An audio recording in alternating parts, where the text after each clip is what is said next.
We are fortunate to have RRSC, Rotarian and Subramaniam with us. I request Rotarian Pramod Zalde to escort him onto the dais. He is coming. We will wait for him. Now I request past District Governor Rotarian Shamasri Sen, Chairperson, Rotarian Women Leaders Group to come on the dais. I request Rotarian Sudha to please escort her.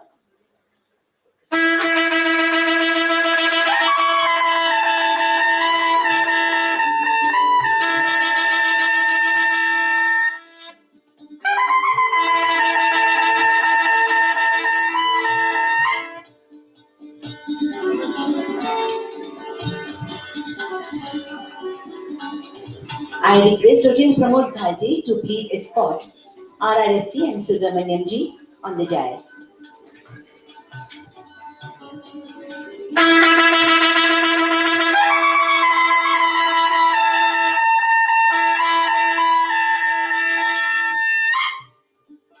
Thank you. We have with us a chief guest, DCP Prashant Swamiji. I request Secretary Rotarian Priya to escort him come on the dais.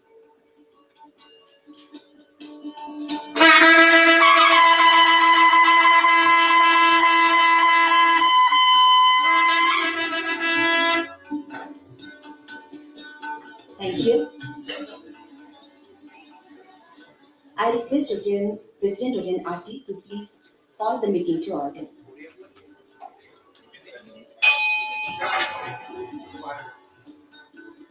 I request co-convener Rotarian Nidhi Deshpande to please come on the dais.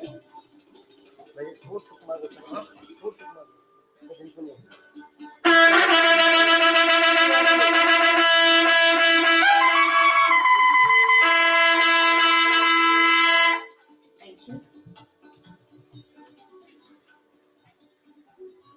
I request President Rotarian RT to welcome our guest by offering bouquet. RRFC and Subramaniam ji.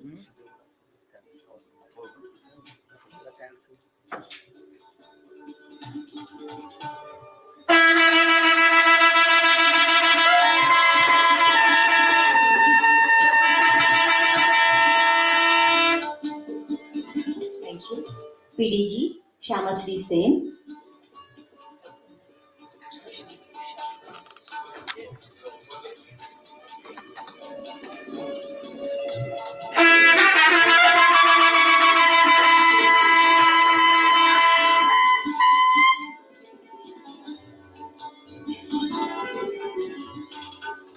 DCP Prashant Swamiji.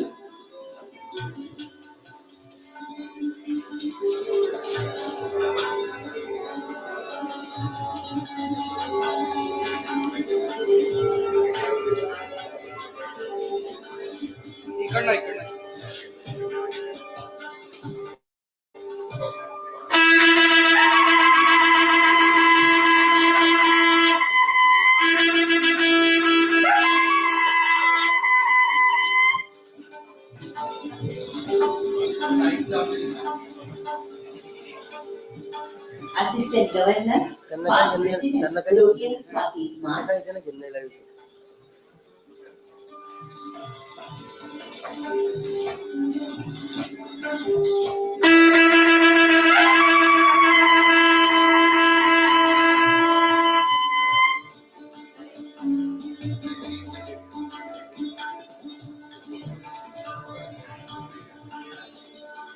It is great pleasure for us that we have with us some dynamic police officers. We are very thankful to our police department for nominating 4 dynamic officers to know about our peace conference. Krishna Chandra Shinde, PI Special Branch. Please come on the dais. I request co-convener.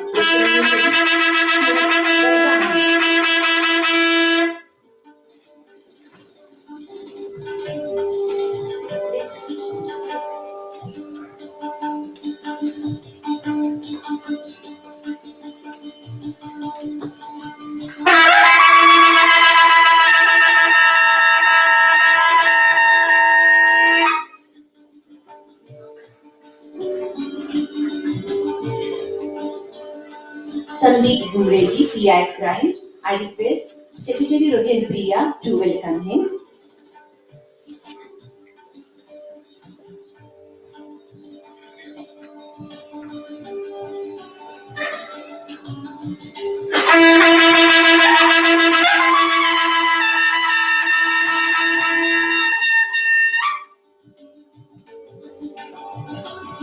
Sambhaji Pawar, PI EOW.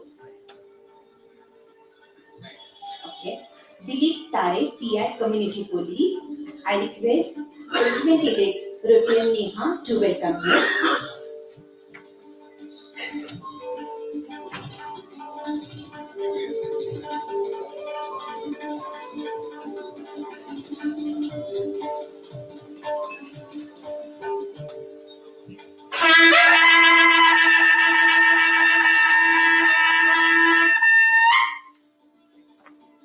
Thank you. We come together in the spirit of peace, goodwill, and conflict resolution conference. To mark this special moment, we now light the lamp symbolizing the illumination of knowledge, wisdom, and prosperity. I invite all dignitaries on the dais to kindly come forward and initiate the lighting ceremony.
Sir gap नका ना सोडू मध्ये sir मध्ये तिथून gap नका ना सोडू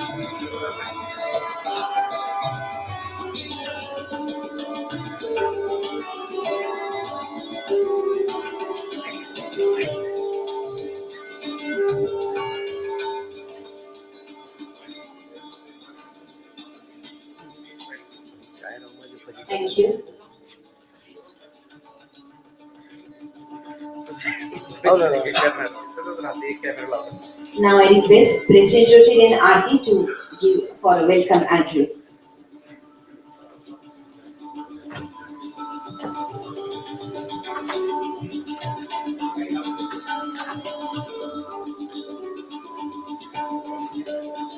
Namaskar, good morning.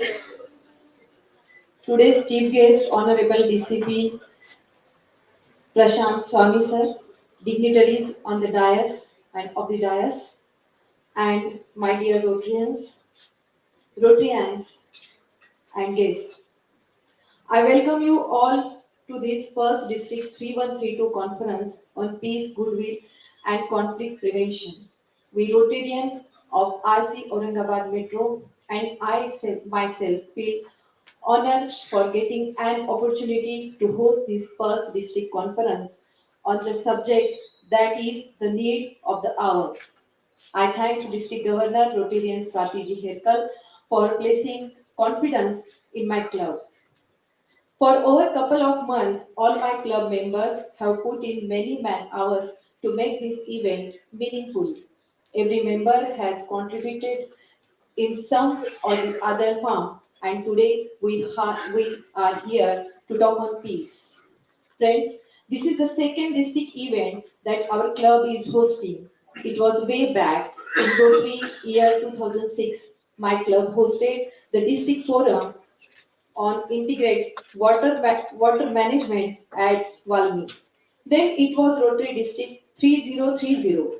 Impressed with our planning and Execution Sri Madhavrao Chitale asked my club to represent Rotary at the Global Water Partnership Conference in Kathmandu. That was the honor for our club give on World Forum. Today, we have very knowledgeable and studied Rotarians to speak on Rotary's peace initiative and program. I need not speak on it. I'm very happy to have Honorable DCP Shri Prashant Swami with us. He is the man behind in maintaining peace in our city. Rotarian respective from Malaysia, Nepal, and Sri Lanka are present here. We have Rotarian from 6 Rotary districts and from more than 30 Rotary clubs attending this conference. This shows how concerned we Rotarians are on creating peace. I'm also thanks to all president of Rotary's club in district, especially thanks to all president of Sambhaji Nagar city. Once again, I welcome you all with a request to stay back still. Thank you so much.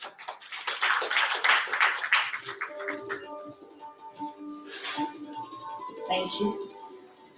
Now I request our conference chairperson, past president, Rotarian Chandrakant Chaudhary. He will brief about IPGCR conference.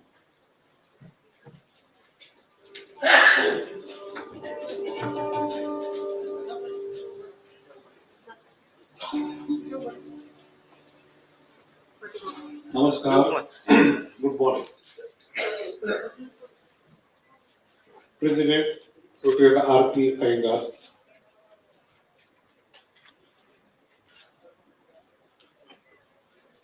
Honorable President DCP Sri Swami, DGE Dr. Suresh Sahu, DGE Dr. Sudhir Lature, PDG Shastri Singh,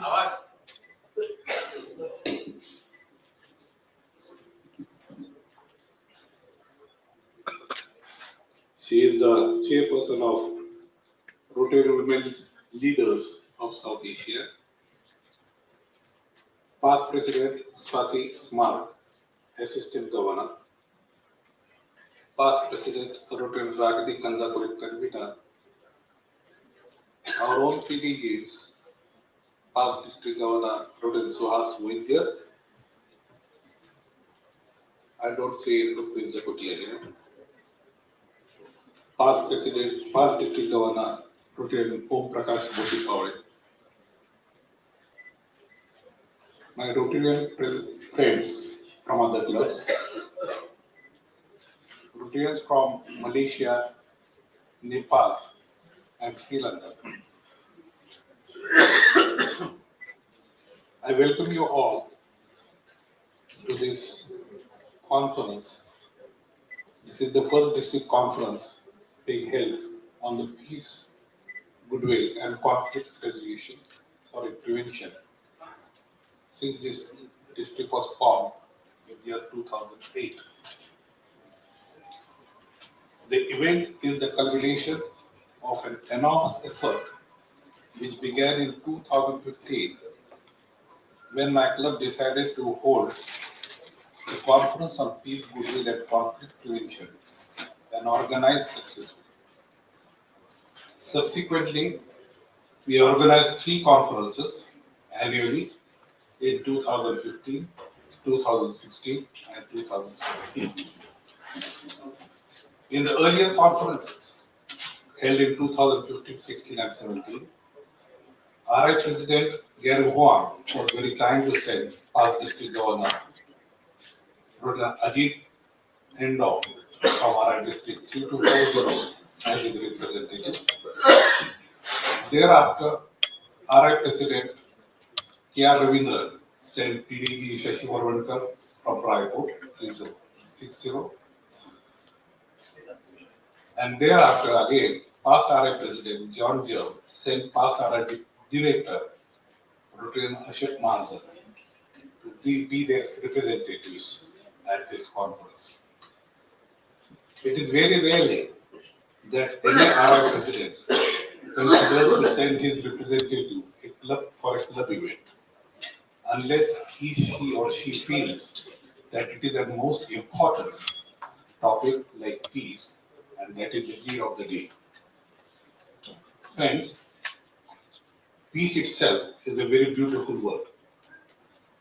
Peace simply means being a place where no hatred exists and every corner is filled with love, care, and respect, where conflicts are handled peacefully. We must have peace in all possible aspects. For a peaceful world, we need peace within community and across borders.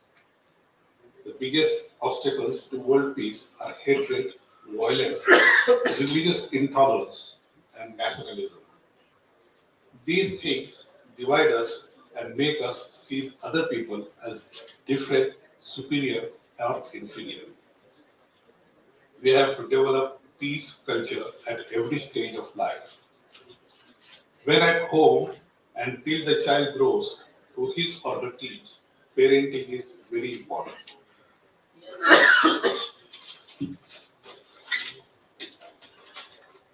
You have to mold your children to become tolerant, respect others, and to speak on his way.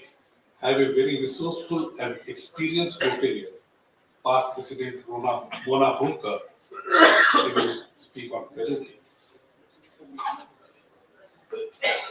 Education plays an important role in every person's life too. To speak on it, we have another young, highly knowledgeable, talented Miss Rutuja Soman. Friends, you all know that women play key role in building homes.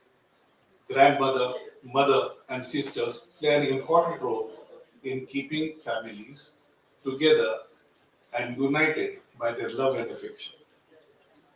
Manners, etiquettes are taught to every child at home, and on this subject, we have another knowledgeable and famous global lady, Rotary past President Abazar. Then comes the role of media.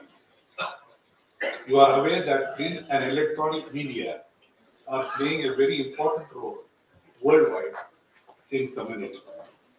Today, we find people are getting more violent, aggressive, and intolerant. Many times, many times we find that social media is connected in creating such situations. We have Professor Tanveer Ahmed to speak on it. We have invited Elsa Mari to speak on better awareness of peace programs. She is a peace fellow and has gone under the certificate course of Rotary International for Peace. A learned lady with vast experience in that field. Rotary's stress is always on creating peace, and President-elect Jayashree Chhabrani will enlighten us on this subject. She is a dynamic lady and comes from RI District 3030 Nagpur. PDG Bindi Rajasegaran is from Malaysia. We are very fortunate to get her as one of the speakers to speak on major obstacles to achieving world peace.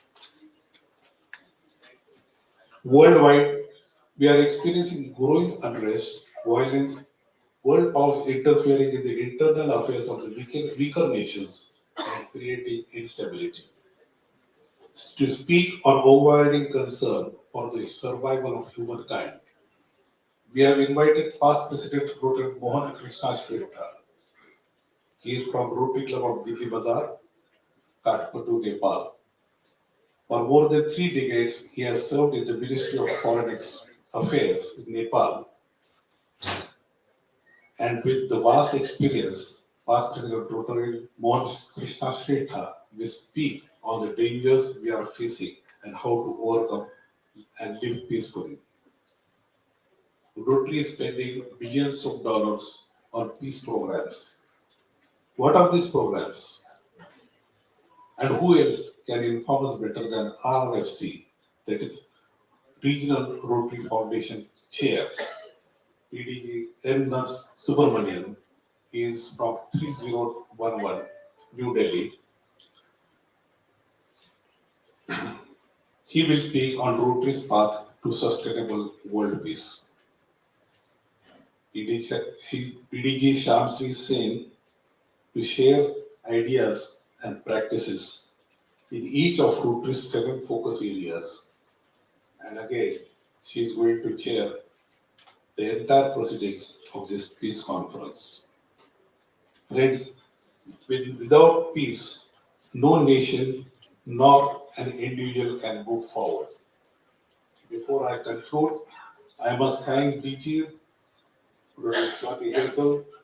I appreciate her enthusiasm, all the assistance she gave to our initiative.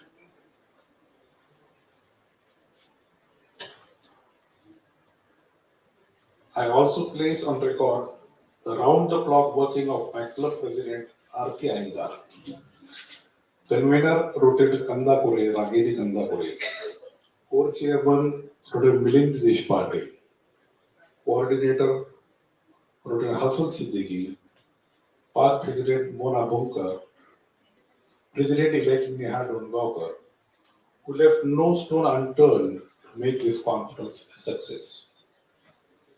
For the last 2 months, I am unable to move due to fracturing my toe, but I am glad to say that in my absence, they have done it very well. It was a blessing in disguise. I must also appreciate wholehearted support of every member of my club to make this conference memorable and a great success.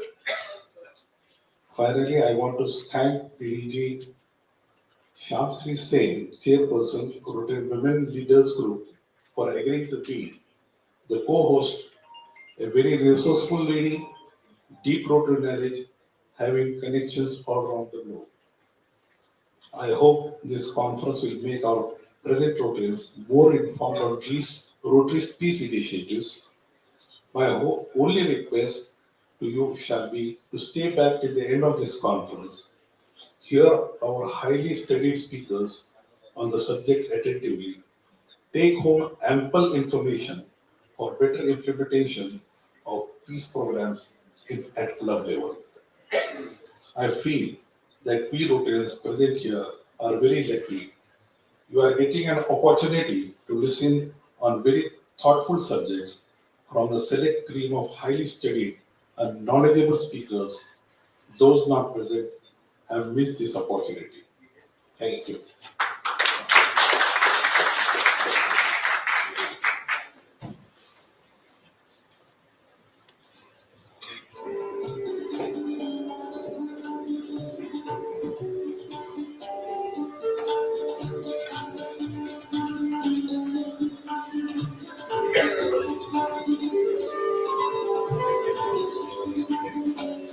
Thank you, sir. I request Conference Convener, past President, Protein Ragini Kandapure, to say a few words about conference logistics.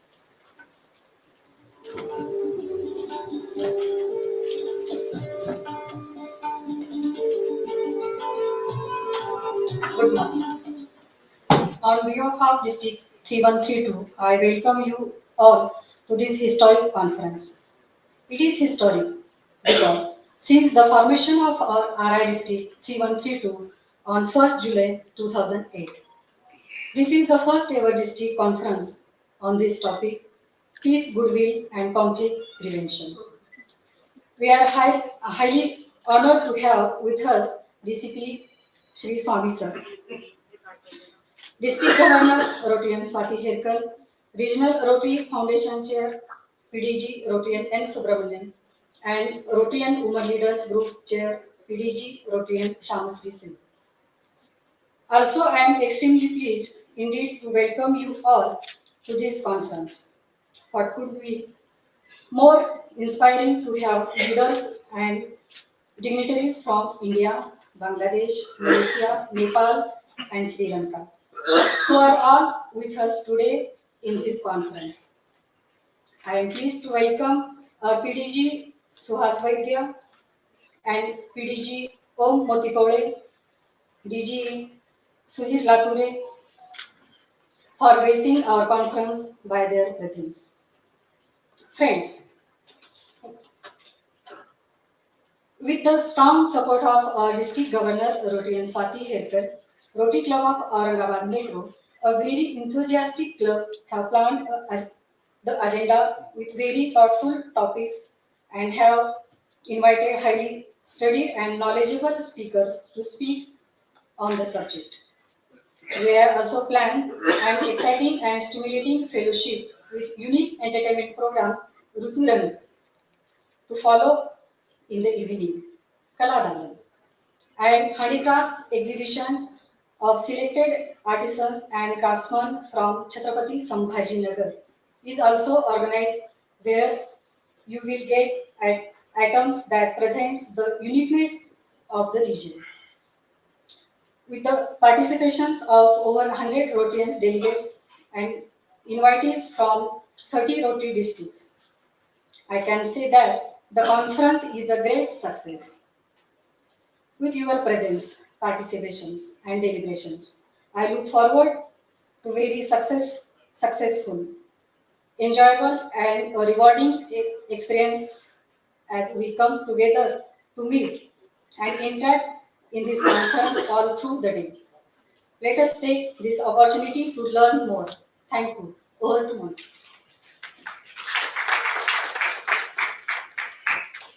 Thank you. We know our district governor, Rotarian Swati Harkal, is not able to join today. On behalf of her, I request Rotarian Rohini Pathak to convey her greetings. Rohini Pathak.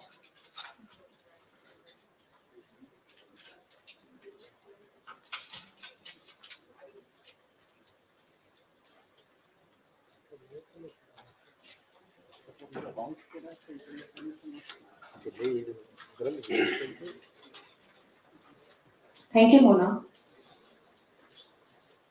Honorable dignitaries on the dais, PDG Rotarian N. Subramanian, the club president Aarti, PDG Rotarian Shamshri Sen, and our district director Peace and Conflict Prevention, Chandrakant Chaudhary sir, and convener Ragini. Ladies and gentlemen, actually this is very grateful for me to have this opportunity to deliver the addressing speech by our very active Honorable District Governor Swati ma'am. Welcome to the Rotary International Peace Summit in Chhatrapati Sambhajinagar, former Aurangabad, hosted by Rotary District 3132. It is an honor to stand before you today as your district governor, representing our shared commitment to peace and prosperity for all. As we gather here in this historic city, surrounded by the rich cultural heritage of Maharashtra, we are reminded of the timeless values of harmony, unity, and compassion.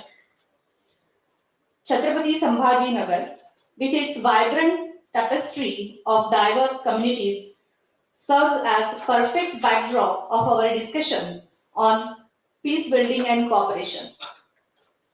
Peace through health, peace through education, and peace through environmental stewardships reflects our belief that true peace can only be achieved when every corner of the world is enriched with good health, quality education, and thriving natural environment. These pillars are not just aspiration, but they are essential ingredients for the building peaceful and resilient communities. Rotarians around the globe understand that peace is not merely the absence of conflict, but the presence of holistic well being and equitable opportunities for all. We recognize that good health is the foundation upon which individuals can pursue their dreams and contribute meaningfully to society.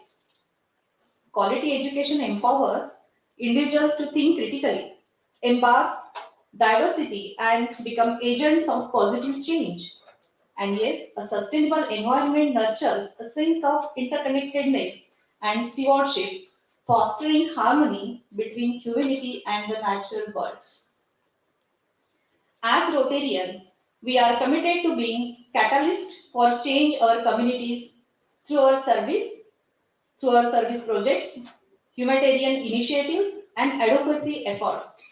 We strive to create a world where every child has access to health care, every student has access to quality education, and every community lives in harmony with nature. But our work doesn't end here.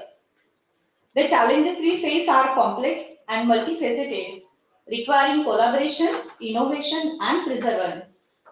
Today, let us reaffirm our dedication to building a world where peace is not just a distant dream but a tangible reality. Together, let us send a powerful message to the world. The Rotarians are agents of peace, tirelessly working to create future where every individual, regardless of their background or circumstances, can live a life of dignity, opportunity, and peace. Thank you for your commitment to Rotary's mission of peace and goodwill. Let us continue to strive for a world where every corner is filled with good health, good education, and nurturing natural environment, paving the way for peaceful and prosperous communities. Thank you. And thank you, Satima.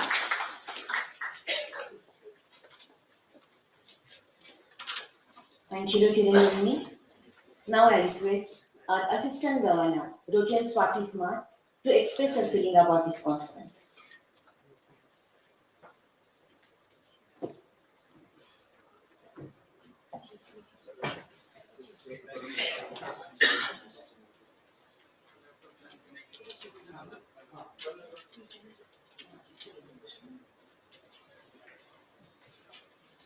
नमस्कार.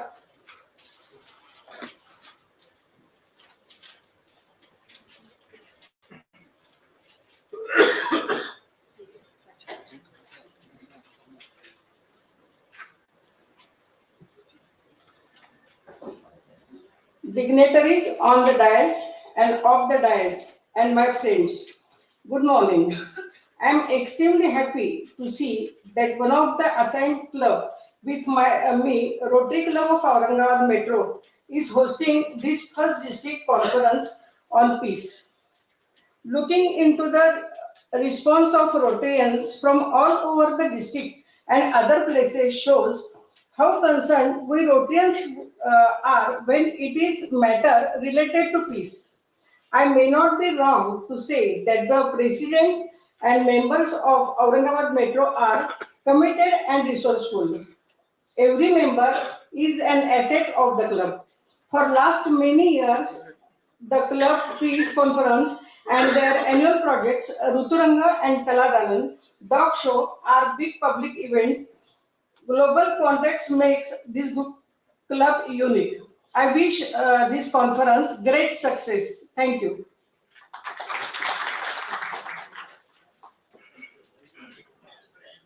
Thank you, Rotarian Swati. We have with us RRSC and Subramanian sir with us. He will guide us on the topic Rotary's Path to Sustainable World Peace. I request Rotarian Chitra Chandrasekhar to introduce him. Rotarian Chitra.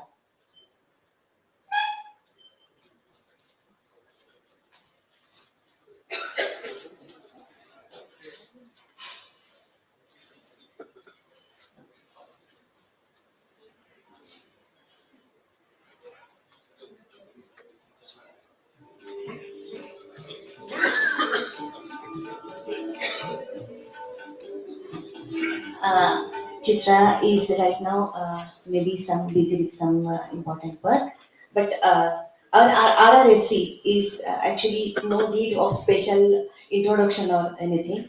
So he's a very dynamic person and very expert in his topic. So he will deliver his words regarding the topic. I request RRSC and Subramaniam on details.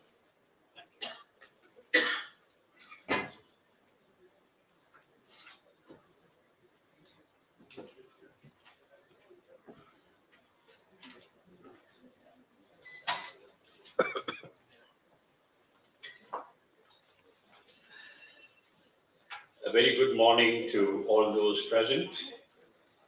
Let me begin by congratulating the organizers for organizing what is essentially the primary motive of Rotary Foundation itself, creating peace in the world and preventing conflicts. You know, it's nice that all of us present here this morning are able to see the magnitude of what Rotary can offer, what the world can offer, and how peace at every level matters to each one of us. I mean, as you can see, people seated here include the representatives of the law enforcement, and we are people from different walks of life present here today. Now, when you look at the purpose of peace, how do we look at peace? I mean, are we looking at peace as something which is just the absence of war? The answer is an emphatic no. We are all looking at peace well beyond the absence of war. And how do we make sure that peace can be sustainable in the world today? Peace can only be sustainable when peace begins in our minds, in our hearts, in our homes, in our communities, and in the entire world. The purpose that you and I are here today, you know, over 70 million people, you and I know, are displaced purely by war, violence, non-respect for human rights, and half of them are children, civilians, innocent women, who have done nothing to deserve this, and yet are the first victims of the whole problem that we have. So the purpose of Rotary has always been to create a kind of an atmosphere which is able to create peace, and not only create the peace, but to be able to maintain the peace. Now, it is a cornerstone of the mission of the Rotary, and what we do is that we wish to address it from every dimension possible. It would be nice to have, you know, if the audio visual was adequate, I would be able to project a lot of important figures. But in the interest of the time for everybody, I think I'll continue sharing my thoughts and hope that our audio visual will soon start being functional. One of the biggest reasons for, again, lack of peace is also the discrimination, lack of equal opportunities for basic health, education, nutrition, water. I think each scarcity, each discrimination, each absence will reduce the chance for a world peace. And hence, each of these needs to be addressed in a big way. In fact, one of the RI presidents in 1988 said, in this modern age, both the necessity for peace and the opportunities for achieving it have never been clearer. You and I know very clearly what needs to be done, what can be done, and I dare say each one sitting here will work towards getting it done. The question about Rotary's role, how does Rotary function and what does Rotary do in terms of achieving world peace? Yes, we have our peace institutes. Yes, we have our peace conferences. Yes, we have our Rotary action groups on peace. And we have our Rotary Peace Fellows. But that is only the tiny little part of the whole thing. That segment addresses how we are going to handle that segment in a way. But we have been functioning through all our set areas of focus. Service to the world through our 7 areas of is the primary segment that you and I look at. When you're able to make sure with disease prevention and treatment, when you address the issues of maternal and child health, water sanitation and hygiene, when you look at economic and community development, when you look at sustainable environment, each of these is one step closer to a more healthy, more educated population, where each community, each sub-segment is adequately empowered to follow the right path.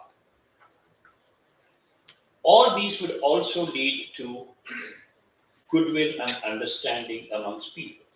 I mean, as we heard, we are people sitting at least from 5 countries here and several parts of our own country. So we almost represent parts which arise from these different cultures. But cross-cultural integration is one of the greatest achievements of Rotary. In fact, our work goes way back. Though the Peace Institutes came up in the late 90s, you will see that President Teddy Roosevelt, during the First World War, almost over 100 years ago, this is what he had to say. He said, "I thoroughly believe in the idea of meetings such as Rotary International is holding. No alliance is required between governments whose people understand and sympathize with each other." I think if we all understood each other across the world, we would not need to be fighting with each other at all. So that was the beginning. And the first people to flag the role of Rotary International in creating world peace were the Canadians from Hamilton. In 1914, they went on to talk about lending Rotary's influence to create world peace. Then if you go into 1921 Conference of Edinburgh, in Edinburgh, they again reiterated the value of the international understanding, the value of Rotary in creating world peace through interactions, through understanding, through world fellowships. In 1936, this is again between the two wars, people had managed to come together. People in Western Europe, especially in the UK, they began to get people together to discuss the idea of what they turned out to be institutes of international understanding. All that they did was get people together to discuss issues in different parts of the world and to understand what could be common solutions, or what could be solutions which apply to different areas or different challenges, and created these institutes of understanding. In 1940, at the Havana Convention, the Rotarians talked about the need for freedom, justice, truth, sanctity of the pledged world, and respect for human rights. Most of us present here will know that these form the framework later of the UNESCO and the United Nations, which were created with over 50 Rotarians representing our organization as an invited community in the formation of the United Nations. During that period, Rotary also published some very interesting collection of essays. A World to Live in 1942. Peace is a Process in 1944. Recognizing that the end of the war didn't eliminate the need to discuss these topics, but in fact reinforced the need to prevent further wars. As one of the Rotary Peace Fellows mentioned, I would rather work towards peace than to work toward dealing with the problems related to the war, and which is what you and I are here doing today. Let's look at 1945. What happened in 1945 was leaders from several parts of the world. 42 different organizations from the world, including 50 Rotarians, came together to create the UNESCO and the parent organizations of the United Nations. And we all know that as a global body with international participation, it has tried its best to make sure we mitigate the effects of the war, minimize the probability of conflicts, and deal with whatever the outcomes have been over the years. What have we done as Rotarians? In 1947, when Paul Harris passed away, it was decided that we will start different scholarships. They were called the Paul Harris Scholarships to begin with. They were later called the Ambassadorial Scholarships. I don't know how many of you would know, compared to over 7,000 Rhodes scholarships that we all know about, 40,800 people were ambassadorial scholars from the Rotary Foundation. Now, when you look at that, the effect was not only for them to go and learn a subject of their importance or value. What we learned beyond that was living in a different country, imbibing a different culture, understanding the local challenges and opportunities, and the social and the cultural norms. It's very interesting that even small activities like people, when they live with you or when you live with a foreign national, and if you look at the ways they cook, the way they eat, the way their families integrate, I think it goes to tell you there is so much more that is similar between us than the differences. I'll tell you a very small personal example. We had 2 Estonians and a Latvian staying with us. And what excited them the most was, can you believe what it was? They were wondering how the puris were made. You know, this guy stood in the kitchen wondering how do you get it to swell up so well every time. You know, just to make it light, I told him we inject air into it. But it was so nice that here is a chap from a country we know very little about, comes and learns things the way you do in your kitchens. And that certainly builds a lot of confidence. We are all familiar with the group study exchanges. The group study exchanges started in 1965, where young professionals led by a Rotarian visited different countries, learned a particular skill or a trade or a business, and saw how it was conducted in a different country, but lived with families in that country, did not live in hotels. So this continued from 1965 to 2013. You can imagine the impact on how much we have achieved, how many people have benefited from those. When we talk about Rotary grants, for non-Rotarians here, Rotary grants are what we work through. It is people coming together where Rotary raises the funds. Rotary joins the host and international clubs by coming together to create projects of great value in all the 7 areas of focus. Again, it was the ability for people to understand the problems in the host country and find a joint solution between the host and the international partners, and of course, supported by the robust Rotary Foundation. The GST program, some of the matching grants, etc., finished in 2013. No, they did not finish. They took new avatars with the future visions that came in. We still have friendship exchange programs where we all visit our friends in countries which are near, which are very far, understand their cultures, invite them back to our own places. So basically, all these projects helped you on a people-to-people exchanges. That actually is something very, very useful.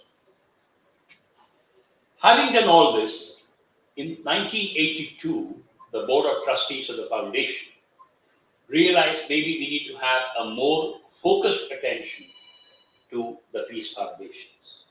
So they started working on a permanent forum for peace, and they started with an award of only 6 scholarships for each region of the world in 1982.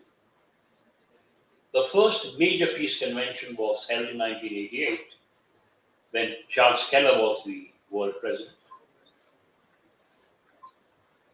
In 1990, the trustees again started exploring different ways in which we can promote peace. And we all know the visionary Raja Sabu, our own past RI president. When he was the chairman of the Rotary Foundation Trust in 1996, the story goes that once just standing in Evanston, he looked outside his window and he saw the Kellogg's Business School. And in his mind, he thought, why not we have a Rotary Institute of Peace? The vision of these gentlemen makes a huge impact on most of us. And he did not just think about it and leave it there or try to do it on his own. He immediately nominated his successor, Flip Doctorman, to head a committee which looked at the various ways of doing things. And they realized that instead of establishing our own Peace Institute, it might be useful to work with different universities in the world where we could establish a peace scholarship. I don't know how many of you know this. Every year since 1999, we have had over 90 people from different walks of life. They could be people from the legal departments, social work, human rights activists, law enforcement, judiciary, executive, people from completely different walks of life, but who were connected and who were in a position to create an atmosphere of peace. It's wonderful to see our Deputy Commissioner of Police sitting here. In fact, one of our additional commissioners of police from Delhi went as a peace fellow. And what he studied was methods to improve the relationship between the civil society and the police forces. And he came out with some excellent ideas on interaction between the public and the police. So I think each step of this matters to what we are doing. Similarly, we know that in the past, many people, many presidents have had their annual theme focused on peace. I just want to move for a moment for you all to see my tie, which is very important for a reason. This is a tie from 2012-13 when Sakuji Tanaka was the world president. His entire theme of service was peace through service. Similarly, we know in the past, presidents like President Stanley McCaffrey talked about world understanding and peace. We had Herbert Brown, who talked about act with integrity, serve with love, work for peace. So when you look at these people, each of them has emphasized the need for us to have individuals working towards achieving their basic requirements. Individuals like you and me supporting individuals, supporting institutions to make sure that there is peace within the individual and within the household. There have been very clear studies which have indicated that the minute women became employable, I'm not talking about employed, the minute they became employable, even if they didn't have a job, domestic violence dropped drastically. A very, very minor on a global scale.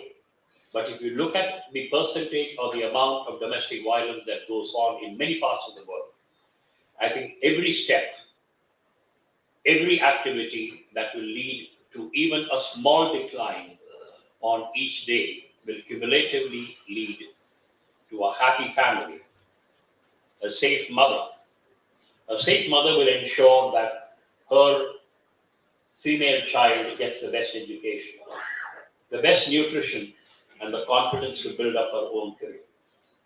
If that happens, you and I may not be needing to hold these conferences at all. But that is a very long way away.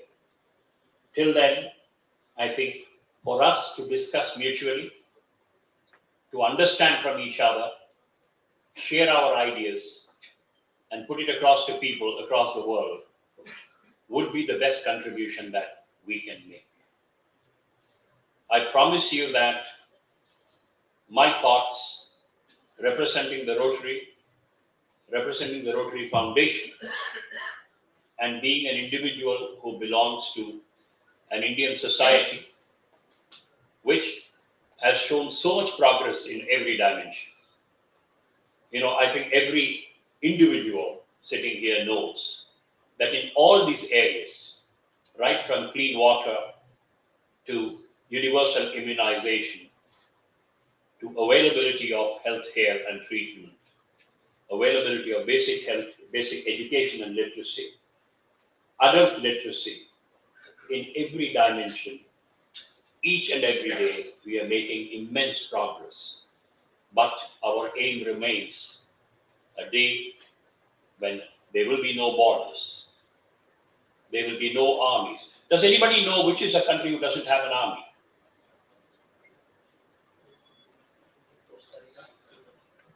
Who said that? Costa Rica, yes. Arias was the president on 2 terms, and Arias got the Nobel Peace Prize. The first man surrounded by hostile nations in Central America who had the courage to say, I do not need an army. And the man survived 2 terms as a president in a country surrounded by warlords. That is what you and I are looking for. And if you think we are all happy and heading there in that direction, and if you've all had a good breakfast, let's have a good applause now.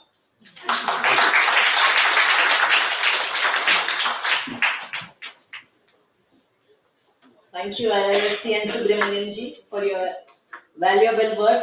Thank you so much.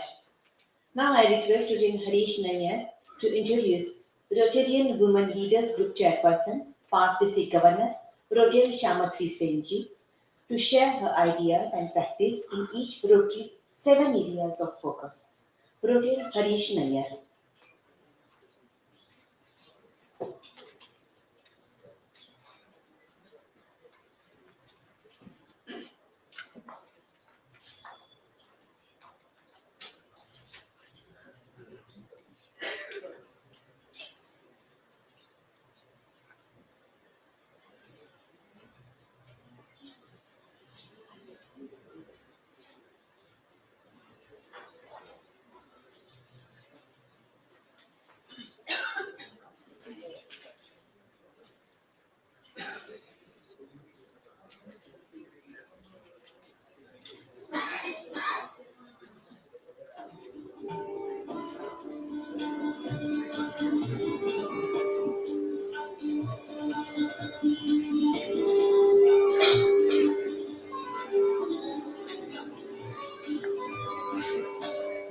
Good morning, all.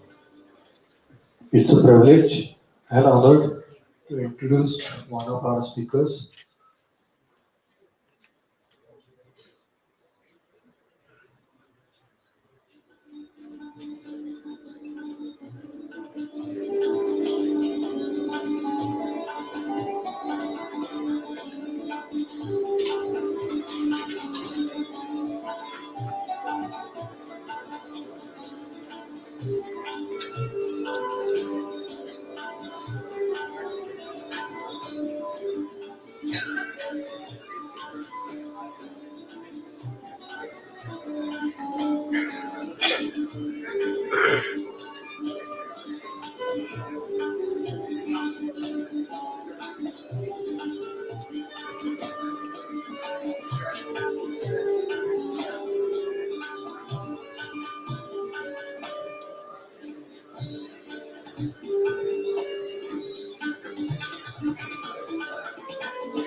Sorry, some due to some technical issues, uh, mobile my data is not opening up.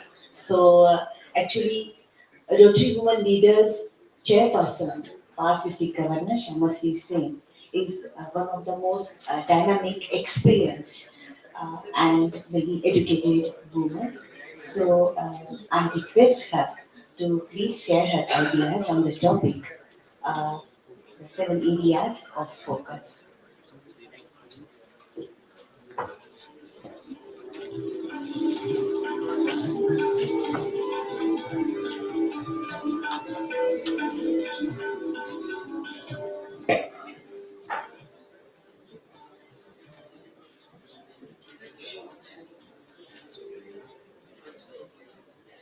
Good morning, everybody. Are you all awake? Because the 7 areas of focus are a little heavy, so I hope you had a heavy breakfast when you came. I'm going to try and make it a little short, but I have this habit of saying everything. So please pardon me, and I'm lucky that 2 introductions have been skipped so that we get a little more time. So, first of all, big thank you to Chandrakant Chaudhary ji for inviting me all the way from old Kolkata to Aurangabad. And I'm very excited to be here. Not excited by what I'm going to speak on, but excited to listen to everybody else and to meet everyone. In Rotary, we connect leaders, link diverse perspectives, and build lasting relationships to take action in our communities at home and around the globe. We discover who we are, what we do, and how we take on some of the world's most challenging problems. Rotary is essentially made up of 3 parts: our clubs, Rotary International, and the Rotary Foundation. We work together to make lasting change in our communities and around the world. While Rotary clubs unite dedicated people to exchange ideas, build relationships, and take action, Rotary International supports Rotary clubs worldwide by coordinating global programs and initiatives, and the Rotary Foundation helps fund our humanitarian activities from local service activities to global initiatives. Rotary is dedicated to 7 areas of focus to build international relations, improve lives, and create a better world, to support peace efforts, and to end polio forever. I think the biggest peace effort that Rotary actually has is the ability to try and end polio forever. My batchmate from 2016-17, who spoke so eloquently so far, and we call him Subra. We don't call him by that huge long name that he has. He was also a polio coordinator for 1 year, and I'm serving for 4 years. So I know that the day we have polio ended from the whole world, the world will have some amount of peace. I will be addressing all Rotarians, especially Rotarian women leaders, and will share ideas and practice each of these 7 areas of focus in front of you all. So the first area of focus is promoting peace, and that is what we are discussing today mainly. Today, more than 70 million people are displaced because of conflict, violence, persecution, and human rights violations.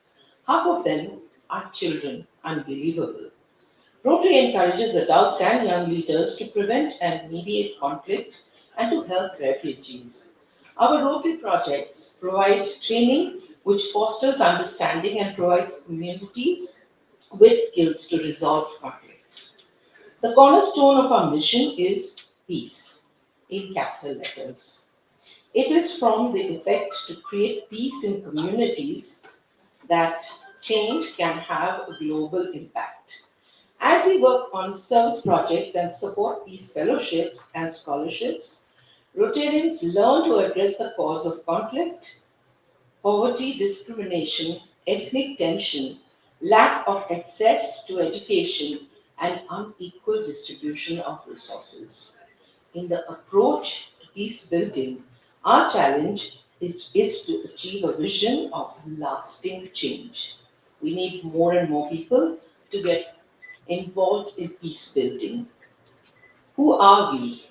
We are practitioners. Our work of fighting disease, providing clean water and sanitation, improving health of mothers and children, supporting education and growing local economies directly builds the best conditions for peaceful societies.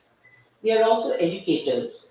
Our Rotary Peace Centers have trained more than 1,700 peace fellows, catalysts for peace through careers in government, education, and international organizations. We are also mediators. Rotarians have negotiated humanitarian ceasefire in areas of conflict to allow polio vaccinations to reach children at risk. This happened in Sri Lanka during the Tamil Tigers. We are also advocates. Rotarians have worked as respected, impartial participants during peace processes and in post conflict reconstruction. Our focus is to educate refugees, empower youth, and bridge cultures. The Rotary Action Group for Peace gives Rotary members resources and support to advance peace efforts and turn ideas into life changing realities. The second area of focus is fighting disease. Rotarians believe that good healthcare is everyone's right. Yet 400 million people in the world cannot afford or do not have access to basic healthcare. We combat diseases like malaria, HIV and AIDS, Alzheimer's, multiple sclerosis, diabetes, and polio. We focus on health education and bring people routine hearing, vision, and dental care, and hence work on prevention. Rotarians educate and equip communities to stop the spread of life threatening diseases. Hundreds of health projects are underway today. In Pakistan, Rotary is trying to replace traditional paper based reporting of maternal and child health information, including polio immunization data, with mobile phones and e monitoring data. This usage of phones helps health workers monitor a multitude of maternal and child health factors. Rotary is now focused on a malaria-free world through treatment and prevention. Backed by Rotary's programs of Scale Award, Partners for a Malaria-Free Zambia, this is an initiative of US dollars 2 million, which has been matched with another US dollars 2 million from the partners like World Vision US and the Gates Foundation. And the hope is that the program will reduce malaria infections significantly. The third area of focus, providing clean water.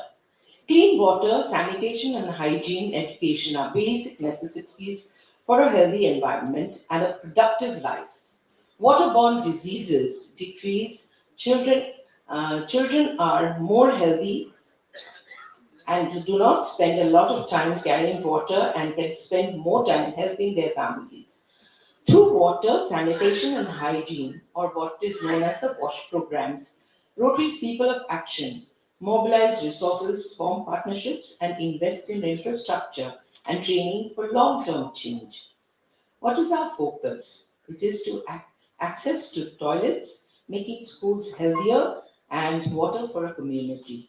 Washing Schools Target Challenge, Rotary challenges our members to develop sustainable projects that address the most urgent water, sanitation, hygiene, and education needs in places like Belize, Guatemala, Honduras, India, and Kenya. You'll be surprised to know if you ever go to Evanston and use their toilets, you will find toilets from these countries, including India.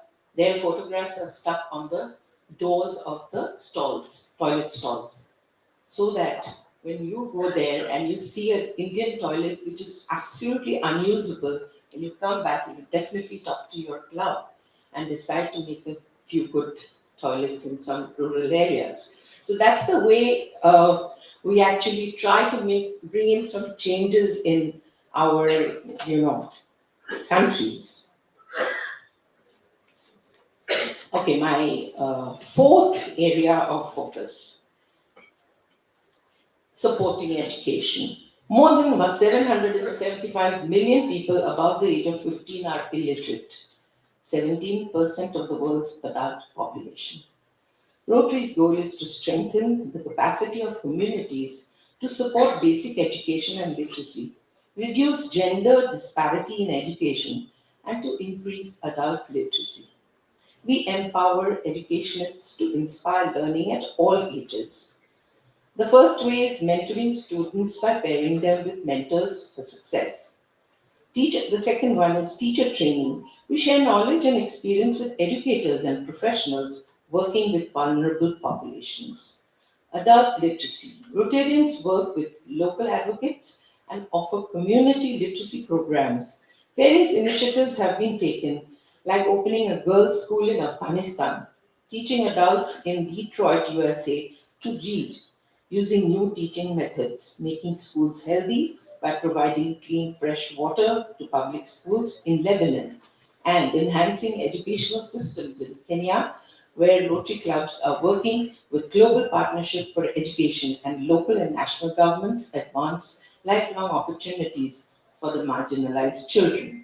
When we teach someone to read, they have it for a lifetime. It ripples through the community one by one. The fifth area of focus is saving mothers and children. Nearly 5.9 million children under the age of 5 die every year because of malnutrition, poor healthcare, and inadequate sanitation. All of these can be prevented. Rotary provides education, immunizations, birth kits, and mobile health clinics. Women are taught how to prevent mother to infant HIV transmission, how to breastfeed, and how to protect themselves and their children from disease. Rotary makes help happen through programs like giving of life saving hospital equipment, healing scars of war, sustainable programs to improve women's access to skilled health personnel, clear births through access to skilled health personnel, and telemedicine, whereby through the use of technology, doctors bring healthcare to women and children living in rural areas, like in Nigeria. The most amazing things made possible by Rotarians are mobile prenatal clinics in Haiti, mobile cancer screening units and awareness trainings in India, and prevention of injuries and deaths in Nigeria. The sixth area of focus, growing local economies. Rotarians carry out service projects that enhance economic and community development and create opportunities for productive work for both the young and the old. We also look out for entrepreneurship of community leaders, especially women in impoverished communities who really need training and access to jobs. Today, nearly 800 million people live on less than 1.90 US dollars a day. We create opportunities to help individuals and communities thrive financially and socially. Some of these are, the first one is Power of Light. Rotarians team up with the people of remote off the grid homes to bring solar lights, allowing people to work and learn at night. The second one is microloans. Entrepreneurs use microloans to become street vendors, rickshaw vendors, weavers, and tailors. The third one is agricultural opportunities. Entrepreneurs in rural communities are able to borrow money to buy livestock or plant crops or train in sustainable farming. The next one is adopt a village. Rotarians use a multifaceted and coordinated strategy to break the cycle of poverty in extremely impoverished communities. Human rights. Rotarians overcome stigma and superstition to find safety and a livelihood for people in need. The most amazing things that happen in this context are breaking the cycle of poverty of women. A Rotary Club in Guatemala helped 400 local women complete financial literacy courses so that they could pool their money and fund their own micro lending program. Unbelievable, but true. Skills development business training. Rotarians in Ecuador helped grant more than 250 microloans and trained more than 270 community members to learn sewing, baking, plumbing, microcredit, business management, and even leadership. Sustainable farming. Rotarians in Cameroon gave farmers the skills they needed to improve soil fertility, control social erosion, and soil erosion and market their products. The last but not the least is protecting the environment. This is our very newly added area of focus, and it says that this whole thing about environment will enable Rotarians and Rotary clubs to bring positive change in the world and increase our impact. Rotarians are committed to support activities that strengthen and protect natural resources, advance ecological sustainability, and foster harmony between communities and the environment. The Rotary Foundation will enable Rotarians and the community to take the following actions: protect and restore land, which is coastal, marine, or freshwater resources. Enhance the capacity of communities to support natural resource management and conservation. Support sustainable agriculture, fishing, or aquaculture practices. Address the cause of climate change by reducing emission of greenhouse gases. Strengthen the ecosystems and communities affected by climate change. Advocating sustainable consumption, something that we really need to do. Addressing environmental justice issues and public health concerns. In the past 5 years, $18.4 million of global grant funding has been allocated to environment related causes, even though the environment part has just come in, through the support of the community economic development and water sanitation and hygiene projects. So all in all, these are the 7 areas of focus on which you can work. And the main reason why we discuss these areas of focus is, without getting into one of this area of focus, any one of them, you cannot do a global grant. So if you need to do a global grant, you need to pick at least one of the focus areas of focus. Thank you so much.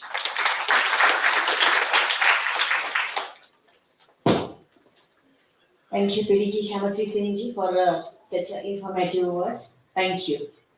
Now I invite our chief guest, DCP Prashant Swamiji, to say a few words on this International Peace, Goodwill and Conflict Prevention Conference.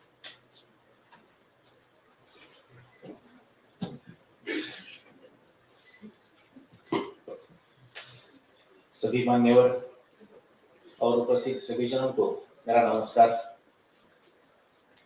Rotary club की तरफ से ये जो international piece, goodwill और conflict prevention का conference आज रखा गया है, उसका मैं बहुत बहुत स्वागत करता हूं, क्योंकि ये कॉन्फ्रेंस जो है वो हमारे लिए बहुत ही हेल्पफुल है। क्योंकि पुलिस का तो काम ही है लॉ एंड ऑर्डर मेंटेन करना और समाज में अमन और शांतता प्रस्थापित करना। उसके लिए 24/7 अलग अलग तरीकों से हमें काम करना पड़ता है। अकेले कोई प्रशासन कुछ नहीं कर पाता जब तक उसको समाज के सभी घटकों का सहकार्य ना मिले।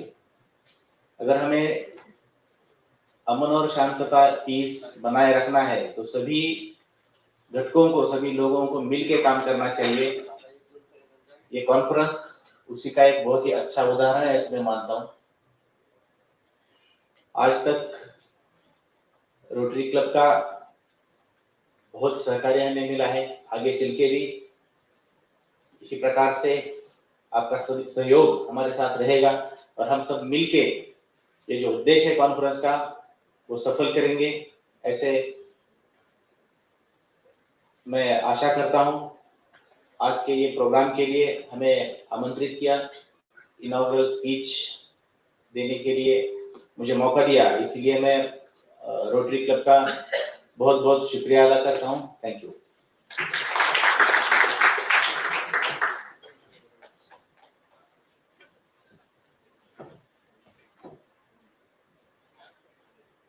हमारे कमिश्नर साहब सभी आने वाले थे, लेकिन थोड़ा सा उनकी तबीयत खराब होने की वजह से वो दोपहर को अटेंड करेंगे। आप सभी उनको आने के बाद सुनेंगे, वो भी आपको मार्गदर्शन करने वाले, और आप इसी कॉन्फ्रेंस में सहभाग लेने वाले हैं। Thank you. Thank you, sir. Now I'm pleased to invite past President Mohan Sreshta from Rotary Club of Delhi Bazaar, Kathmandu on the dais to release his book, 3 Decades in Diplomacy, at the hands of our chief guest, Prashant Swami, DCP.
Photo घ्या ना पाठी. Please welcome Mrs. Sreshta ji.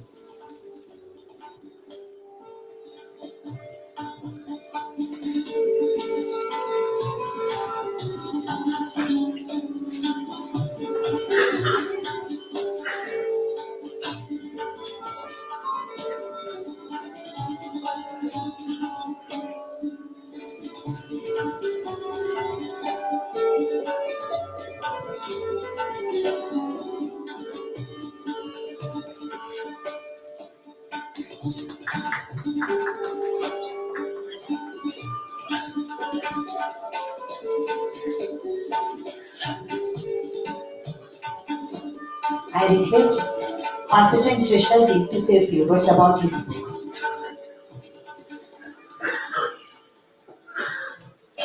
Thank you very much.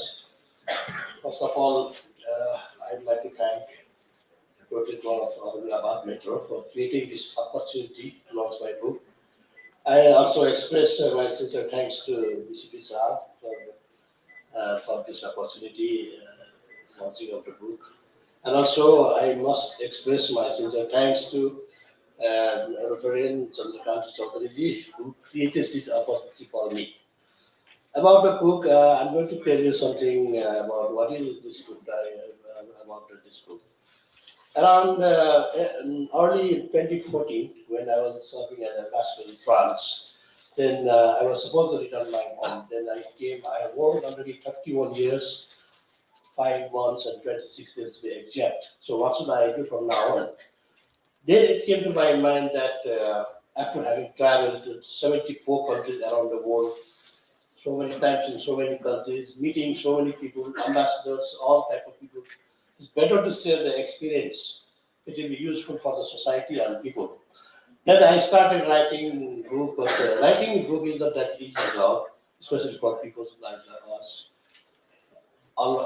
If there are committed writers whose job is writing, it is not good, difficult for them. But for ordinary people, writing a book is something very difficult. But in the Chinese, they say, when you have to travel 1,000 miles, you have to start from one.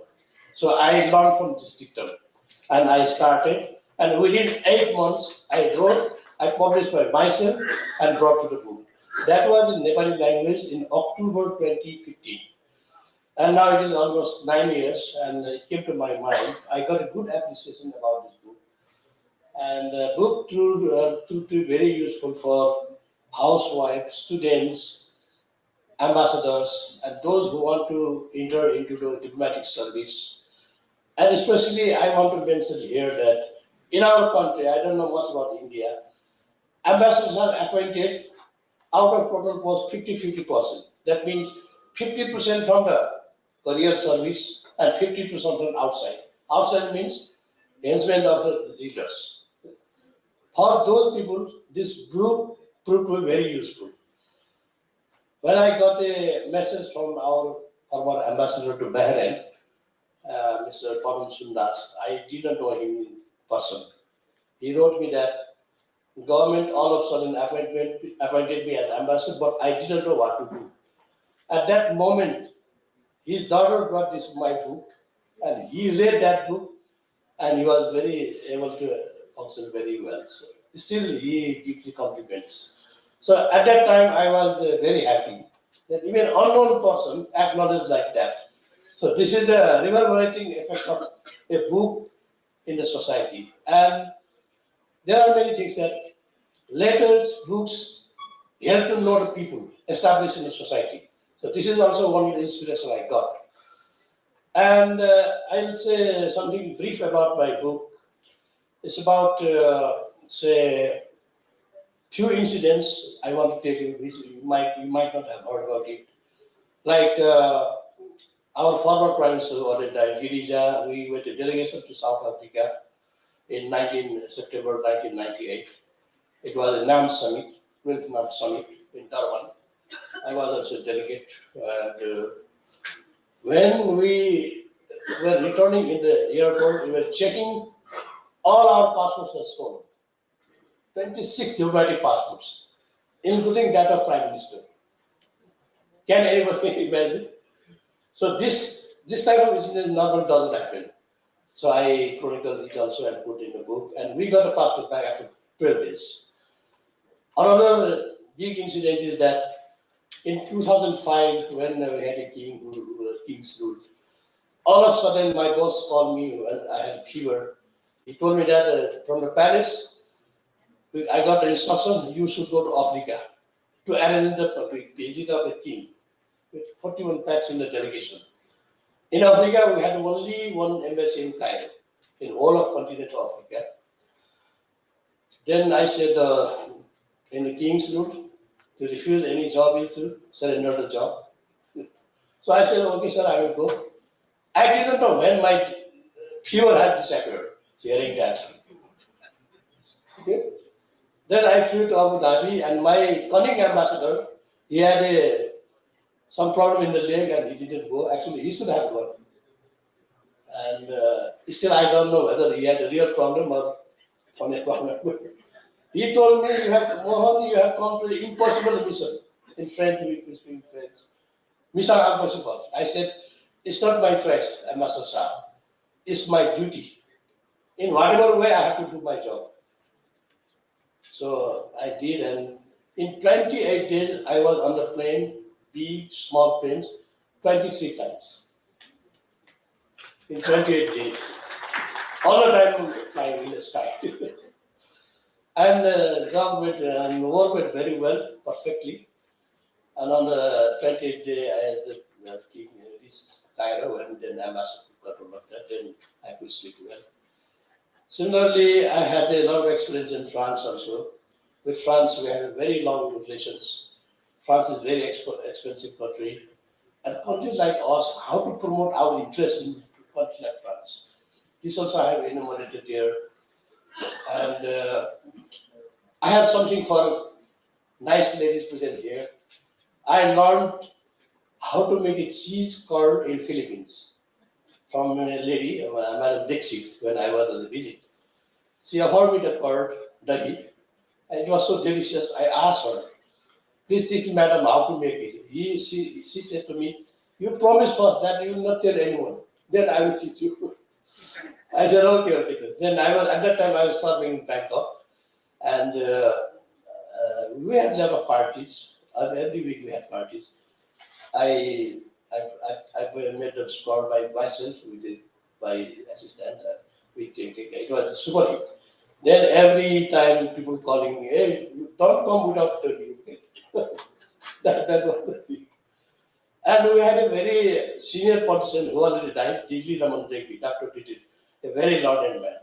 He used to come to Bangkok very often, and I also offered him that day, and he liked so much. One time, why he said, when he was coming from Kathmandu to Bangkok, he even did not get out of the plane. He called, oh, Mohan, you brought dahi for me or not? So it was like that.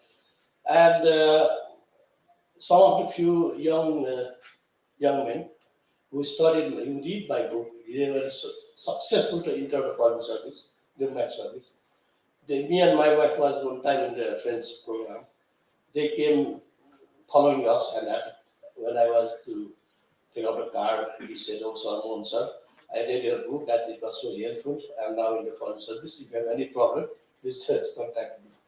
So this type of well-educated knowledge this book has, lot of knowledge, and also out of 74 countries, I have given a lot of succinctly introduction of all the countries there. The list is there, and some people say we didn't have chance to travel to like you, but reading your book, we feel I have also traveled around the world. Okay. Okay. Then this is the introduction of my book succinctly, and now I brought it in Hindi and in English also. I plan to bring it in several other languages, at least 8, 9 languages that is a huge population. So just to share my word, to share the knowledge, not to teach anybody anything. Thank you very much. Thank you, sir.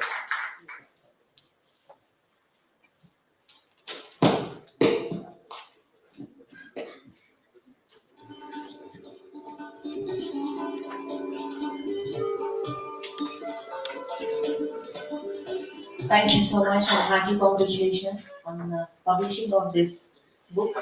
We are very eager to read this book. Now I request Rotin Kshitish Chaudhary to propose vote of thanks. And after that, I request all of you to please visit Kalagalan stalls whenever there is a break or whenever you find the time. Rotin Kshitish Chaudhary.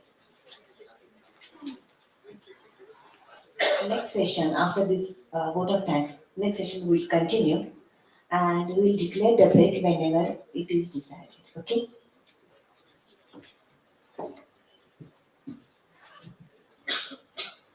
I stand here today as a proud Rotarian and grateful citizen of India to express my heartfelt thanks to all those who have made this conference possible. It definitely was a blessing to have intellectual minds with us and get to know the thinking process. Thank you again to all the respected chief guests, Deputy Commissioner of Police Prashant Swami, Honorable PI Krishna Shinde, Honorable PI Dilip Tare, Honorable PI Sandeep Gurume, RRFC Rotarian Subramaniam, Honorable RWL Group, PDG Rotarian Swamashri Sen, volunteers, and my dear audience.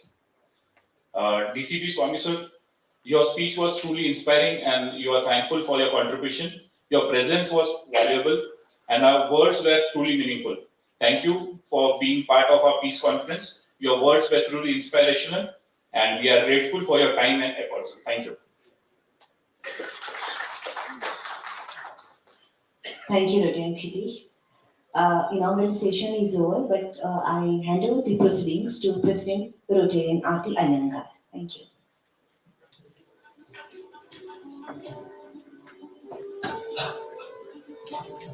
Thank you, Mona. Now I request to PDG Shamashri ma'am, please start the next session.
Okay, without much ado, I'm going to now call the first session. The book launch has already been done, so we have somebody who's come from far away, Malaysia, uh, PDG Bindi Rajasekaran. And Bindi, will you please come and join us over here? She's going to speak on the topic Major Obstacles to Achieving World Peace.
A very good morning. It's not 12 yet. I would like to start by giving a bit brief preview of how I'm here today. It was the 2nd of October when I received a message from a stranger asking me to support the peace conference in Aurangabad. And I thought, oh, that's quite easy. I can, promote it in my district, so it shouldn't be a problem. And I very happily agreed to it. Thus, the communication started, and our attraction was the Ellora and Ajanta caves, which none of us have seen as yet. And that was the deciding factor for us coming. But I think this stranger had a plan. He made us commit first, then he sprung the question onto me 2 months later, inviting me to be a speaker. I could not say no to this stranger. And this stranger, who is no more a stranger, is none other than Rotarian, Organizing Chairman Rotarian Chandrakant Chowdhury. Thank you so much for this honor in inviting me and my delegation here today. Allow me to introduce my delegation. My apologies, we were late this morning because we could not check in earlier and that took some time. That's my husband, Dr. Rajasekaran. He's managing my slides. And we have immediate past District Governor Dr. Krishna Kumar and his spouse, past Assistant Governor Pushpa, Rotarian Abira from the Rotary Club of Ipoh Central, and a friend of Rotary, Rina Samarkand, who's actually from Mongolia. So the dignitaries, I hope they're here. Convener, Rotarian Ragini, District Governor, Rotarian Swati Harkar, a pleasure meeting such a dynamic lady. President Aarti Iyengar, nice to see women power here in this district. RRFC, Dr. N. Subramaniam, my dear friend PG Shamyashri Sen, we were just together in Calcutta just over 2 months ago. And district officers, current, past and future, fellow Rotarians and distinguished guests. I bring with me warm greetings from District 3300, Malaysia.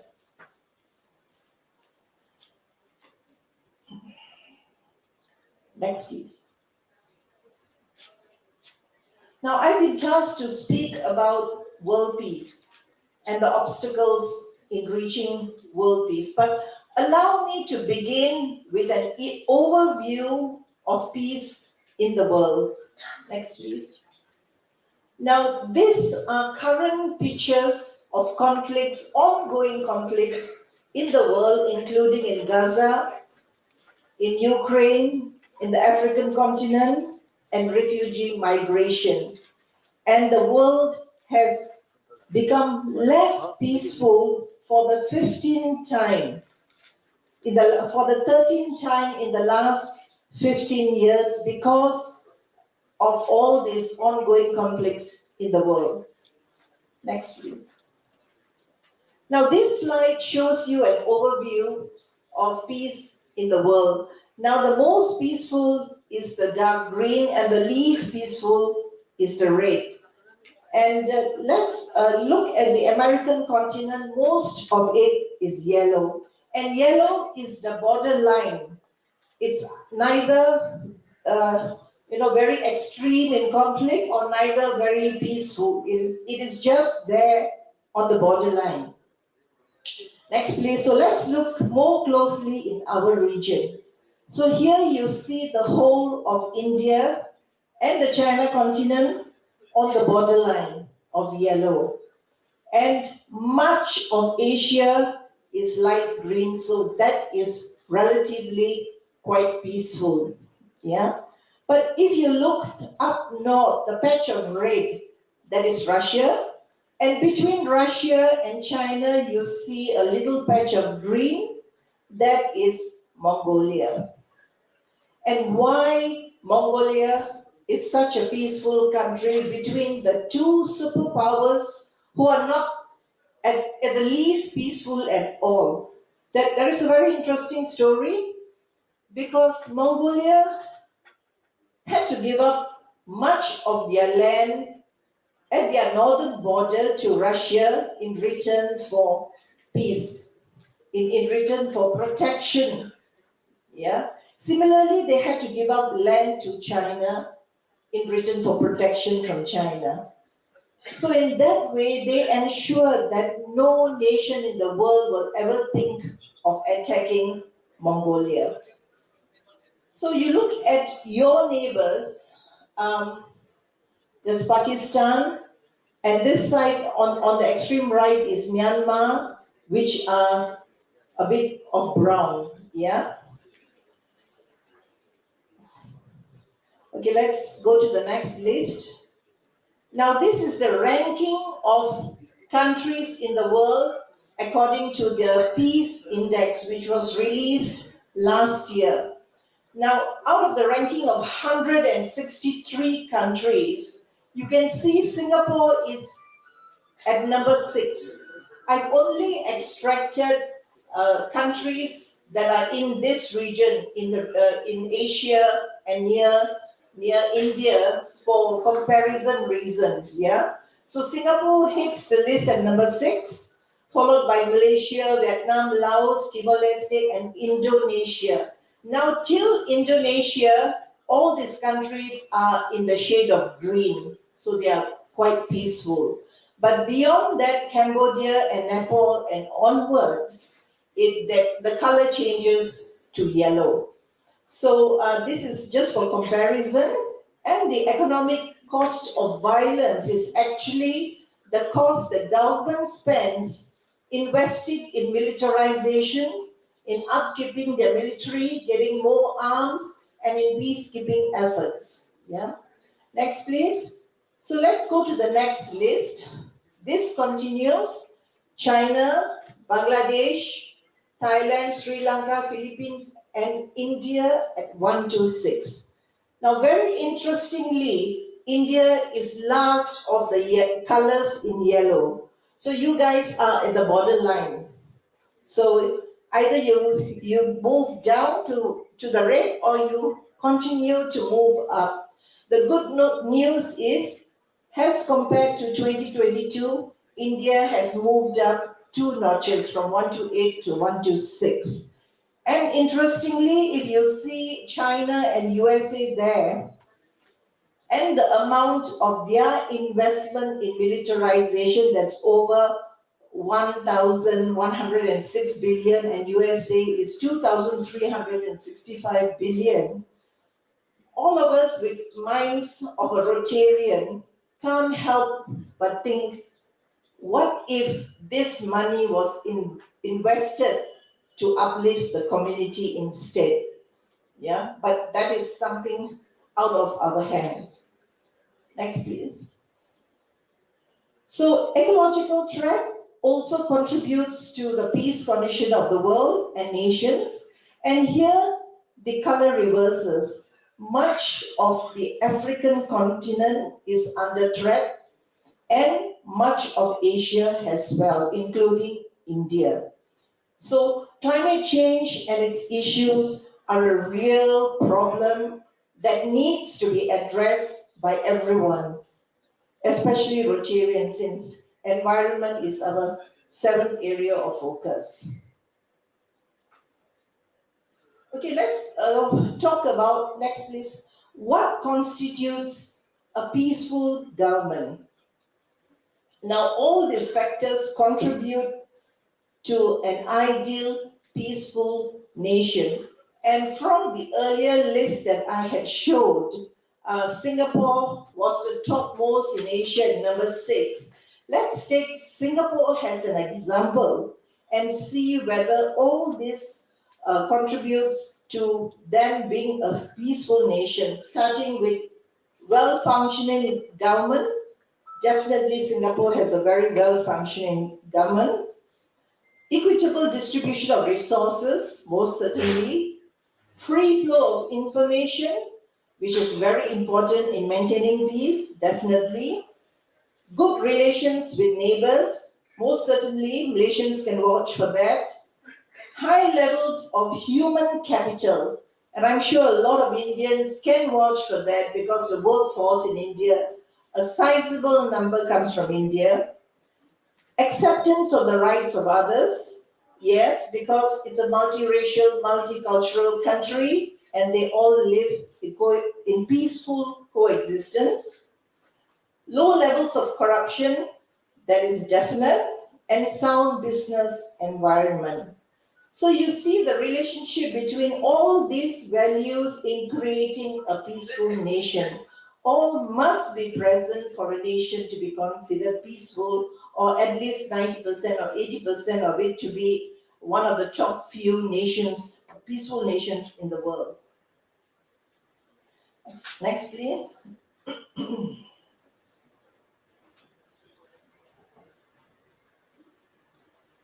So let's look, this is the topic of my talk today: belief, commonalities, nationalism, knowledge, and religion, and how it contributes towards peace or is a cause towards conflicts. Yeah.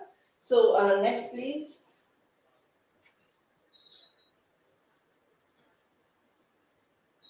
So let's start with beliefs and commonalities. You have to click again.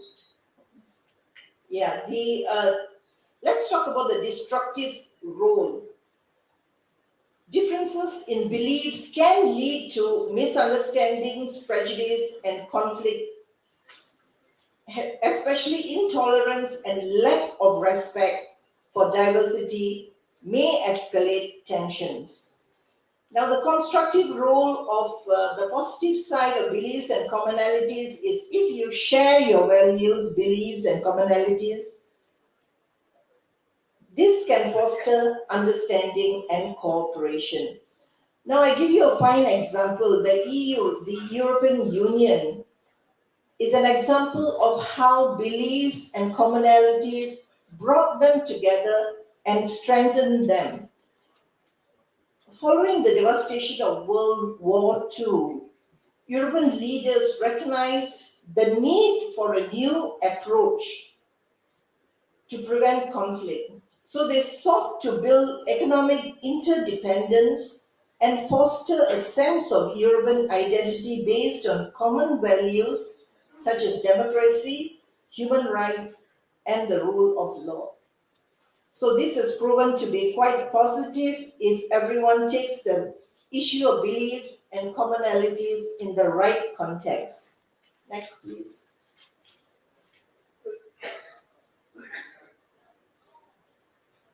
Let's talk about nationalism.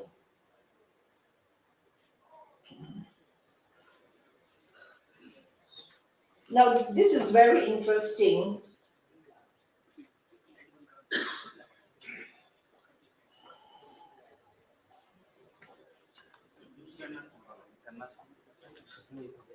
I have to open up my slide to correlate with what's shown there.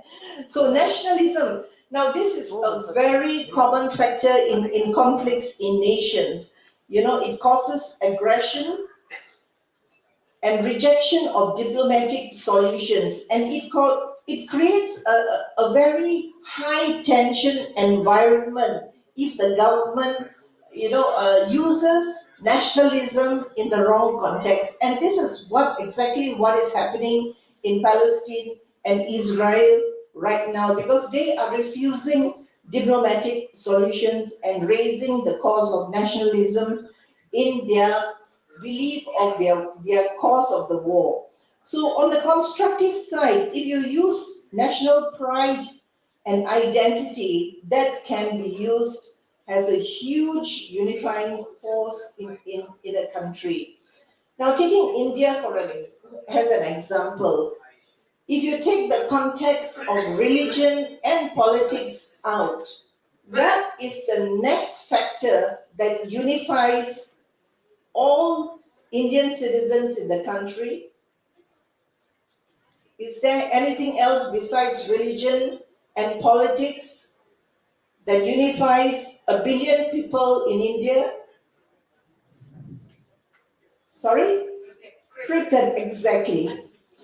I'm a huge cricket fan, by the way, and I only support one team, the Indian team. So that is a very good example of how you can use nationalism in the right way to unify people from various backgrounds and create that feeling of pride towards your nation. So let's go on to knowledge.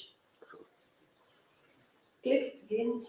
So the destructive role of knowledge can be used by manipulating information to spread propaganda and division, and this is extremely dangerous. And the positive side, constructive side of it, if you use knowledge in the right way, it can increase understanding and create more empathy between the citizens of the country. And you need to have open and transparent communication. And finally, it is about religion. Now, I always wonder why religion is used to create conflict, because every religion professes the same. Yeah? Would you not agree with me? Every religion professes peace, and empathy and caring about each other. So why use religion in the wrong context? And it is very wrong to justify violence and wars using religion, because extremists use it to create misunderstandings, misinterpretation of the religion.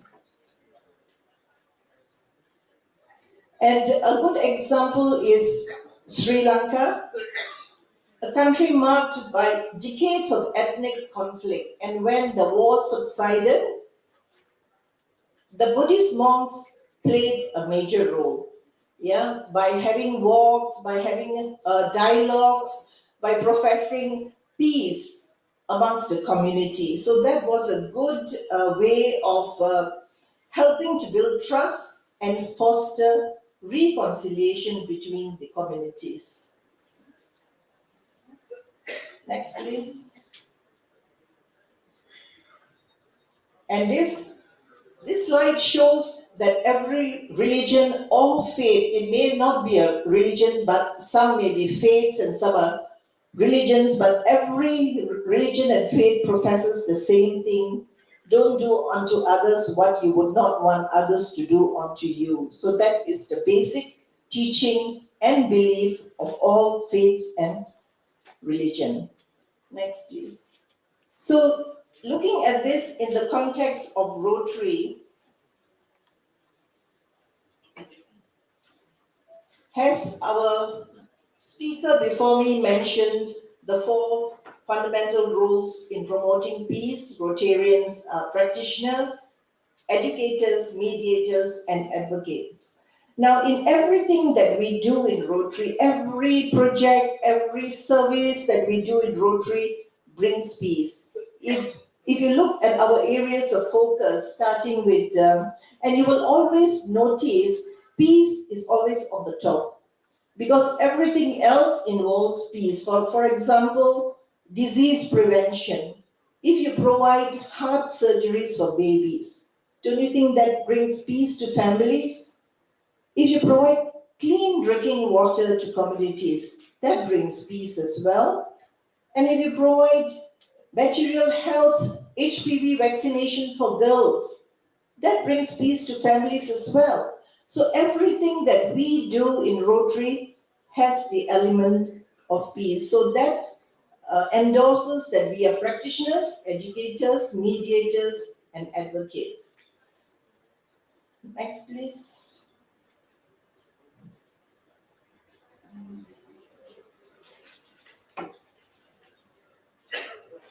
So in conclusion, we need to promote dialogue and understanding to create, which is one of the elements towards world peace. Respect diversity, challenge extremism, and I personally believe in the last one, which is empower peacemakers. We have to create more peacemakers to ensure peace in the future. And in this context, allow me to explain about something that we are doing in our district. Next, please. That is the Youth at Peace Builders program. Now, this idea is an offshoot of our Peace Scholar program, which is at a very high level where only graduates can apply for it. So we are scaling down that peace program, bringing it down to youth level between the ages of 18 and 30, allowing them to attend a peace program so that they will understand the implications of how important peace is and what are the elements to create peace. Because peace is a huge agenda. And we believe it starts with the youth. And many countries have brought down the voting age limit. So that implies that the youth are huge decision makers of tomorrow. They decide the direction of the country. So let's educate the youth in peace building, allow them to understand what it's all about so that in future, when they become future leaders, they will know what to do and do the right thing. Next, please. So in conclusion, I would like to invite everyone to the ASEAN Youth Peace Builders Conference, which is on the 23rd of May in Kuala Lumpur. We have timed it such to be just a few days before the RI convention so that you can just fly into Kuala Lumpur, spend time with us attending the conference and make your way to the RI convention if at all you're going. I know it's a very expensive affair in in Singapore. Accommodation are extremely very expensive. So spend more time in Kuala Lumpur. We will welcome you for this conference with open heart. Very cheap. So thank you very much for inviting me here today, and I wish all of you the very best. Looking forward for the rest of the 4 days of our visit here. Thank you so much.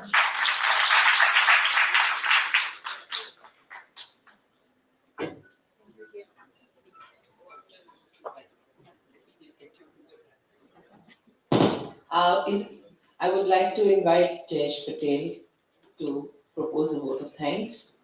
And I would like you all to give a bigger and louder clap for Goodwill.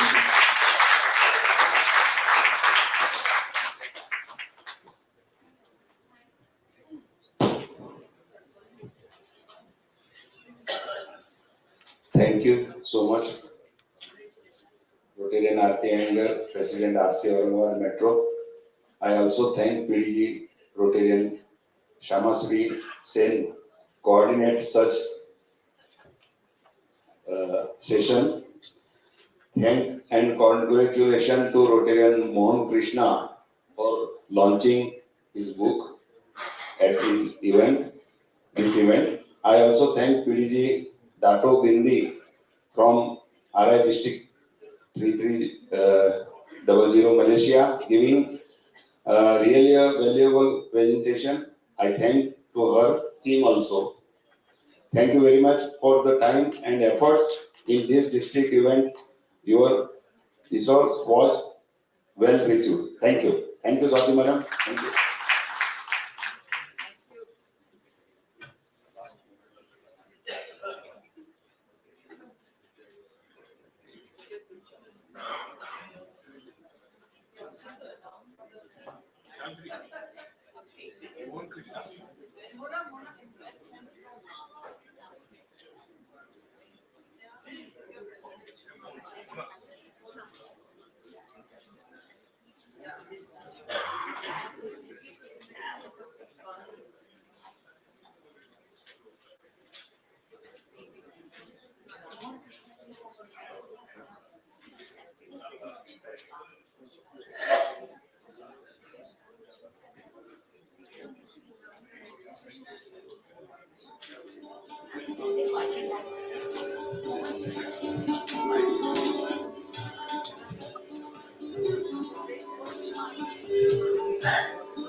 Now I invite Rotarian Sushma to introduce past President Rotarian Mohan Krishna Sreshtaji.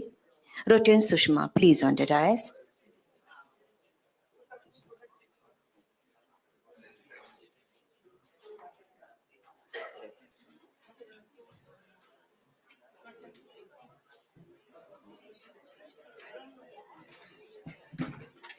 Good afternoon, all. I'm Sushma Dharmadikari, President, Rotary Club of Kolhapur Royals, District 3170. I'm very privileged to represent my district here in Peace Conference. I thank you, Host Club, for giving this opportunity to me to introduce Mr. Mohan K. Srestha. Mr. Mohan K. Srestha is a highly accomplished diplomat with an illustrious career spanning over 3 decades. Throughout his diplomatic career, he has made significant contribution to the international relations of Nepal in strengthening bilateral ties with various countries. His tenure as ambassador of Nepal to France from 2010 to 2014 was marked by remarkable achievements in enhancing Nepal's diplomatic presence in France. Mr. Sreshta's expertise in diplomacy and his deep understanding of international affairs have been evident throughout his career. His role as the chief of the protocol at the Ministry of Foreign Affairs highlights his expertise and ability to effectively manage his level visits and events, high level visits. Earlier, he worked in Abu Dhabi, Tokyo, Bangkok, and 74 nations across the world. Center for Diplomacy and Development in Kathmandu was founded by him and currently is led by Mr. Seshtha. He is advisor to We Will Rise Foundation. And so, with great pleasure, I present to you all our honored speaker, PP Rotarian Mohan Sreshtha. Thank you.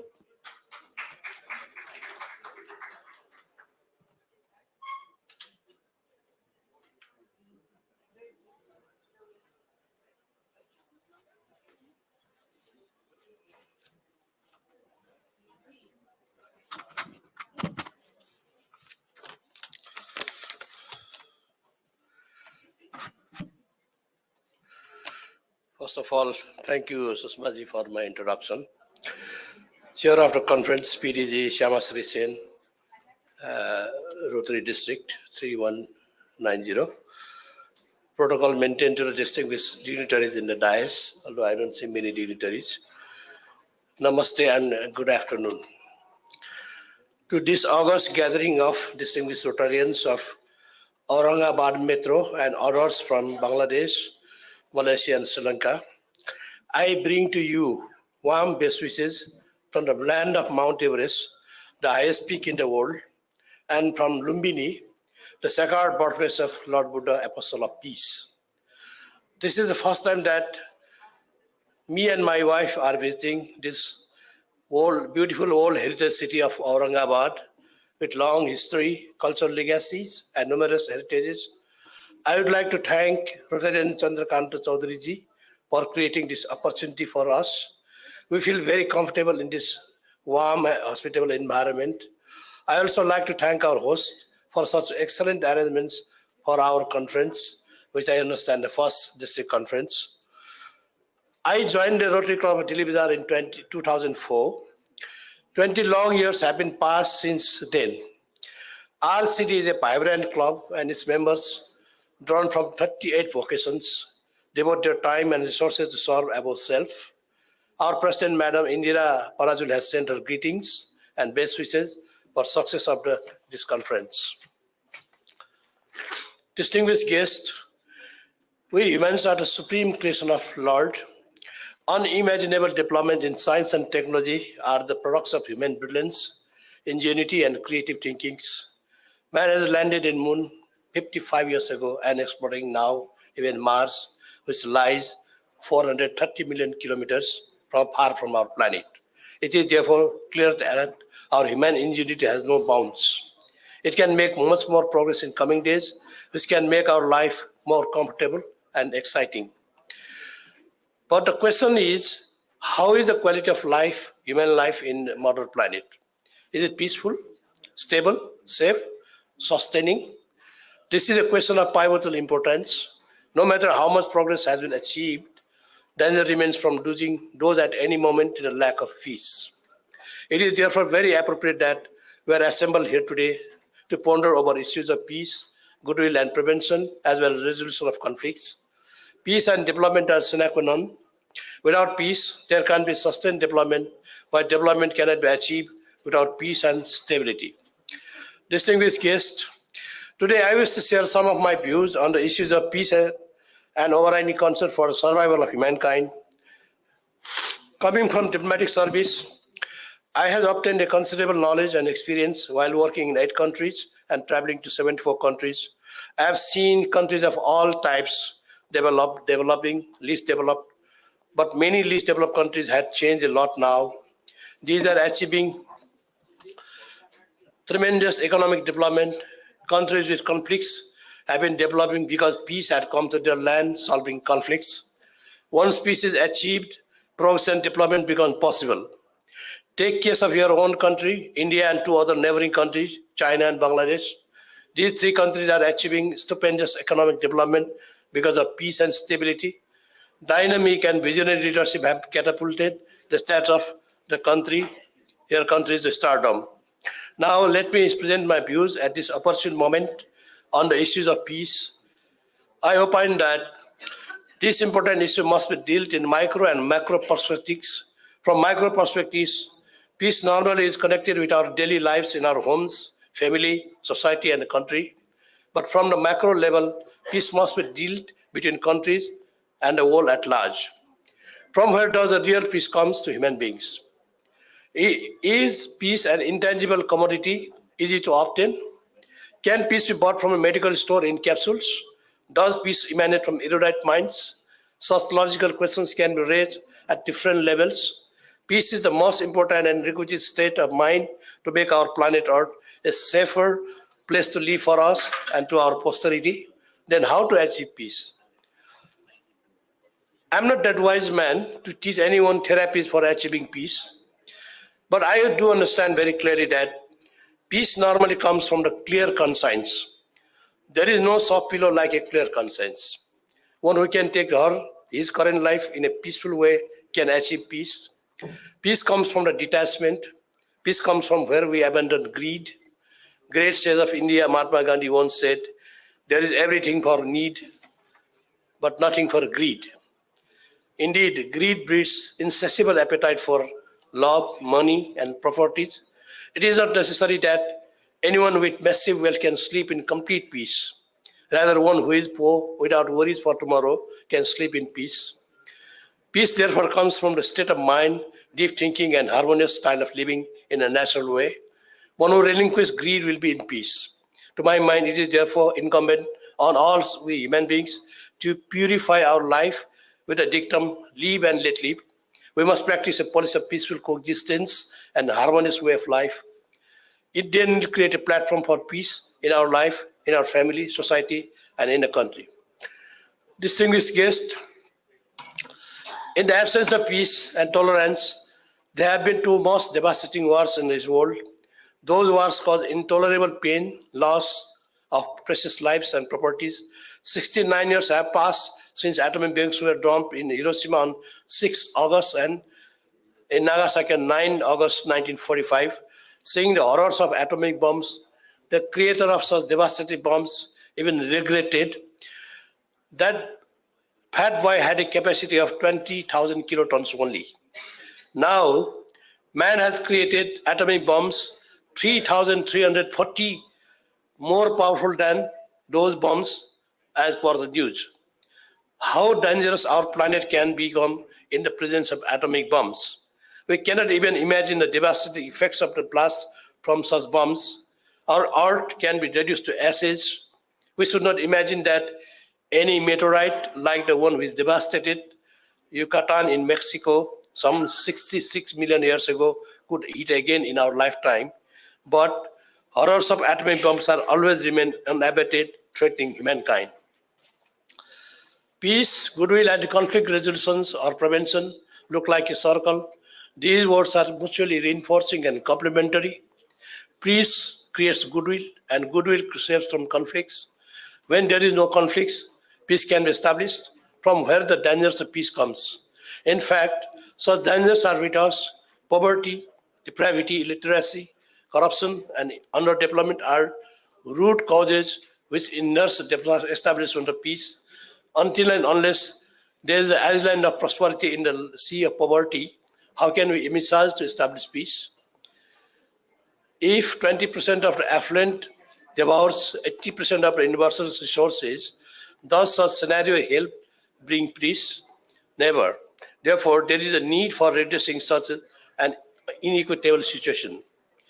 For this purpose, if fight we must, there should be fight against depravity, illiteracy, injustice, and unethical standards.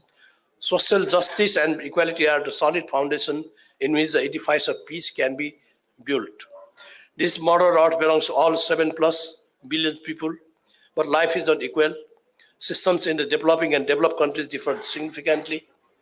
Promotion of human rights, rule of law, and end of endemic corruption can bring equality and level playing fields, which ultimately will help establish permanent peace in the world. Dangers against the peace is always existing. Moreover, in recent days, Hydra-headed problem of global warming is emanating from destructive use of natural resources, creating havoc in every part of the world. Floods, landslides, earthquakes, tsunamis, hurricanes, droughts are all creating a great impact on human life. On another side, proliferation of weapons of all sorts are yet another great danger against peace and humanity at large.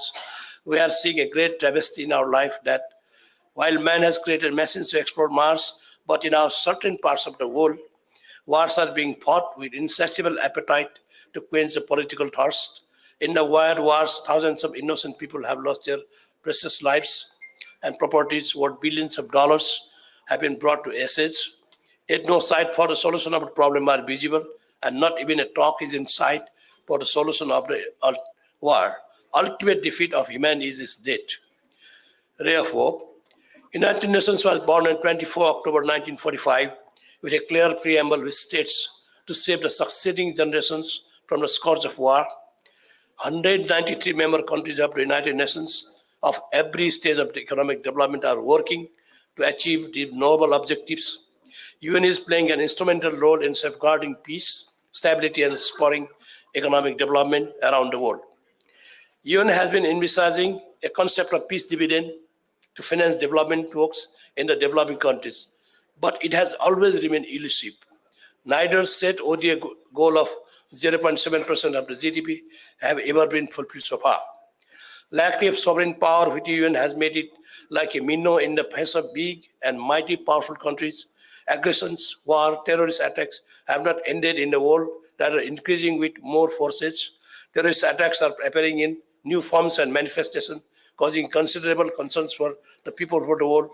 No country or people are immune from terrorism and wars. In one or another way, everyone is living in this world are affected. We all human beings living in this world must work individually and collectively for establishing a permanent peace to make our modern earth more safer and sustaining. It is worth noting that Rotary has added peace building and conflict resolution as another noble objective in its strategy. Rotary can play a meaningful role, an effective role for the peace building in the world. As Rotarians come with a pious objectives for service above self, they therefore know the value of others' life. This clear understanding will be a guiding force for Rotarians to act in defense of peace. Way forward, if you understand the value of peace so much, what should we do in coming days in this regard? Everyone can contribute in peace building works. These works must start from our minds, developing mutual understanding, harmonious coexistence, and happiness sharing. I am happy that Rotary movement has rightly and timely identified such problem and put in its core objective, peace building and conflict resolution. Peace building must be in minds of the people and if possible from the early childhood.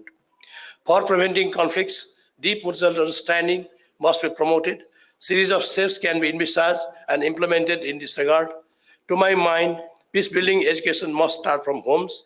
Parents can be the best teachers for peace building. Then comes the roles of the teachers. Once our small children know the value of peace, they themselves will play instrumental roles in conflict prevention and resolutions in the latter stage. In the world, promoters of peace are remembered during and after lifetime. Warmongers are devoured at all times. Seeds of peace must be planted in human hearts. Longing for peace, for conflicts and wars and comes from human minds. Mind is a place where compassionate treatment is needed more. Distinguished guests, I come from a country where peace is based on daily life. Nepal is a country where people even in serious depravity know how to smile. It is a multi-ethnic, multi-religious, multicultural, and multi-linguistic secular country where people live in peace and in a perfect harmonious way of life. They evolve their beliefs, but commingle respecting each other. We follow the dictum, live and let live. We respect others' view and seek same from others. Such a level of mutual understanding in the society fuel to create halcyon days. We have seen the vicious effects of international conflicts. No matter how much we have succeeded in building physical infrastructures, those might be demolished in the absence of peace. It had happened in our country also in the past. United Peace Agreement in 2006 between the government and rebelling party ended our problem, and the last straw of this UPA works related to truth and reconciliation are also in the final stage of ending. Nepal is a peaceful country inhabited by Wam people. Our country has been contributing peacekeeping forces since 1958 to the United Nations peacekeeping missions in many troubled parts of the world. They have been contributing in peace building and resolving conflicts.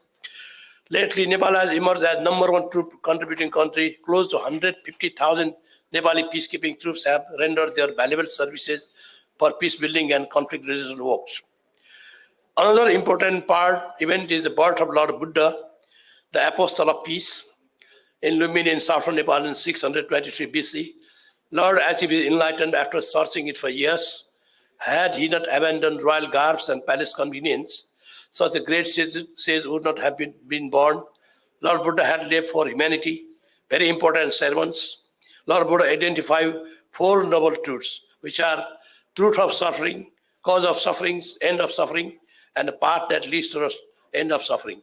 Lord also gave 8 enlightened paths to achieve these noble truths: right words, right thinking, right living, right concentration, right efforts, right action, right resolution, and right view. If we can imbibe and follow these universal truths, we can make our life more peaceful and sustaining. Distinguished guests, I am happy to inform this August gathering that our Venerable Guru, Shalpa Tenzing Rinpoche, a master spiritual leader, has undertaken a noble project to make Universal Peace Sanctuary in Lumbini. I have a video, but I cannot show now, but if possible, I'll show you. This sanctuary will be a center of Buddhist learning, meditation, as well as a center for promotion of peace, tranquility, compassion, brotherhood, and above all, mutual understanding. Our Guru wants to make this sanctuary a common heritage of us with individual donations. Once completed within the next few years, UPS will spread a beacon of hope for the promotion of peace around the world. Our compassionate Guruji wants to make our world peaceful and safer now and for our posterity. Longing for peace must remain eternal, and efforts for the establishment of peace, no matter from where it comes, must be supported by all peace-loving human beings. Now let me express some of my views with regard to peace building. As a Rotarian, I think that for the promotion of peace and goodwill and for the resolution of conflicts, we must take effective actions on a continuous basis. Actions for the establishment of peace must be universal character. We must start projects aiming to peace building. As a Rotary, a river in almost all the countries, serious efforts from Rotarians are sure to generate much success. I spoke to our Rotary Club of Delhi Bazaar in our last meeting and expressed my volition to work in this regard.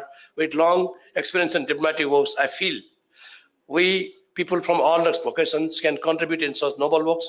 Diplomats, academicians, media personnel, bureaucrats, students, and general public at large are the main stakeholders in this regard. Lastly, before concluding my remarks, I would like to compliment Rotary Club of Aurangabad Metro for giving me this opportunity to express my views with regard to peace, goodwill, and conflict resolution. These are the issues which will carry great importance in our life at all times. We therefore must work hard to achieve peace and goodwill, promote these wherever possible.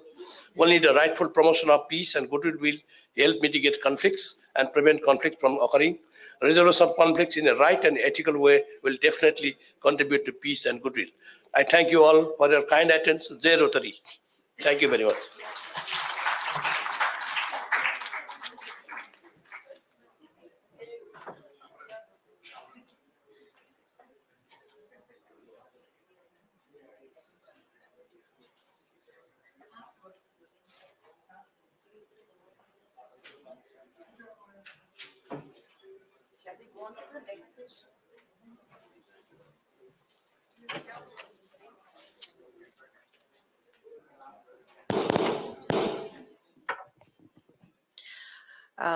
We are going to go into the third session right now. And for that, I would like to invite President-elect Dr. Neha Dongaonkar. Could you please come and introduce the speaker, Jayashree Chabrani? And Jayashree, you can come on stage. I would also like Elsa Murray to come on stage. Oh, it's written. Elsa, come on stage. And past President Rotarian Hassan Siddiqui. Hello everyone, good afternoon. Myself Dr. Neha Dongaonkar, President-elect 24-25. Thank you for opportunity giving me to introduce Jayashree Chabrani. President-elect and immediate past RWL chairperson Rotarian Jayashree Chabrani is the managing director of Emins Arts and Education Private Limited. She is a homemaker, author, soft skill trainer, motivational speaker, and a passionate podcaster. She has written 18 handwriting books both in English and Hindi. She made a world record in 2018. No matter how digital the world goes, human beings cannot be handicapped of the handwriting skills. That's a wonderful. The record is authenticated in the Golden Book of World Record and Limca Book of World Records. Her handwriting books are used by various schools all across as a part of the curriculum. She conducts annual signature event Global Handwriting Competition Drive. She has recently written and directed her debut short documentary Bhandewadi, The Rag Picker's Paradise. It's available on YouTube. She is a graduate in Rotary Leadership Institute.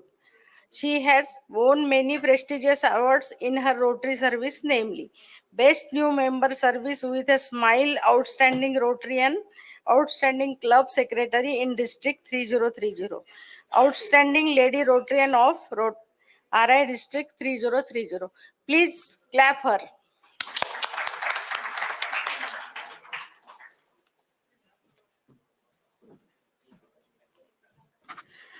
Thank you so much, Neha. Yes, I'm a very hardcore handwriting person and believe that no matter how digital the world goes, human beings cannot be handicapped of the handwriting skills. I'm sure the crowd agrees with this. Yes, thank you for that. Thank you so much for that. All the respected dignitaries from all across, it's such a pleasure always to get such opportunities to meet and mingle, know people, learn and unlearn and learn. So very, very important as we grow. All the members and spouses, all the Rotarians of Aurangabad Metro Club who have worked hard to actually bring this day to all of us. All the people who have worked behind the scenes. And of course, the man himself, Chandrakant sir, who I have now known for several years. And he has bound us all together, all the women all across South Asia. Such a pleasure. Can I request the entire audience to just chant Om for 3 times? And people who cannot can just close their eyes and chant Om for 3 times. We can sit straight and chant this. Om.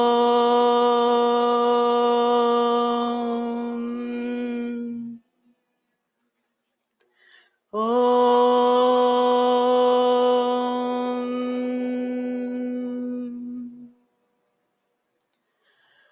Om.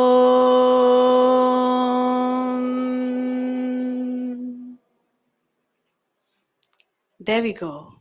And we feel at peace. How simple, how easy at times.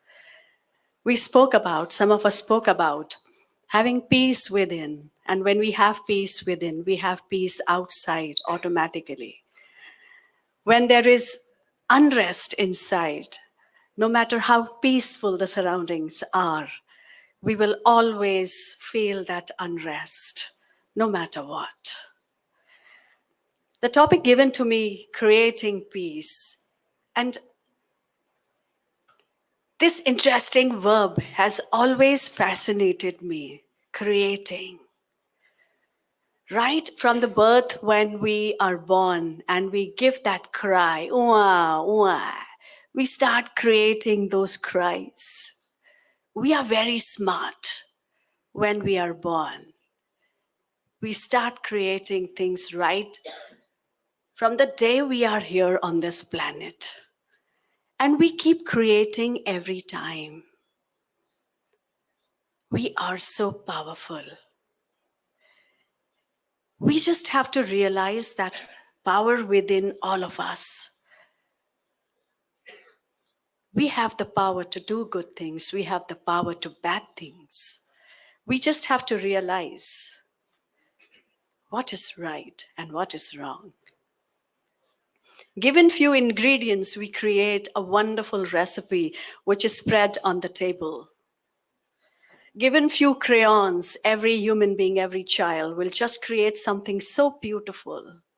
We have played on the sand in the beaches and we have created castles, haven't we all sometimes? We have created all the time.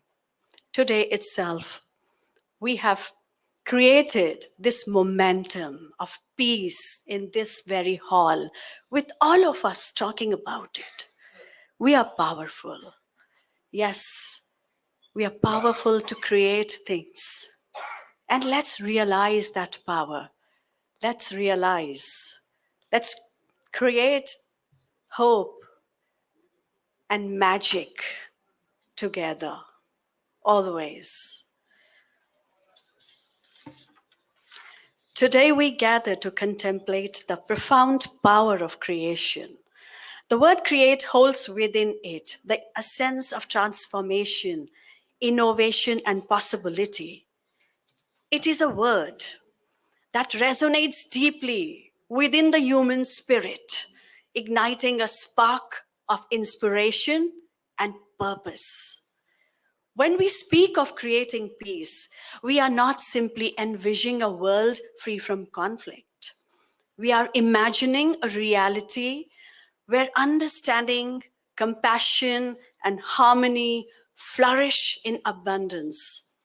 It is a world where every individual is empowered to contribute to the greater good, where differences are celebrated rather than feared, and where the bonds of unity transcend boundaries of race, religion, and nationality. Creating peace is not a passive endeavor. It requires courage, determination, and a steadfast commitment to justice and equality. It calls upon us to challenge the status quo, to confront injustice and oppression wherever they may exist, and to actively work towards building a more inclusive and equitable society. But the beauty of creation lies in its infinite possibilities. Each one of us has the power to be a creator of peace, to shape our world in ways both big and small. Whether it's through acts of kindness and compassion in our daily lives or through larger scale initiatives aimed at addressing systematic issues, every action we take has the potential to make a difference. As Rotarians, we understand the importance of harnessing the power of creation in our quest for peace. Through our dedication to service, our commitment to ethical leadership, and our unwavering belief in the power of collaboration, we strive to be agents of positive change in our communities and beyond. But creating peace is not a task that can be accomplished alone. It requires the collective effort of individuals and organizations working towards a common goal. It requires us to set aside our differences, to listen to one another with open hearts and minds, and to embrace the diversity of perspectives and experiences that make our world rich and vibrant. As we embark on this journey of creation, let us never lose sight of the transformative power that lies within each and every one of us. Let us harness that power to create a world where peace reigns supreme, where every voice is heard and valued, and where the beauty of our shared humanity shines brightly for all of us to see. As we gather here today, it is with profound sense of purpose and optimism that we discuss the role of Rotarians and Rotary clubs in creating peace for a better future. In a world often overshadowed by conflict and discord, Rotary stands as a beacon of hope, tirelessly working towards a more peaceful and harmonious world. Rotarians understand that peace is not merely the absence of conflict, but the presence of understanding, compassion, and cooperation. Through their dedication to the Rotary ideals of service, integrity, and fellowship, Rotarians around the globe are actively engaged in initiatives that promote peace at all levels of society.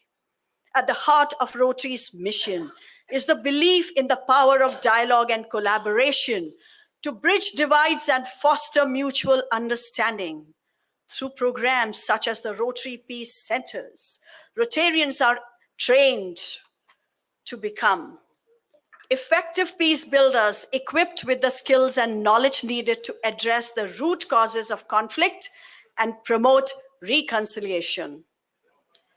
But the work of Rotary extends far beyond the classroom or conference room.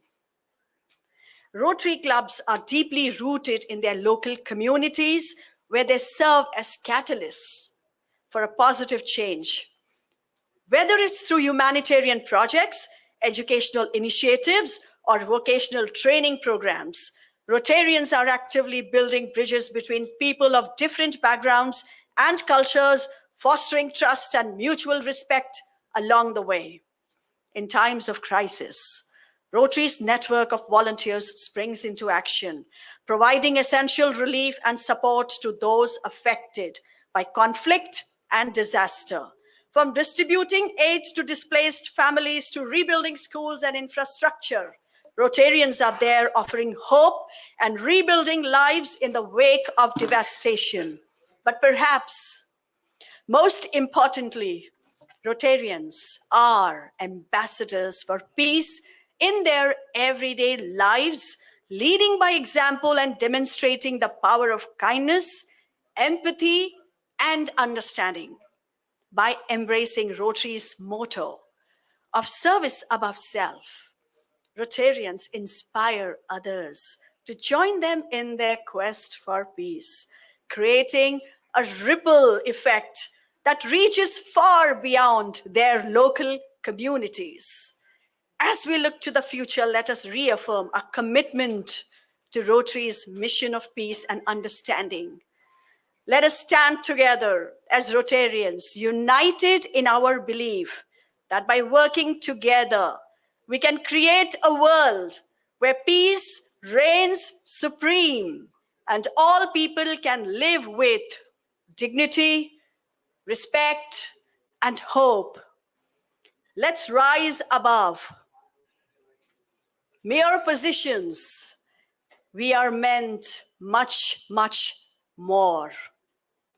सुनिए हमारी ये आवाज, एहसासों की बातें हैं, शांति के सफर में ये सिलसिला जारी है. मिटाए गमों की राहें, बसाएं खुशियों की बागें, हर दिल में प्यार और अमन की आवाज सारी रहे. सिखाएं दुनिया को नया तरीका सोचने का, मिलकर बनाए ख्वाबों का एक नया इकरार। इस समय की आवाज हम सबको याद रहे, शांति की तलाश में हम सब मिलकर बढ़े। Thank you so much everyone.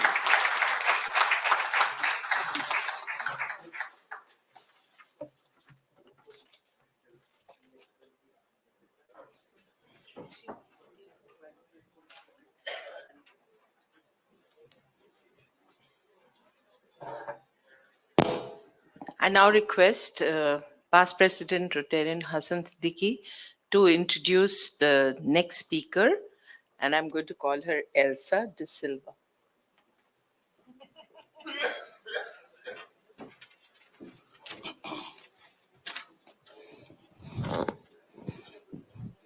Good afternoon, everybody. Thank you, PDG Shamasri Singh, Madam, to give me the opportunity to introduce such a lovely lady who has all the way come from Mumbai.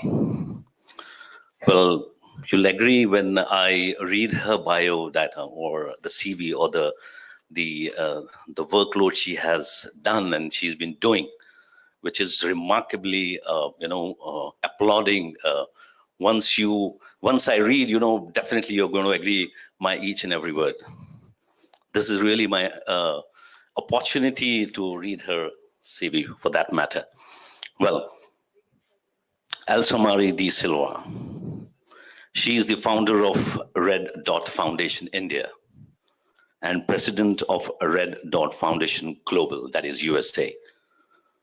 She created the technology platform Safe City, which crowdsources personal experiences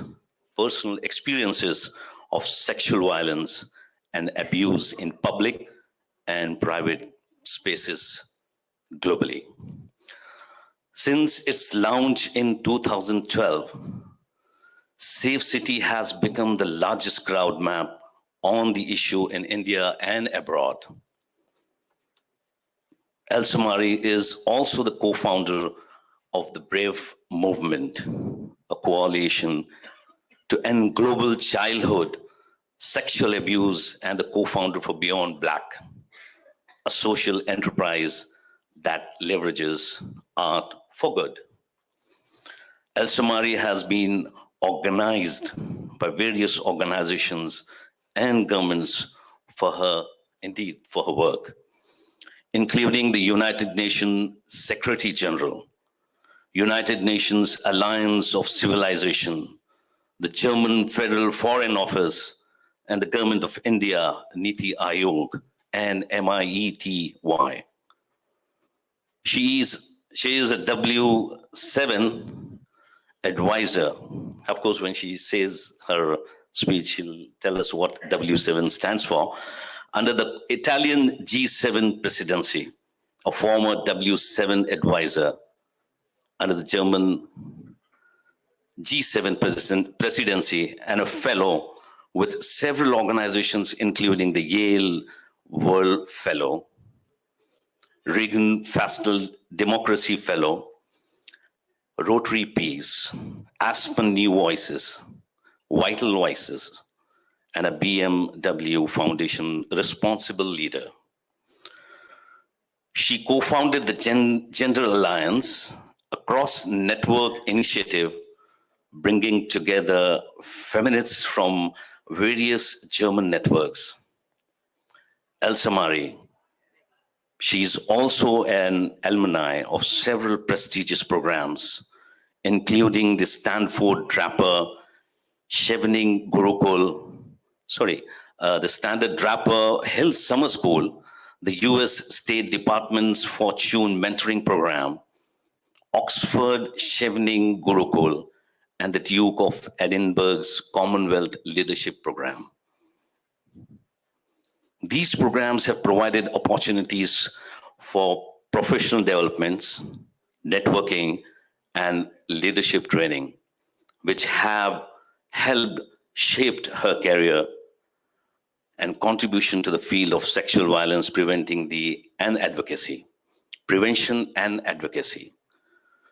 She has penned she didn't stop here. She goes on. She has penned articles for CNN, Huffington Post, WIP, among the others, and spoken at various events such as Rotary International Assembly, Aspen Ideas Festival, TEX, Mid-Atlantic, and the UN Women. She's a co-editor and author of books such as The Demographic Dividend and The Power of Youth. That is the Anthem Press. Decolonizing Development in South Asia, that is the Aspen Institute, and a series She Is, which highlights the leadership of women in various fields, sustainability, steam, and water. Prior of creating Safe City, she has worked in aviation industry as well for 20 years, where her last portfolio was a vice president in networking, network planning, and charters. Here we go. I end here, but she'll start or begin with advising us. Please. Thank you.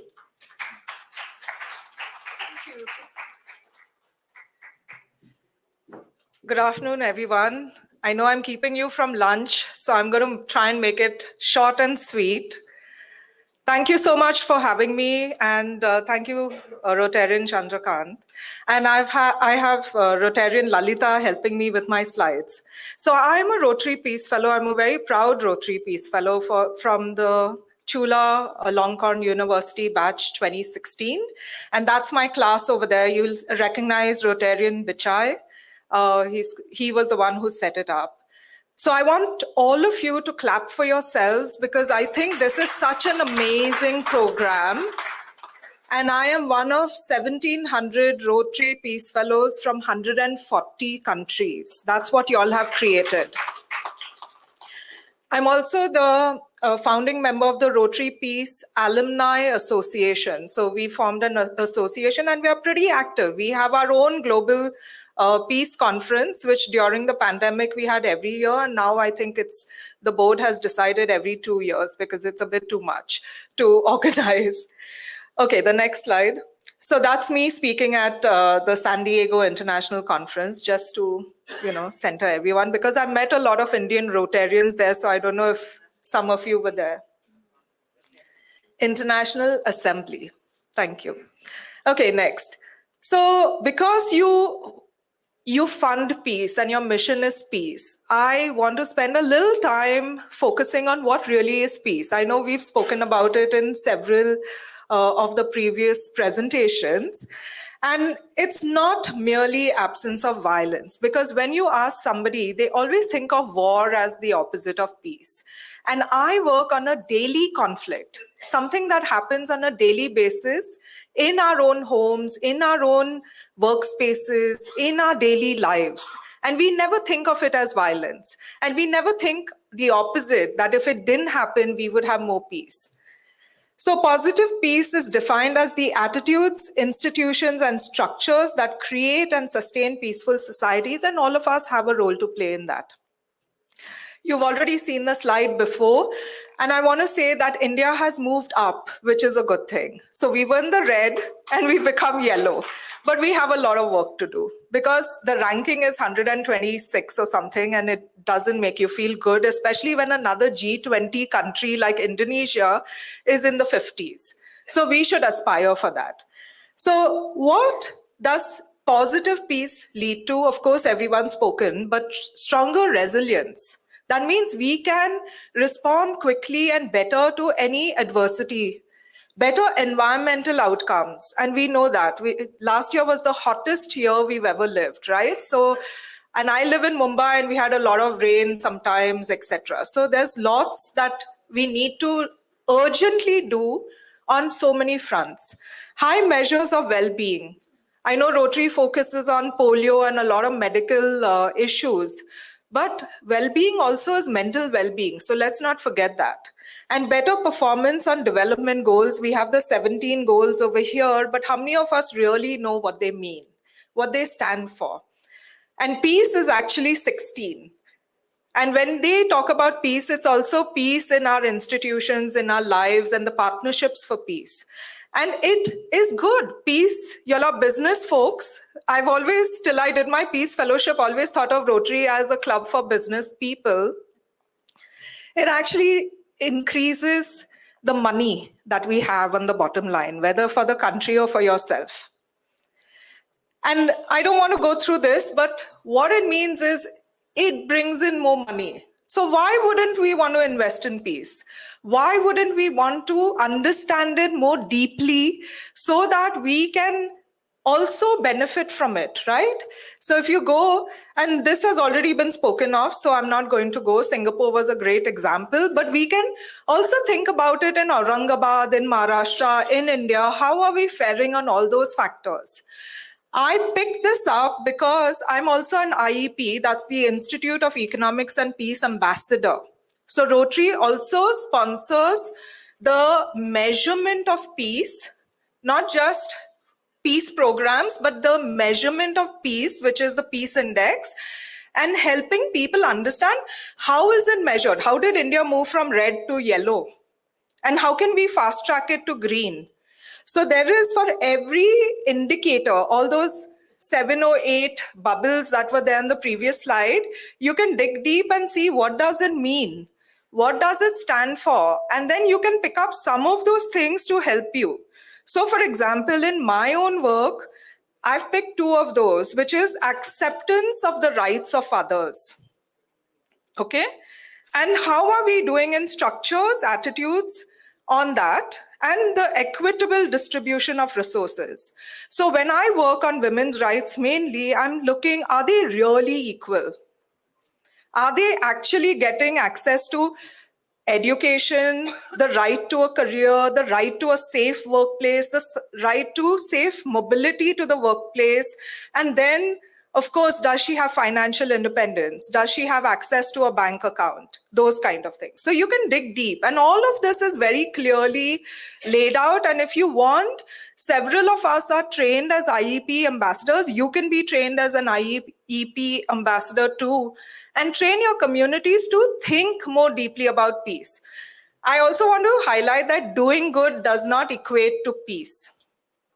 You can do good, but come from a power and a privileged position, and that does not actually, you might be furthering the problem than actually resolving the problem. So coming to me and my work, you heard that I was in aviation for 20 years, and 2012 was a landmark year for me. I had reached my glass ceiling. I couldn't see myself as a CEO of any Indian airline. And till date, there's no woman in the COO position or the CEO position. And I was already doing highly strategic work. So I was thinking what next for myself, and I really wanted to work on something that would improve the life of women, children, and the senior citizens. But I didn't know how or what to do. And at the same time, I got through a Swedish program which focused on CSR, corporate social responsibility and sustainability in business. Things that I had not heard of, we didn't have a department. And the airline that I was working with, Kingfisher Airlines, also went through the whole year, they went through a financial downturn and eventually shut. So, on one hand, I was learning about good business practices, CSR, and watching how my own company was violating all of it, right? And at the end of the year, we had this awful incident, if you remember, with Nirbhaya in December 12, where she was gang raped on a bus and left to die on the streets. All of us were shocked, so was I. I wanted to do more than just participate in demonstrations and protests. And so actually Safe City was born out of that. 10 days after the gang rape, I launched the platform to document anonymous incidents that one faces, because I realized that I had faced it. I had never made any official complaint. Many of my friends started talking about their experiences. Nobody had even made a complaint. And so there was a data gap. I was coming from the business side of things. I wanted to understand the problem. There was no data. So if you go further, you'll see that it is actually a global problem. And having been through a pandemic, all of us have been, we now know what a pandemic means. So this sexual and gender-based violence is a global pandemic where on an average, 1 in 3 women experience some form of sexual violence at least once in their lifetime. And yet 80% choose not to talk about it.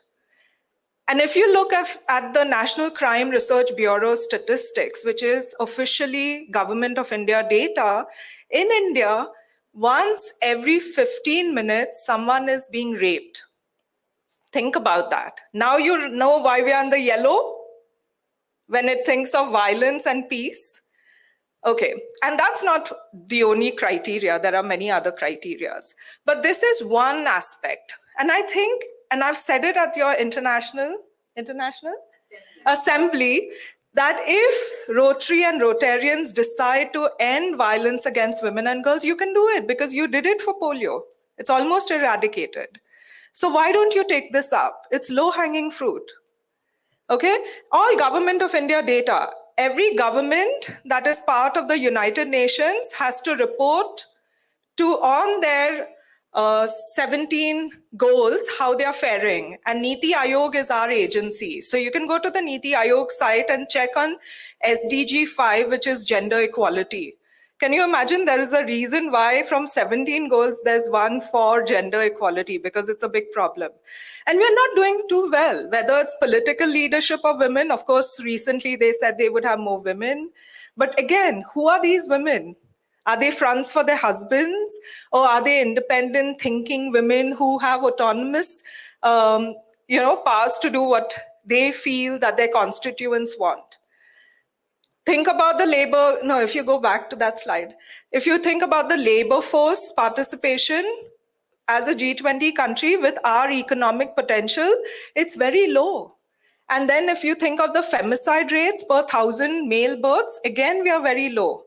And some years back, I think one of the northern states issued a red alert. One only issues a red alert in terms of a volcano eruption or like a major disaster. And in that village or in that district, there were 0 female births whilst there were male births. So we have to think why it's happening, right? And the data points help us think through that. Okay, so all of that pulls us down on various development indexes. So not just the peace index. You can take the Georgetown Institute of Peace and Security, we are at the bottom of the list, or the World Economic Forum, or the UNDP index. So we need to improve this because I don't like seeing my country at the bottom of the pile. I want to see it as being the gold standard. So that's my solution. That's what a tech crowd map looks like. All those bubbles are stories that people have put. You can zoom in right up to the street level, check out what's happening, read what kind of incidents they face, and 90% of this does not reach the police, and the police have acknowledged it. We work with the police in several places. So the aim of the platform is gather information, that is stories and incidents, publish the information in open source format so that even you can use it, study the patterns and trends by location, category, day of week, time of day, so that we can do something about it. And then we have made it by design completely anonymous with an empathy layer on the UI UX, and we provide help information because we want to help that person who's reporting. And if you go further, we work with communities. So we work with Rotaractors and other Rotary clubs and also institutions like the police because they don't have that information. So like the chief guest said, he can't do it alone. He needs us in the community to bridge that gap. But people are reluctant to go to the police station to make those complaints. So how can you actually address the violence or know what's going on if you don't have data? And data can be really specific in helping you identify exact locations, exact time of day to solve a problem, and then you can put pressure or work with them to find the solutions, whether it's deployment of police in certain areas or education or even usage of CCTV cameras. So we are working currently with the Faridabad police, The commissioner was part of my Achieving program. So when he took on his posting, he asked me to help him reduce the violence. Our team did extensive audits, identified hotspots, and then we also trained his team on gender sensitivity. Because what happens is some of it is considered too trivial to report. And so the police say, oh, if she's being touched or groped or somebody's catcalling her, it's part of the daily routine. So they don't think it's a crime, but under Indian law, it is a crime. Now that we know the hotspots and the time of day, from their control room, they are watching the CCTV cameras, where earlier they did not know what they were looking for. Now they can spot it. They have the ability from their control room to even make a public announcement. So they don't have to even go there. From their control room, they can make the announcement telling that person, stop doing it. So I think we should help them use these resources more in a better manner.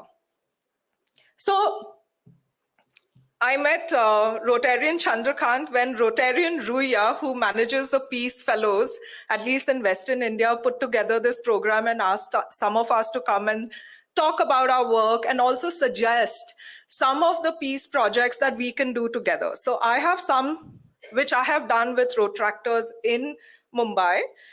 Actually, not just Mumbai, I think even in Pune, is the first one, if you go, is youth safety champions, where we help them think about the laws, rights, gender sensitivity, challenging privilege and bias, and they are trained as peer educators and first responders to help their own youth who are facing sexual and gender-based violence. Because 90% of them don't go to an adult. They don't tell a parent or a teacher. They tell a friend, and the friend doesn't know what to do. So we help them be that, collect the data, and also make recommendations directly to the police, etc. And so that is one program. The second program is working in communities with women. We worked with the BMC and the government of Maharashtra to train 5,000 health workers to be the safety champions, where they know the laws on domestic violence. They can educate the women in their communities who are facing any kind of problem. The third one is educate the boys, save the girl child. We focus a lot on the girls, but we never really tell the guys that what they are doing is often a crime, because under Indian law, it is a crime. So we need to place an emphasis on the young men and the young children, not only on good touch and bad touch, but also explaining to them the consequences of inappropriate actions. So we have that. And Mr. Ruya always encourages me to put this actually as project number 1 because he loves it. And then the project number 4, I think, is livelihoods for women, which I think you'll do. But incorporate that additional element of helping them think about their rights. Because I don't know if you know, but POSH Act, the Prevention of Sexual Harassment at the Workplace Act in India, is so powerful. It doesn't only cover formal labor, but informal labor. So every woman must know she is protected under the law and what are her rights and where can she go to complain, because it's very clearly laid out in the law. That's it from me. I'm going to be here, so please get in touch. I have spoken at various Rotary clubs, not only in India, but also abroad. And I'm happy to help you think about it, about how you can strengthen the peace lens in your programming and also connect you with other Rotary fellows who might be in your regions. Thank you.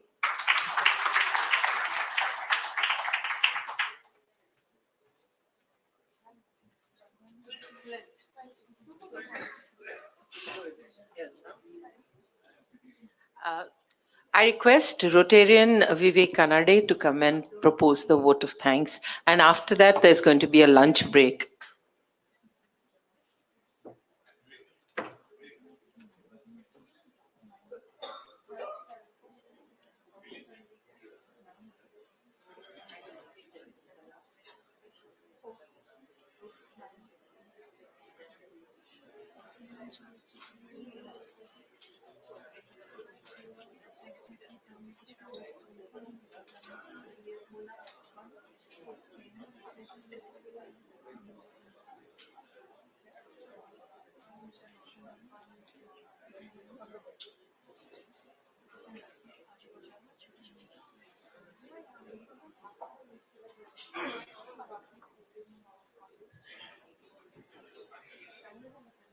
Before the vote of thanks, there is a small announcement. The Commissioner of Police will be visiting us by 4 o'clock. Thank you. On behalf of RID 3132, I express my sincere thanks to past RWR Chair Lieutenant Jayashree from RC Nagpur, RID 3030, and Rotary Peace Fellow Lieutenant Elsa Marie De Silva for their valuable thoughts and guidance. Thank you.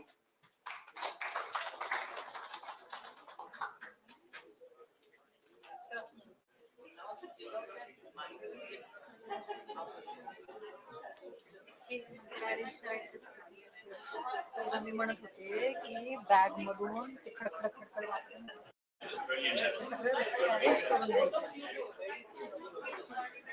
आणि पटकन हे करायचं आणि कुठल्याही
त्या पांढऱ्या रंगातल्या by होत्या ना, सुधा कांकरिया, पाहिलं का त्यांना? ओळखशील का? बाहेर असतील तर शोधून आण. नाही, ह्या नाही, यांच्यासारख्या दुसऱ्या. व्हाईट कलर का? यांच्याच सारखं पांढऱ्या साडीतल्या दुसऱ्या.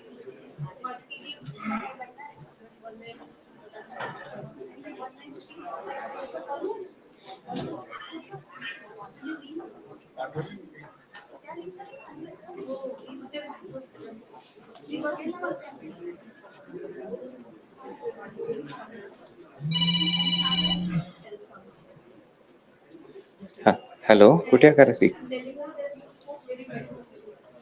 बरं. वाळून आला का? ठीक आहे, मी एका कार्यक्रमासाठी आलो आहे. मॅडमला विचार तिथे, मला एक लॅपटॉप पाहिजे बीट्स हॉटेलमध्ये. मॅडमला भेट. गेले का? बरं, ठीक आहे. हां हां, ठीक आहे. Okay okay okay. हां, ठीक.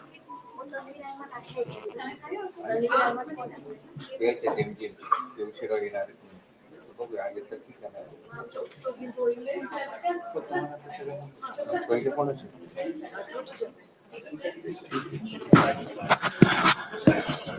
Well, good afternoon. I am seeing all the eminent people assembled in the hall, and we are to start session number 3 of this conference. And I invite the speakers of the session, Ms. Rutuja Somani, please come on the dais. I invite Rotarian Mona Bhumkar, please come on the dais. I request past President Rotarian Abaja Chaudhary from RC Delhi, Rajendra Place to be on the dais. Welcome. And I invite Sudha Kankriya from RC Ahmednagar. Please come on the dais.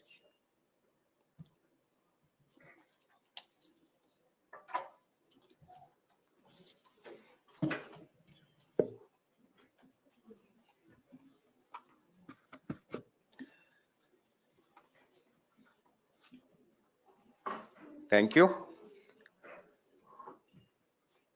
Though this is a post-lunch session, the interest in the conference subject is of quite importance, and that is what we are seeing from the first session. The participants are taking showing enthusiasm in everything. The presentations in the morning have been wonderful, and this is the session which is yet another wonderful session wherein experiences and finer sharing will be done by the speakers. I would start this session from role of education in promoting peace being presented by Ms. Rutuja Somani, and I request Rotarian Rohini to come up the stage to introduce her. Yeah, please come.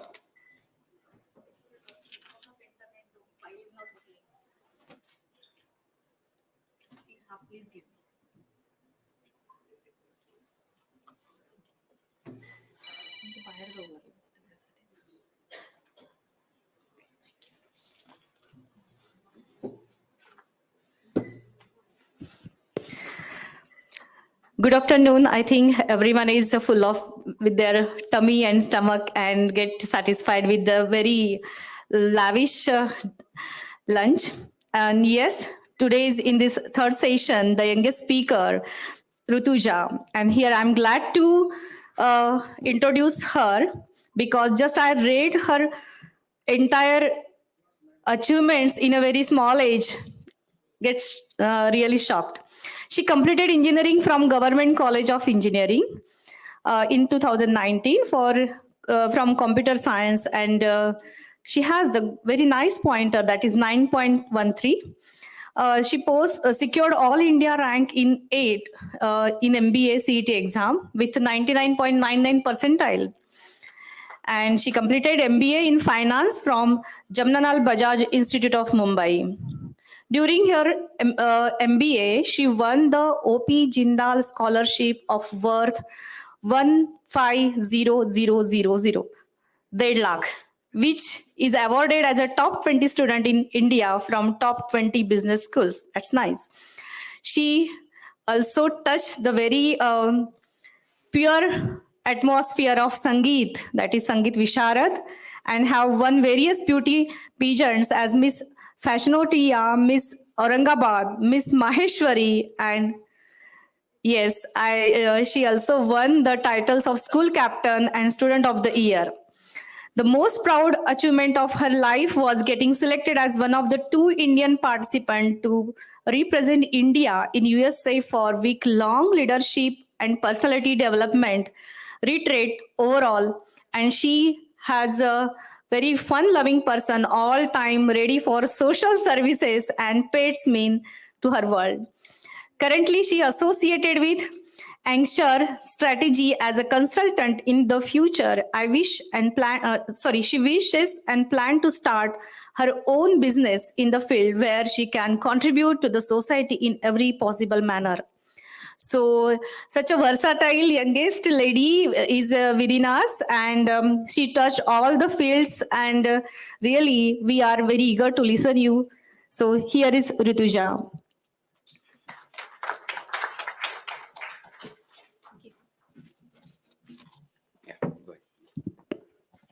Thank you for the introduction, ma'am. Can you please play it?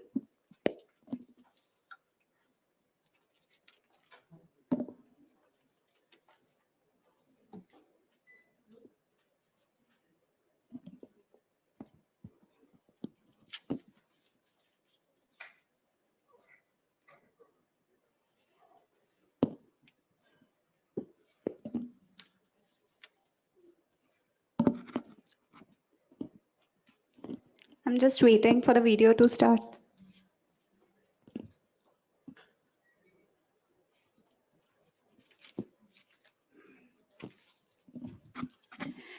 Somebody someday has said, the classroom is where the seeds of peace are planted, and education is the water that helps them grow. But what do we mean when we refer to the term education? Is it merely resonating with the term academics, or is it something else? Well, academics teaches you how to climb the tree, but education is about exploring the entire forest. Academics are the pieces of puzzle. Education is the picture that emerges when all of them come together. Academics are chapters in a book. Education is the story that unfolds throughout your life by helping you navigate the complexities of life rationally. It is a journey that lasts lifetime, wherein it's a continuous process of growth and self-discovery.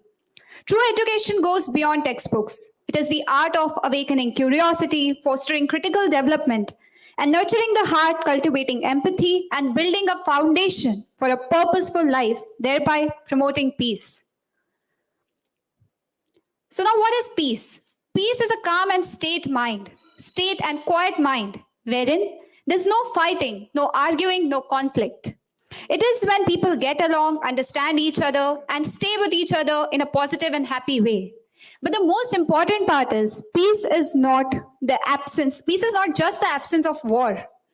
It is creating a happy and safe environment for everybody involved. Peace is not merely a distant goal, but the journey we embark upon through education, understanding, and empathy. Albert Einstein rightly said, Peace cannot be kept by force. It can be only achieved by understanding. The more we learn the aspects of education, the more we realize the importance of understanding by developing new perspectives. And with this comes the path to peace. Can you please play the video? And hence, if we now understand how these two words, education and peace, are strongly correlated, and hence the topic, role of education in promoting peace. A very good afternoon to one and all. I am very happy to honor the stage today and get the honor of expressing my views on such an important topic. Can you please pause?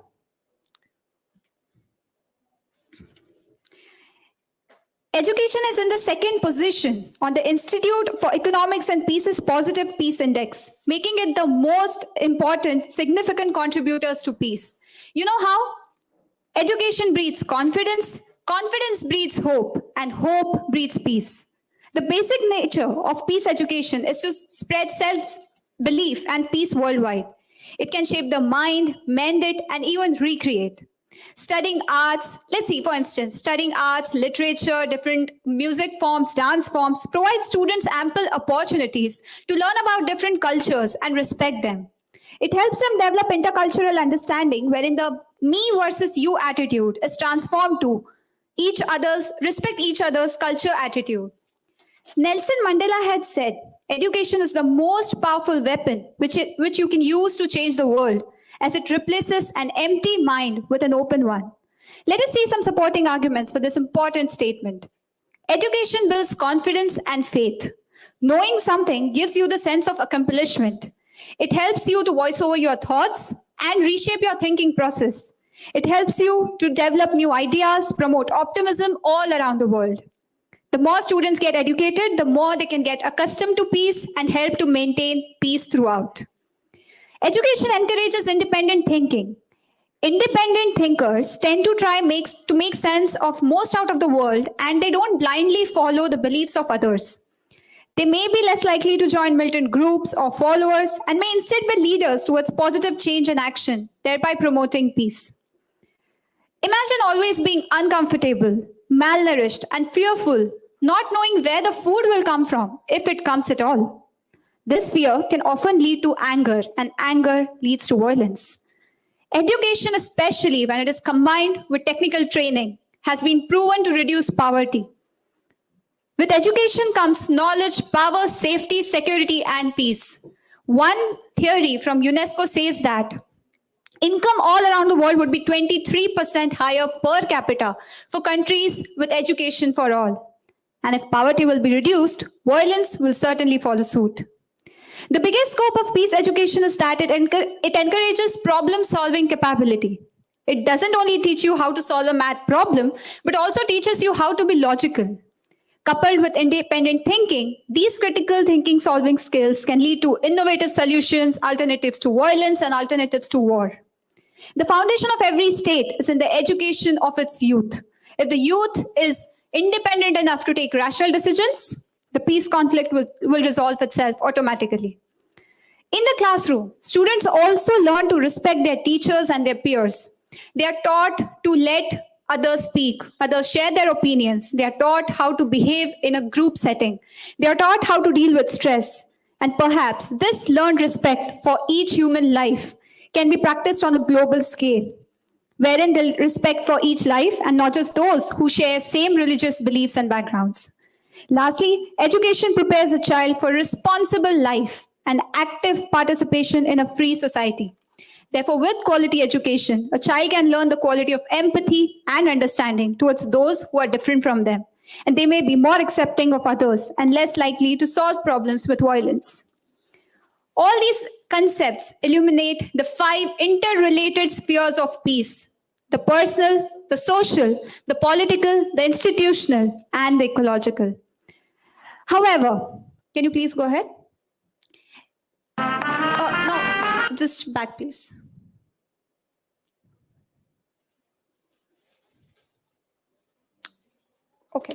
Okay, stay there, it's okay.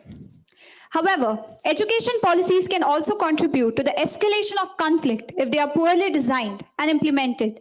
The creation of conflict-sensitive education policies is one of the interventions in promotion of peace through education.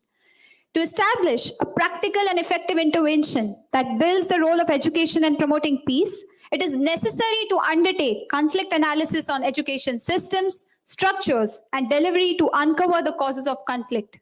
Any country's social, economic, and political progress depends on the knowledge, abilities, values, and attitudes that education fosters. If young people are not given the opportunity to upgrade their talents for the workforce, they will eventually be shut down out of society's active involvement. Hence, education should be inclusive, affordable, and accessible. It should address inequality and exclusion and provide opportunities for previously marginalized communities. To conclude, I'll say education is a weapon that promotes autonomous thought and creates opportunities for novel concepts. In a world where ignorance breeds fear, education acts as a beacon of light that guides us towards a path of peace. It is certainly the cornerstone of progress, and progress is the foundation of lasting peace. To end with, I would just want to share a 1-minute video, which I want all of you to be attentive and pay attention to. Can you please play the video? No, from here itself. The video will start in a minute.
So anybody, I just want an answer from the audience. Why did we play the video here and how was it relevant to our topic? Anybody? Okay. The human depicted in the video had a raw mind, a closed mind. And the old lady was analogous to education, which acted as a catalyst for the man's reflex to work.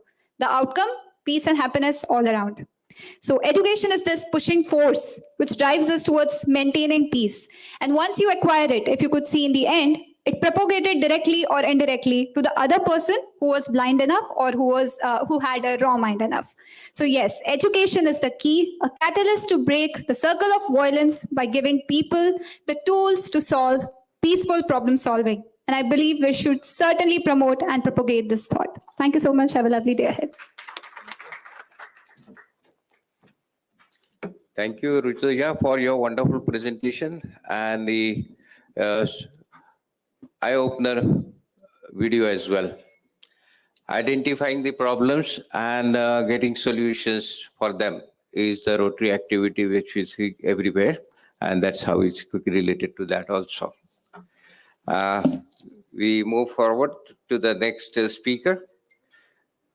Having seen about education, we are moving towards role of parenting in promoting peace concepts to be imbibed at right stage. And to talk on that, we have Rotarian Mona Bhumkar from RC Aurangabad Metro, RI 3132. And to introduce her is coming Rotarian Mukund.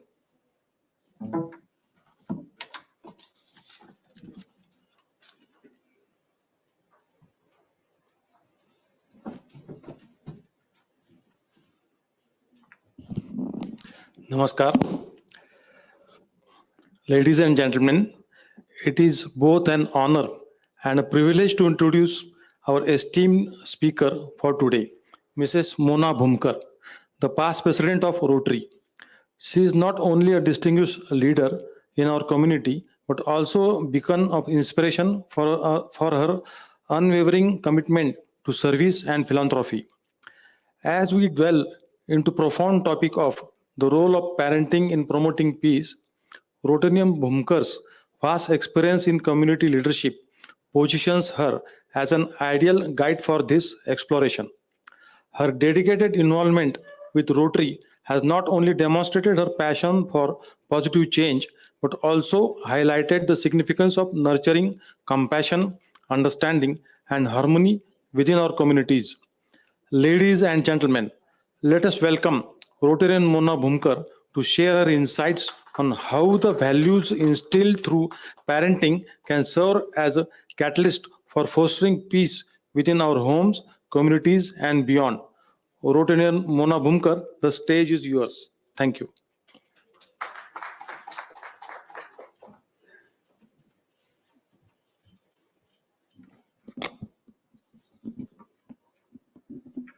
Thank you, Rotarian Mukund, for a nice introduction.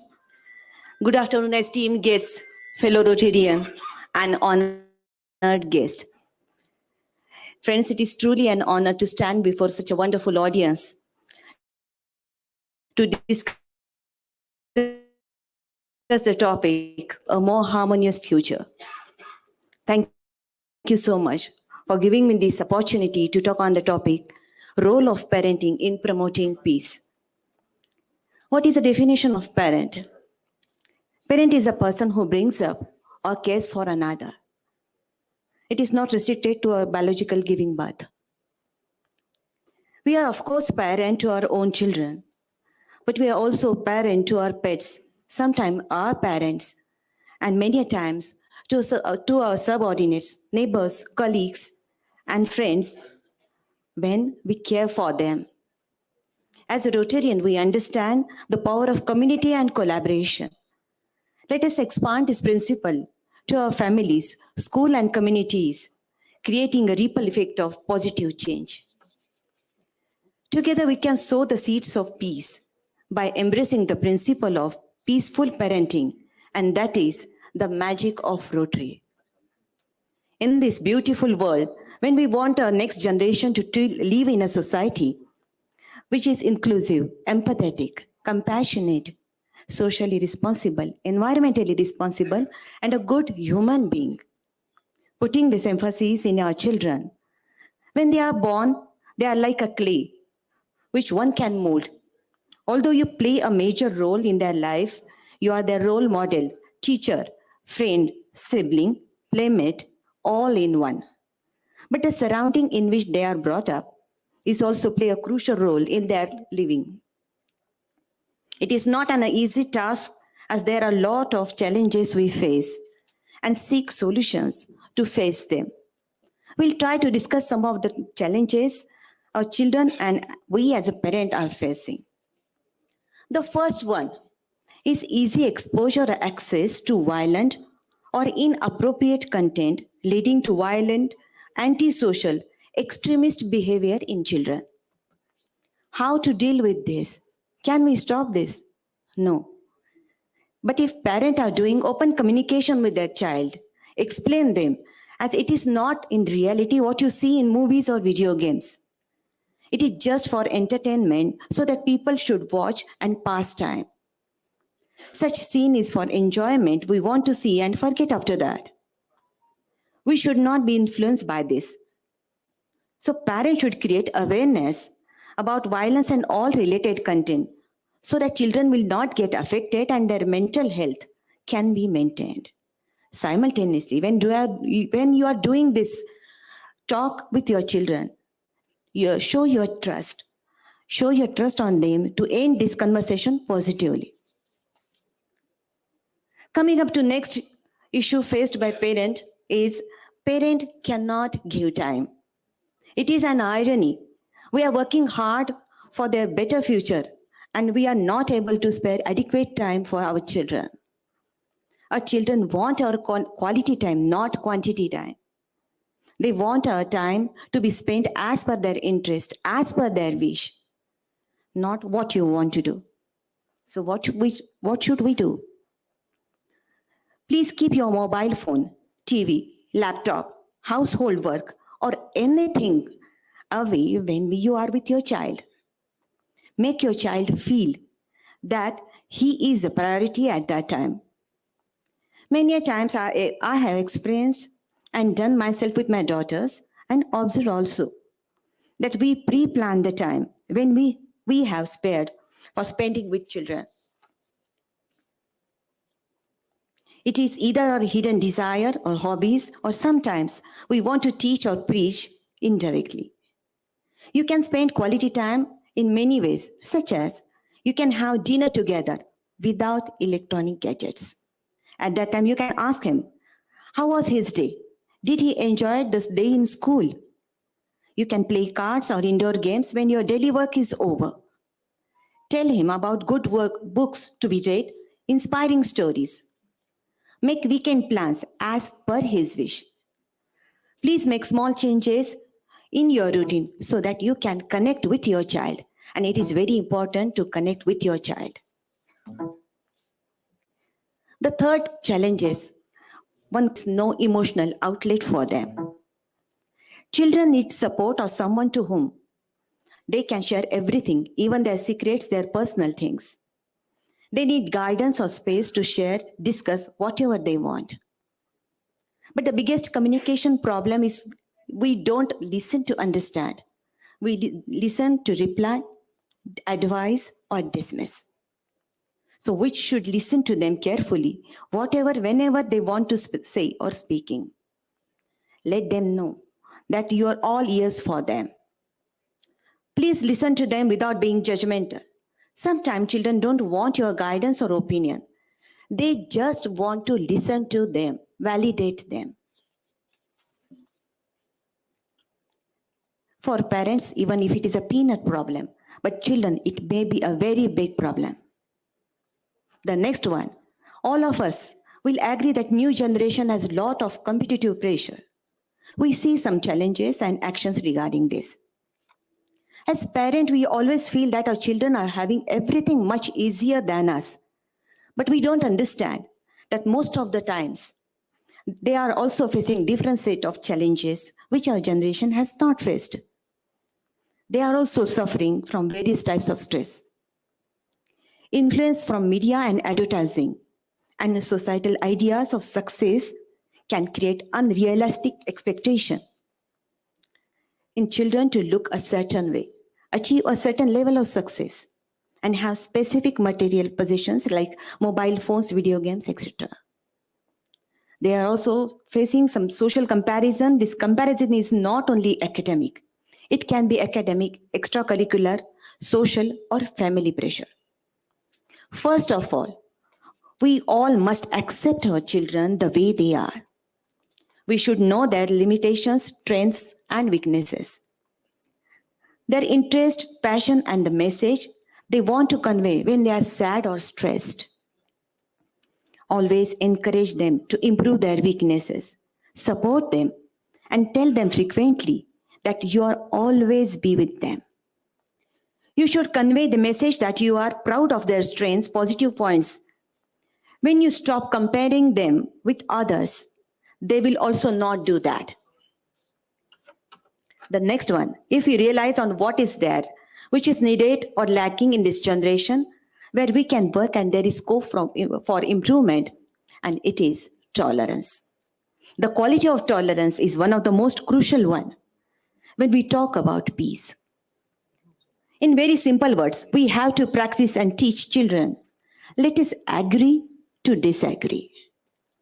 To lead them by example, to have respect and accept behaviors, beliefs and cultures which are different from yours own. When you are discussing events or people in front of children, they are listening to and observing how you refer to people of different religion or political views also. If you show them that although you are not approved, but still respect their views and ideas, children will imbibe your qualities. You cannot party when there is a funeral at your neighbor's home. Inculcating the quality of tolerance will add a lot to better mental health of children. A discussion on peace will be incomplete without talking about mental health. And the last one is mental health. Many mental health issues in adults have their roots in childhood. So recognizing the signs and symptoms of mental health issue early will not help you immensely as a parent, but eventually it will help the society also. We often parent are in denial because there are a lot of misconceptions and social taboo, which prevents them from seeking timely help from right resources.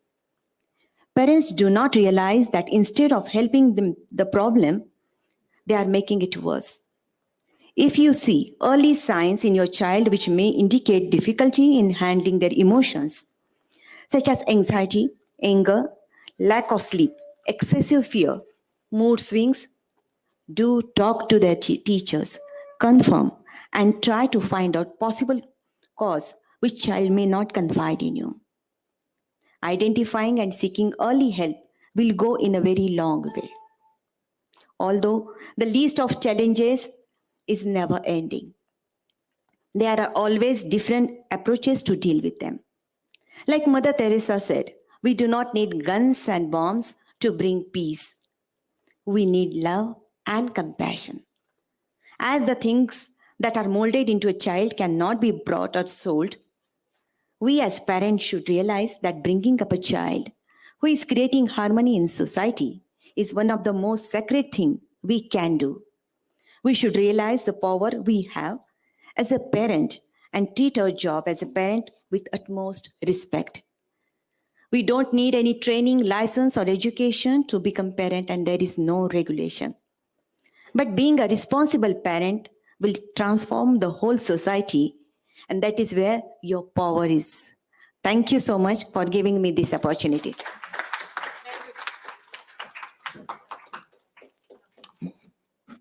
Thank you, Rotarian Mona. You have brought out a peculiar point wherein right in the beginning we need to imbibe in the students, in the children, their emotional values, their mental health, and time that you need to give to them in upbringing. Thank you. For this session, we have one more speaker. As much as we work here and then work is seen by people and then by maybe publicity of mouth, it could be spread.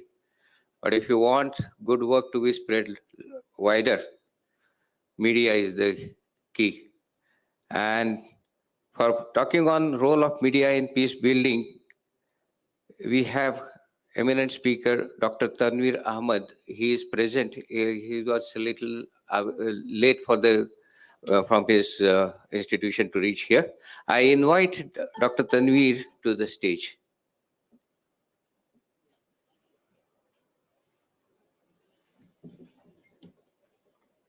Please come.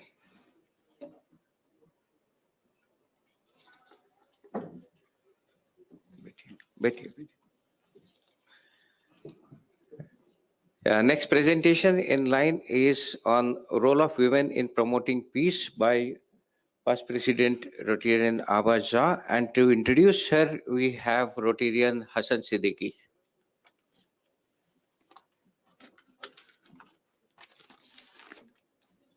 Second time lucky.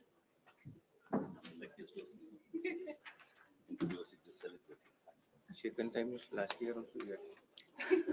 No, for this function.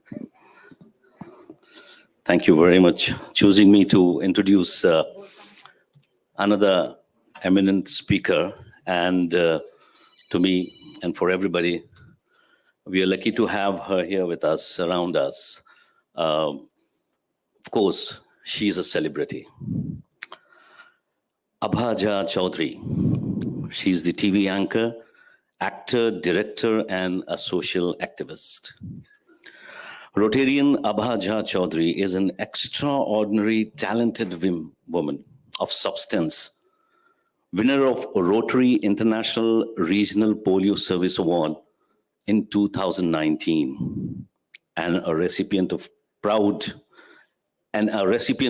of Mithila in 2017 by the hands of Lok Sabha Speaker Honorable Ms. Sumitra Mahajan, and then Honorable Home Minister Rajnath Singh, along many other recognition. Before I continue with her introduction, I want everybody to give her a round of applause for the achievements, what she has done, and there are many more to come. First ever Indian to be invited by the Estonian national TV channel to deliver a talk on arranged marriage system and caste system in India, 2009. Abha Chaudhary is a multifaceted personality who is, of course, a TV anchor, actor, film director, writer, influencer, and a social activist, of course. She is a senior Doordarshan anchor also, who has done several TV programs, acted in films, directed an eye-opening documentary film, Adhayan, for Rajya Sabha TV. As a Rotarian, she is a world-famous polio eradication activist and tirelessly working for polio advocacy, building a Rotary public image. She has raised considerable amount to support a Rotary Foundation for polio eradication. During first lockdown, she created history in the arena of Rotary on 26th of April, 2020. Well, I stop again here to give her a round of applause. My goodness. I'm really lucky to read all this. This historic electronic auction was well covered by Rotary News, TV channels, and the print media, the jewelry of humanity, specifically made by her. Abha Jha Chaudhary is an eminent international motivational speaker on diverse topic, and RCA Metro, that is Rotary Club of Aurangabad Metro, that is our club, is fortunate to welcome her in this Peace Goodwill Summit. Abha represented India as the cultural ambassador to Finland and Estonia in the year 2009. Abha, she's the wife of a superannuated commissioner, SZZ. I'm sorry, I can't, Special Economic Zone, Shri Anil Kumar Chaudhary, and she's a mother for two lovely daughters, Krishika and Spriha. Well, if somebody has more, I'd love to read more, but I leave for her to come with us and then please advise us and give the noise. Thank you very much. Thank you very much. Thank you, Hassanji. Though it was not required, but the way you read it, it's really beautiful, wonderful. Namaskar. Namaskar. ऐसा होता है कि जब after lunch session होते हैं तो हमेशा ऐसा देखा जाता है स्पीकर डरता है कि अब तो लोग सो रहे होंगे, लेथार्जिक हो रहे होंगे, हम बोले भी तो क्या बोले। पर जिस चीज़ के लिए हम बोलने यहाँ उपस्थित हुए हैं वो बहुत ही इंपॉर्टेंट है। उसके लिए we need to have lot of energy, lot of positive energy, because without positive energy and energy you can't establish peace. So congratulations to the Rotary Club of Metro for organizing such a wonderful peace conference, and I think it is one of a kind, and Chandrakant Chaudhary ji always take initiative. You are the driving force. I'm so proud that I am your friend. I'm really very proud. Namaskar to everyone and my greetings to the distinguished international guests from various countries. RRFC PDG N. Subramanian. His gracious spouse Lalita is taking rest. She will be joining because nahi aayegi to fir jhagda ho jayega. Other important dignitaries, of course, Shamashri ji, Women Power, and fellow Rotarians. I'm fortunate to be here today in this solemn occasion where we are trying to create a strong message to spread in this world for a much needed in the time and space when many unwarranted wars are going on to hamper a congenial living of the human race and beyond. Why beyond, I am saying, because it's not only human we are staying in this universe. There are animals, there are all sorts of living beings are impacted when there is war going on, and we should stop it at once. Proud to speak on the subject representing women, and for that, I thank host district chair of Peace and Conflict Resolution RI District 3132, past President Chandrakant Chaudhary, for giving me second time this opportunity.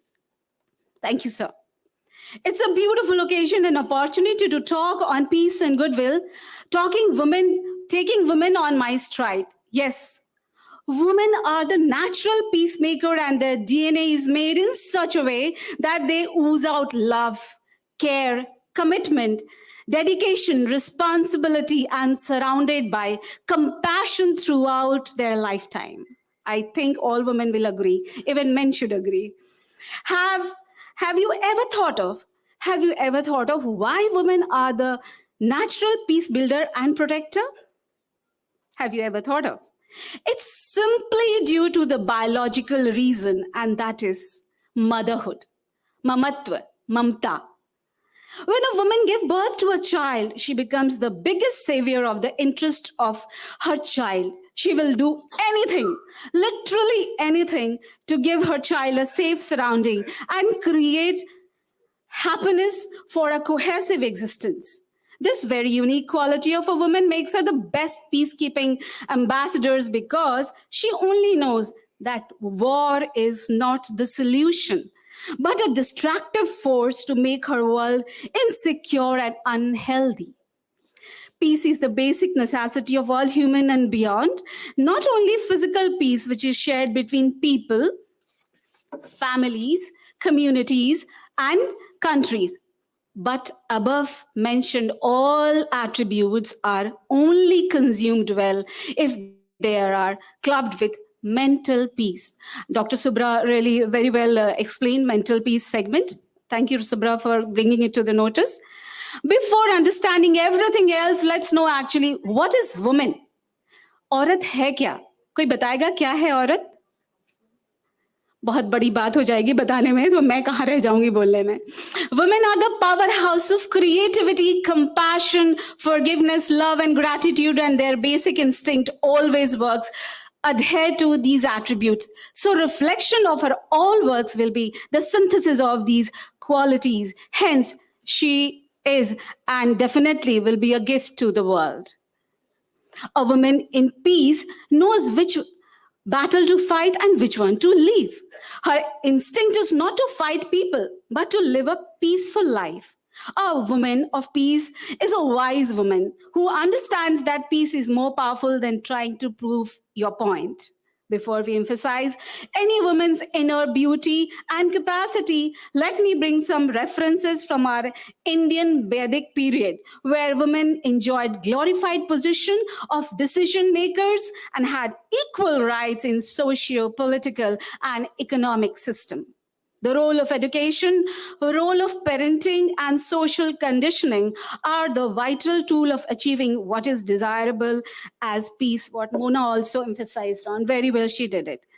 From the primitive time, women used to spread peace through their different activities.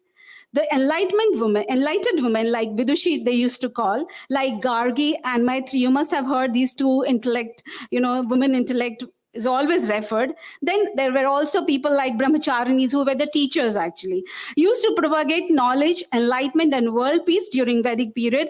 And that legacy still flowing in our basic structure of humanitarian way of life. As you all must be aware that Bharat or India has two big epics like Ramayana and Mahabharata. And there are a few important iconic women who became the agent of peace, and their visionary action did try to stop the epic war. Like the first name occurs to me is Kunti. The mother of Pandavas asked from Kauravas few chunk of land only, that also in the outskirts of their country. She will take her children away from the kingdom to avoid war. But stubborn Duryodhana did not agree. Hence, war broke out. Gandhari, the second lady, the mother of Kauravas, never wanted her 100 sons to die at the hands of their own brothers. Pleaded her son Duryodhana to rethink war to save millions of war victims. In Ramayana, the sacred epic, Mandodari, the Ravan's wife, the wife of Ravana, pleaded him not to go for war with Lord Rama, as that will bring self-destruction and destroy the peace, harmony, and tranquility of the golden Lanka. But the proud Ravana did not listen to her visionary advice, and the story ends with his death. In modern times, late Prime Minister of India, the Iron Lady, Srimati Indira Gandhi, helped Bangladesh in the year 1971 war by sending her peacekeeping force to settle the matter. She was a woman. In recent COVID-19 pandemic struggle, all the women presidents of Prime Minister gave a better response and managed their countries so fantastically that the world had to reckon with their managerial skills. You must have heard in this as a news piece. As we all know that it is social and moral responsibility to establish peace internationally, but the question arises, who are the custodian of establishing peace in the world formally? It is United Nations Security Council, who is the recognized body and has rescued several countries by deploying their security peacekeeping forces for resolving differences and conflicts of interest and hence help in the world peace. Our own Rotary also work on the similar line for rehabilitation, humanitarian works, and reconciliation, barring deployment of security forces. We can't do that. Rotary International sends its peace ambassadors, volunteers for the settlement of peace and conflict resolutions, and also it creates awareness.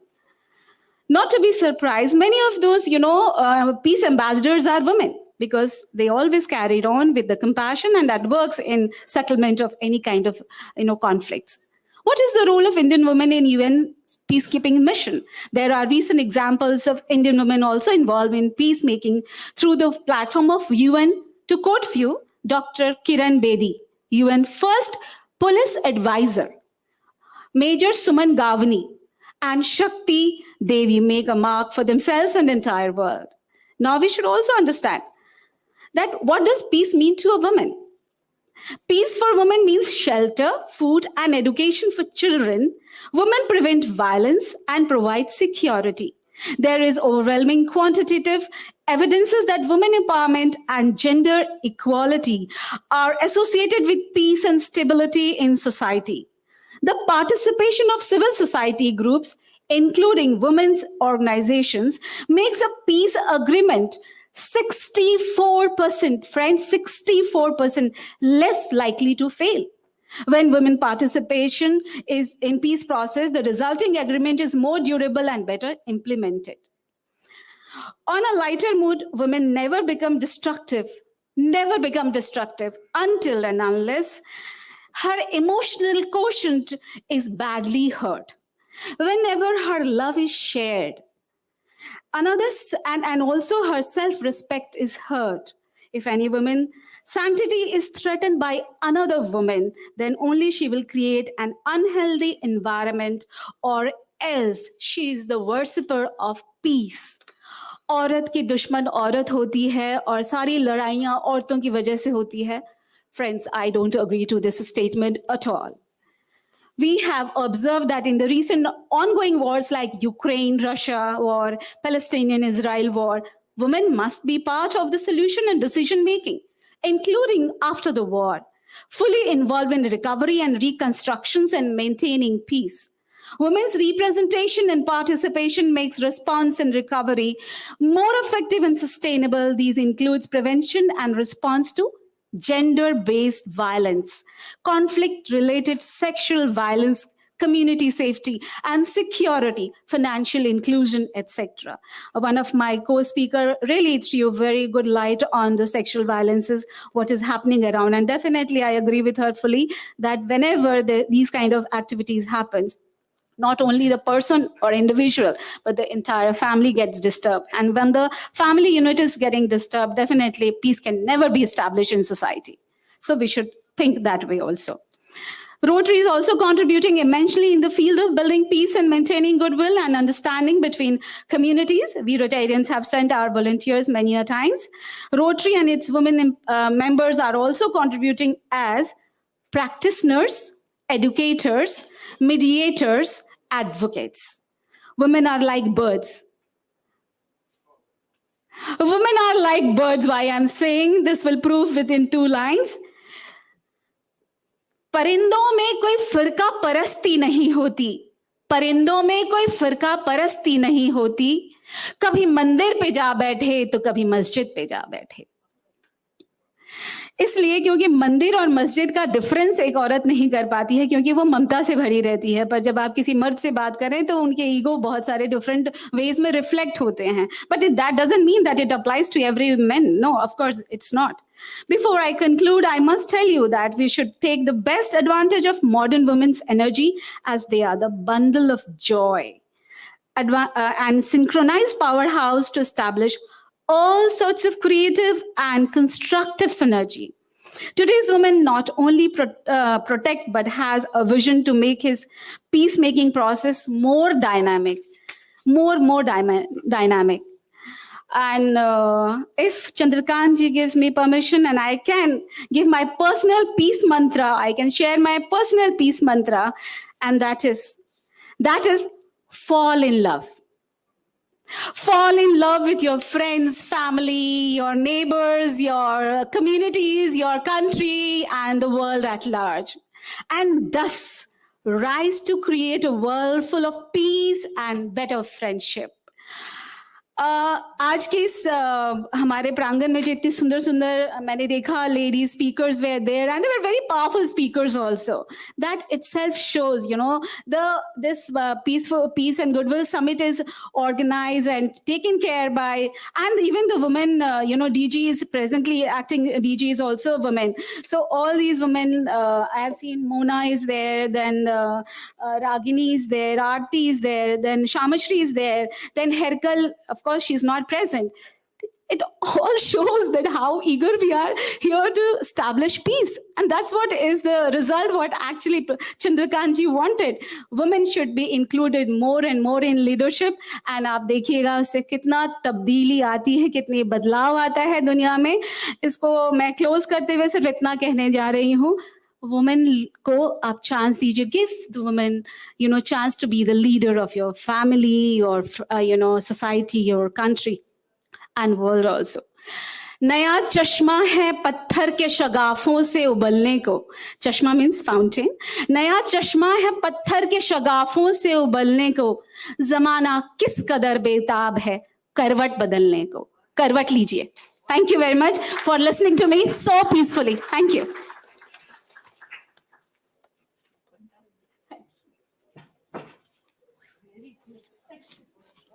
Thank you, Rotary Naba, for bringing out yet another aspect, peace led by women. We have seen education, we have seen parenting, and we have seen the role of women in establishing peace. The session is going on very well. We are expecting the chief guest of this conference, who was supposed to be here in the morning, Police Commissioner Mr. Manoj Lohia. I have the reports that he has already arrived and he should be here in any moment. We'll just welcome him in the session itself before we proceed to the next speaker.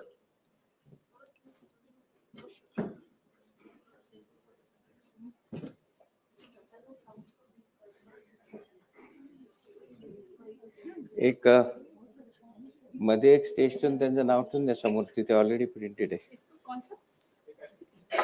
Manoj Lohia वो सामने वाला chief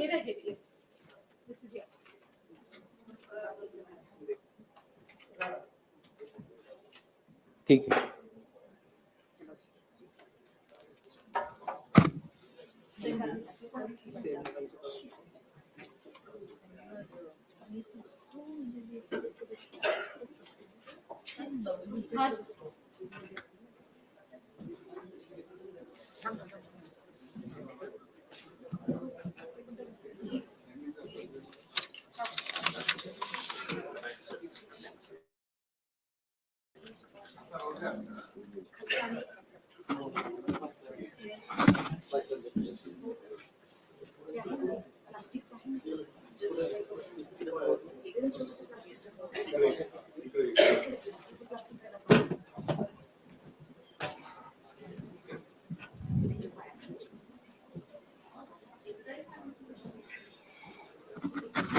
I was within 10 minutes.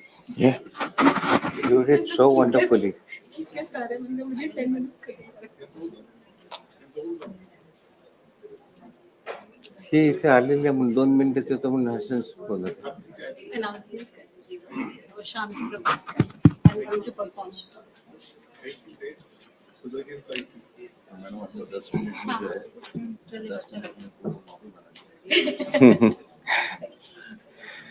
Welcome, sir.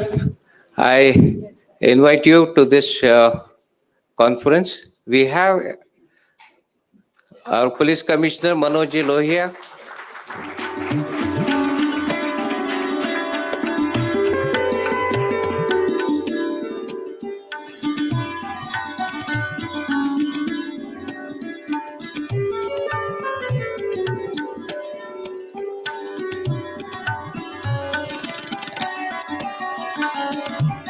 I request Rotarian Subramanya to be on stage.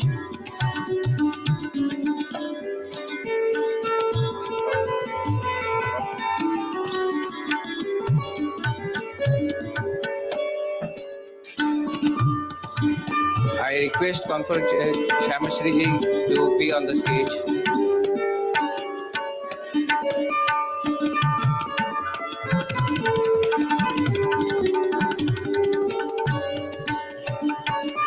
Rotarian Shamashri ji.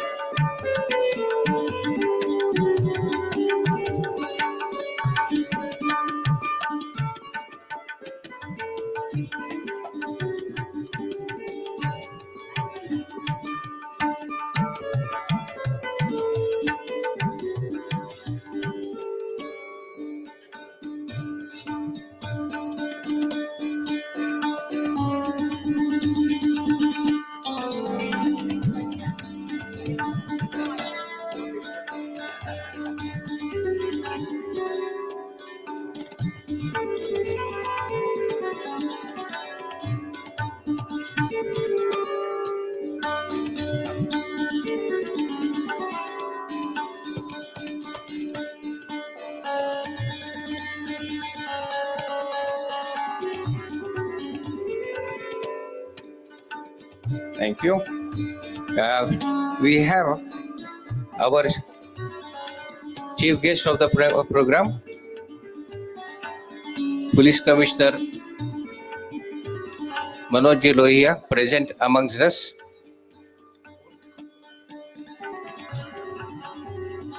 I request the chairperson of the conference, Rotarian PDG Shamashri ji, to welcome our chief guest.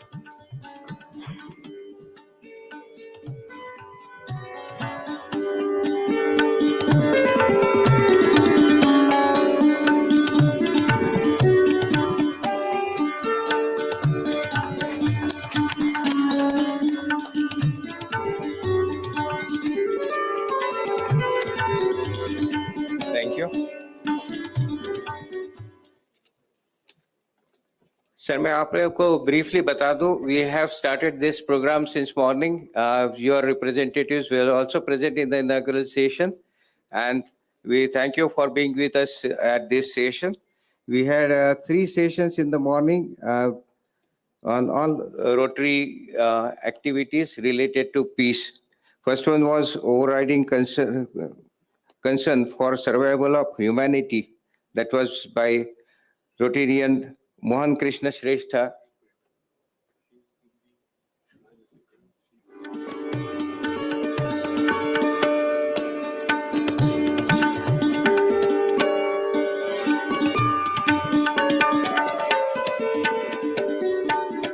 And second speaker was Bindi Rajshekar, and her topic was major obstacles to achieving world peace.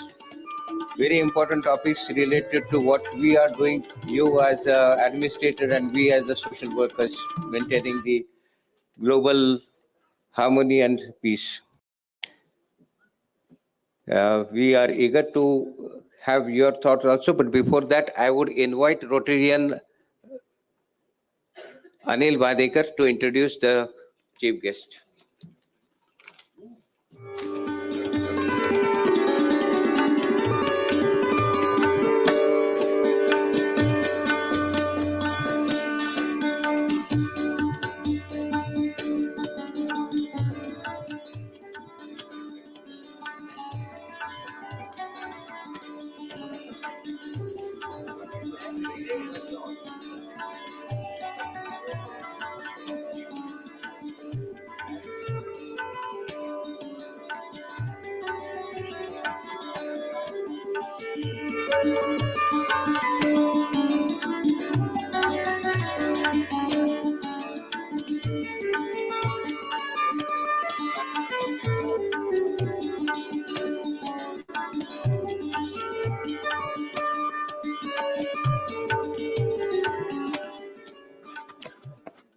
Our chief guest is kind enough to spare a lot of time for this important subject, and he will be with us till the valedictory function. And of course, I invite him for the cultural program in the evening with family, which is going to be there at 7 p.m. In the same premises. Moving forward to the next speaker, having heard about women in peace from eminent speaker Abaja, we invite now First Peace Center project of RC Ahmednagar by Sudha Kankriya ji. She has done a lot of work in Ahmednagar and around. And to introduce her, I invite Annette Shafran Siddiqui. Please. Good afternoon, everyone. My name is Siddiqui Safwan, and I'm here to introduce Dr. Sudha, the great peacemaker and the first proto-originator of Safe Girl Child Mission in India. Dr. Sudha is ophthalmologist by profession. Dr. Sudha's work was appreciated by 2 presidents of India. In 2007, Nirmal Gram Award was conferred upon her by the hands of President of India, Honorable Abdul Kalam. On behalf of Savitribai Phule University, Lifetime Achievement Award was conferred by the hands of Honorable President Pratibha Tai Patil. Dr. Sudha is the recipient of more than 150 awards. It is a matter of great honor that a postal ticket with the name and photo of Dr. Sudha Kankaria has been published.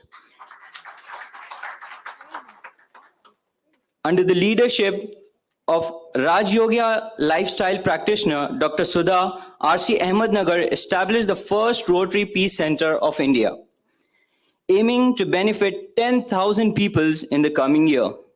Gender equality are associated with more peaceful and stable outcomes. By doing the initiative, innovative, continuous great work for gender equality, Dr. Sudha is great contributor for peace in society, country, and the world. She is nominated for National Padma Award by authority. I welcome Dr. Sudha.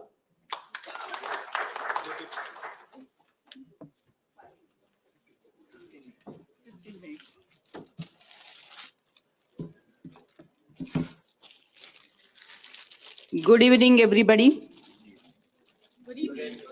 Dignitaries on the dais and off the dais. I will start my talk with one poem. आओ तुम्हें शांति दूत बन जाए, अंतर मन की ज्योति जगाए, छोटा सा प्रयास करे, ध्यान का दीपक जलाए, हो आओ तुम्हें शांति दूत बन जाए।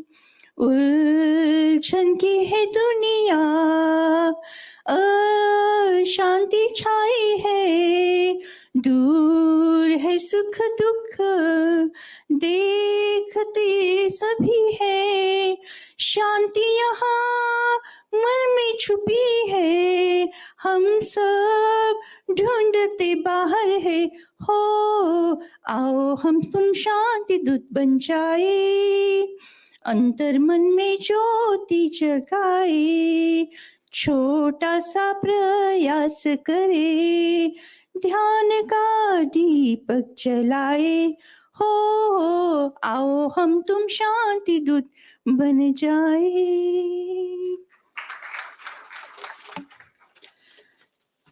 Today my topic is the first peace Rotary Peace Center in India and also the importance of peace for youth.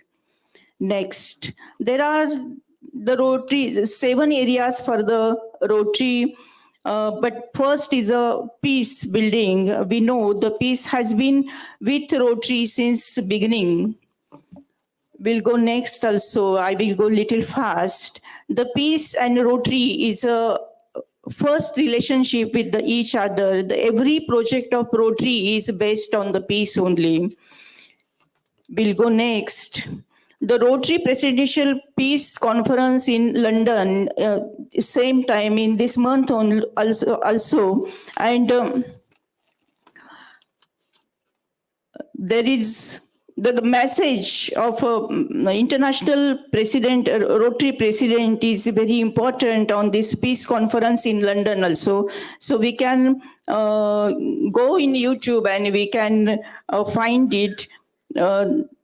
They say that the conference will show how Rotarians can create environmentally where positive peace can be built and maintained. I'm going a little fast. We know the 4 roles of promoting peace in Rotary. That is a practitioner, educator, mediator, and also the advocates.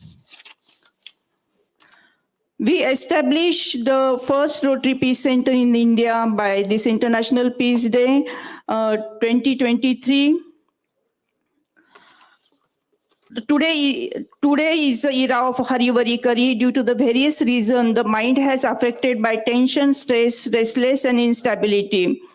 And we find number of suicidal cases are increasing day by day.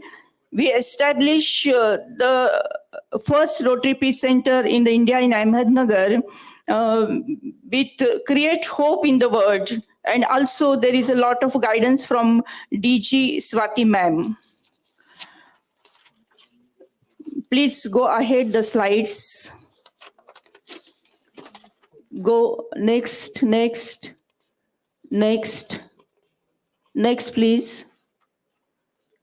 Right. Next. These are some press releases about the देशातील पहिल्या rotary शांती केंद्राची स्थापना, देश का पहिला rotary शांती केंद्र प्रस्थापित. We'll go next. There is a reflection even in GML of District 3132 and Public Image magazine. Next. The India is youngest population in the world. The younger generation is considered the strength of the nation. In order to help them face various types of the stress, we have initiated a course called the Enhancement of Mind Power through Raj Yoga Meditation. Youth plays a vital role in everything, everywhere. Each and every country, youth is very important factor in creating a harmony and peace. We'll go next. The history reminds us that the young people were a great instrument in changing and building the nations. Both the youth and peace are very important in today's world. The subject of peace is talk of the town, but unfortunately, peace is torn into the pieces. Youth participation should be there by their character and good citizenship. Youth participation should be encouraged at all level of a social interaction from neighborhoods, school and local community to the national and international levels. UN Security Council resolution recognizing young people positive role in international peace and security. This landmark resolution identifies the 5 key pillars of the action, that is participation, protection, prevention, partnership, and disengagement and reintegration. We'll go further. There are, next please, next, next, next, next, right. Next please. These are the 8 pillars for the positive peace pillar for the positive peace framework: well functioning of the government, sound business environment, acceptance of the rights of others, good relationship between neighbors, low level of the corruption, equitable distribution of the resources, and high level of the human capital. We have conducted, we'll go right. Enhancing, we have conducted the project Enhancing Mind Power through the Raj Yoga meditation at Padma Shri Dr. B.K. Patil Medical College. Next to the Anand Rishiji Nursing College. Then this workshop for government health officers, youth of Borauke College, Shrirampur, and also for the NSS camp, youth of the villages, Nimgaon, Khairi, and also for the Government Polytechnical College, Ahmednagar. And we have conducted the mass meditation of 1,000 students at Bhingar High School, Ahmednagar. Raj Yoga meditation, special courses are designed for blind people also. Long-lasting 1-year meditation courses are designed for the blind people and students to face the challenges in the life for better understanding and peaceful mind. So we have started it and we are going to conduct it for throughout 1 year. Raj Yoga meditation for the blind people, this is a press release about that. And also we have conducted the stress-free life courses through Raj Yoga meditation lifestyle at Ahmednagar Sub-Jail for the prisoners. National Crime Records Bureau reveals that close to half of the under trial prisoners fall in category of the youth, specifically 49.7%. So we have addressed the prisoners of the jails also by doing a Raj Yoga meditation lifestyle courses there. Next, these are some press releases about that. And also we have conducted for the open jail at Visapur also the same course. These are some press releases. Next, we conducted courses as a meditation, positive thinking, and life self-management for the peace building.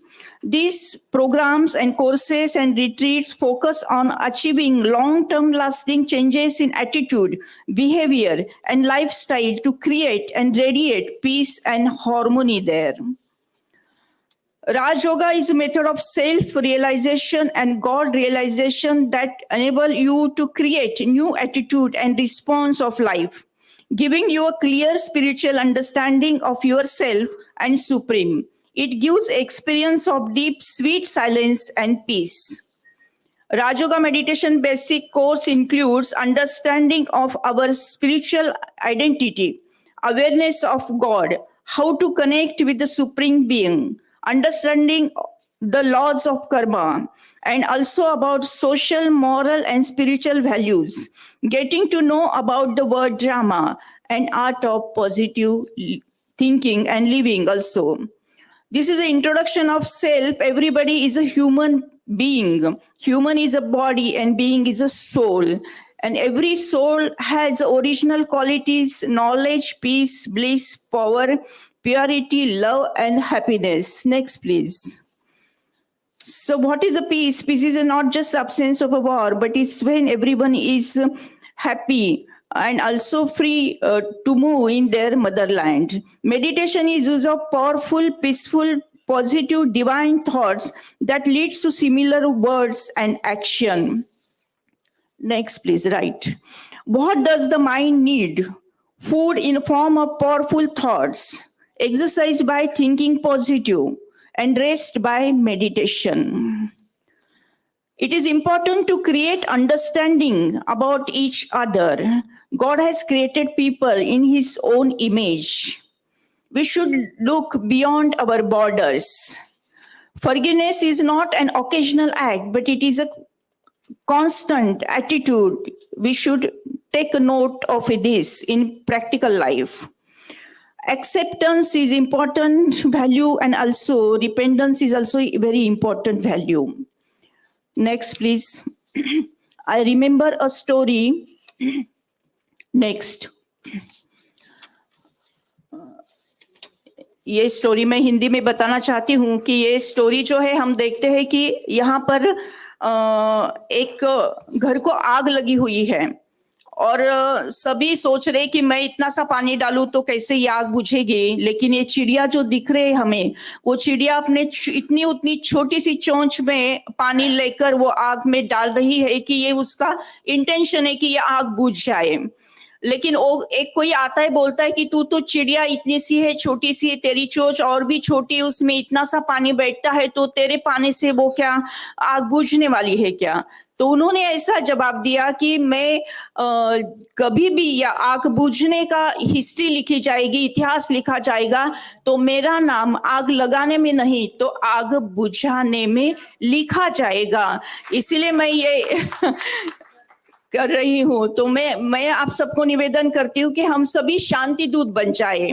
भले छोटा 1% हो, 2% हो, 0.001% हो, लेकिन ये हम सभी peace maker बन सकते हैं। हम सब पीस क्रिएट कर सकते हैं।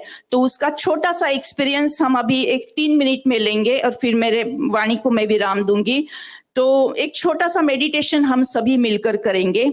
मेडिटेशन का एक छोटा फॉर्मूला होता है, वो फॉर्मूला है AVF। A माने ऑटो सजेशन, V माने विजुअलाइजेशन, F माने फीलिंग्स।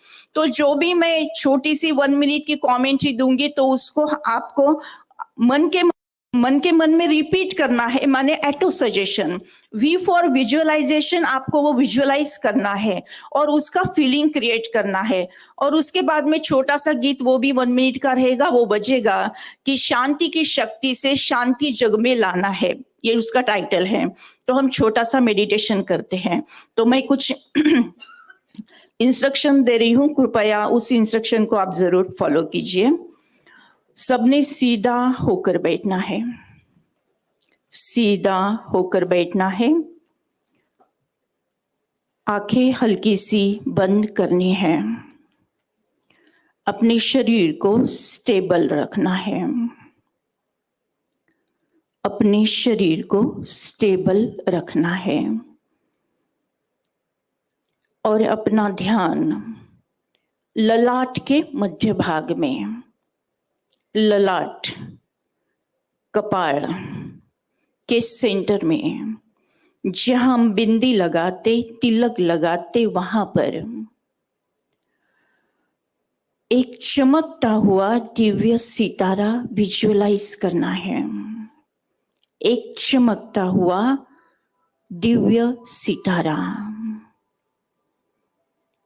ये सोर्स ऑफ एनर्जी है, सोर्स ऑफ पीस है, सोर्स ऑफ शांति है।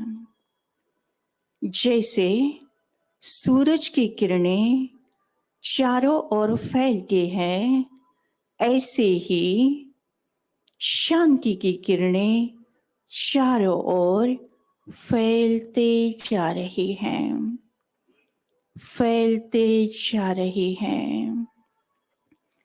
शांति की किरणें इस सभागृह में भरकर पूरे संभाजी नगर को फुल कर लिया है।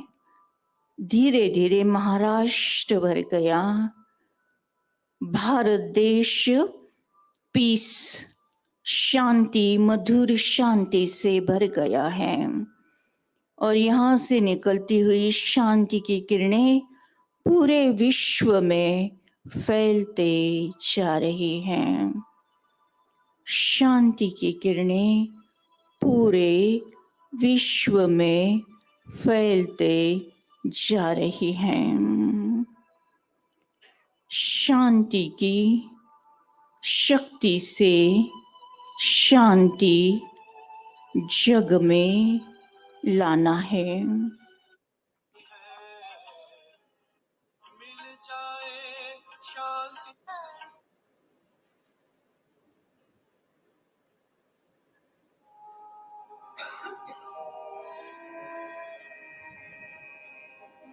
शांति की शक्ति से शांति जग में लानी है। शांति की शक्ति से शांति जग में लानी है।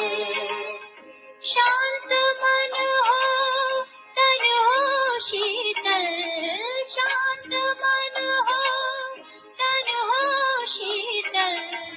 ऐसी दुनिया बनानी है। शांति की शक्ति से शांति जग में लानी है। शांति की शक्ति से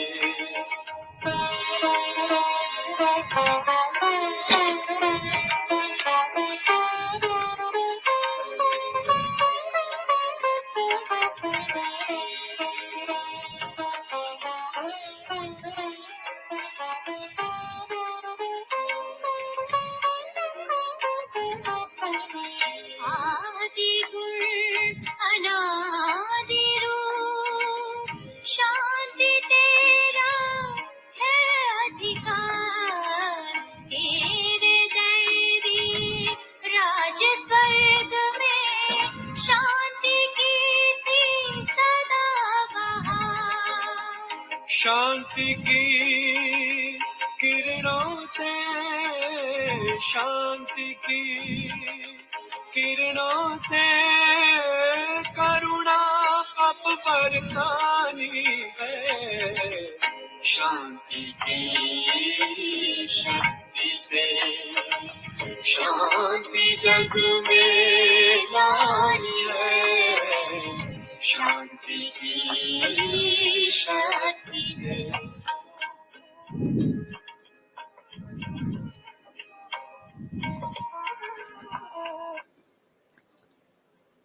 ओम शांति शांति शांति। Thank you so much. Thank you, thank you, thank you, thank you.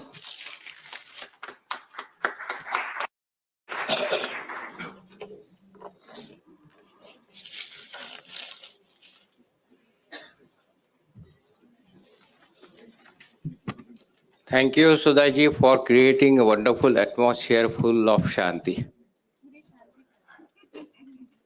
It goes further like Sarve pi sukhina santu, Sarve santu niramaya, Sarve bhadrani pashyantu, ma kaschit dukbhag bhavet. Om Shanti, Shanti, Shanti.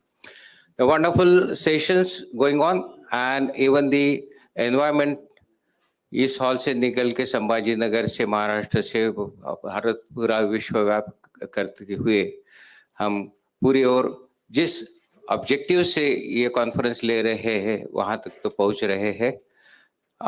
दिशा दिख रही है, action plan भी बनेंगे।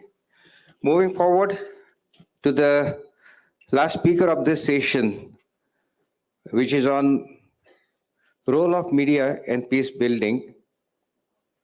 We have Dr. Tanveer Ahmed, Assistant Professor, MGM Journalism and Mass Communication. And to introduce him, I invite Annette Anand Vakchaure. Is he around? Yes, please.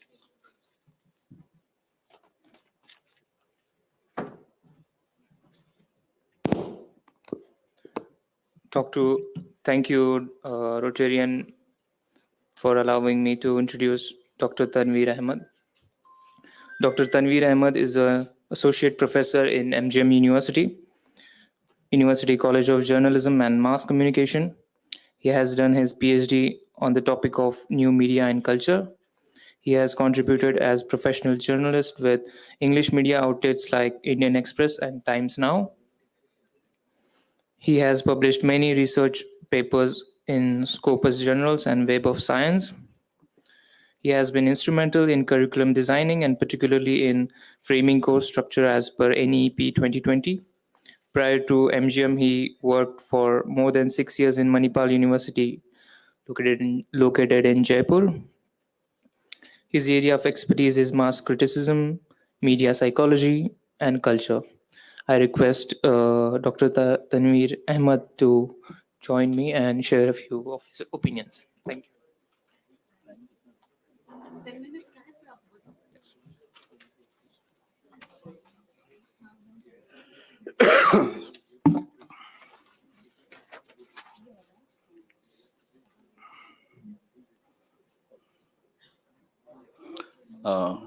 Good evening, everybody. As Madam has made the environment peaceful, and we are from last for 2 hours, we are most probably listening to the speakers and gaining insightful thoughts. And we are doing brainstorming, which has been really, doing brainstorming is also an activity. So as being a teacher, it is my daily activities. In the afternoon session, it is very difficult to have the concentration of people or students. So the first task we need to do is make them attentive first and make them normal, what Madam has already done. But again, I would like to request all of you to just stand in your places for just 1 second, so that there should be some movement in the body.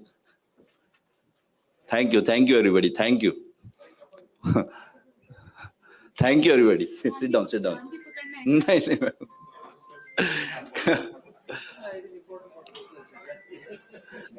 Because in the afternoon session, it's very difficult. So we generally do this activity for our students also, so that they come from where they have gone, they should come into the class. And that is only what we are doing. Now, the topic what has been given to me is the role of media in peace building, conflict management, and prevention. It is a very, very huge topic. But still, with the limited time, I will try to encompass whatever I can. Because media, as everybody knows, has become an integral part of our life now. The omnipresence of media, our day, when we open our eyes, we start with media.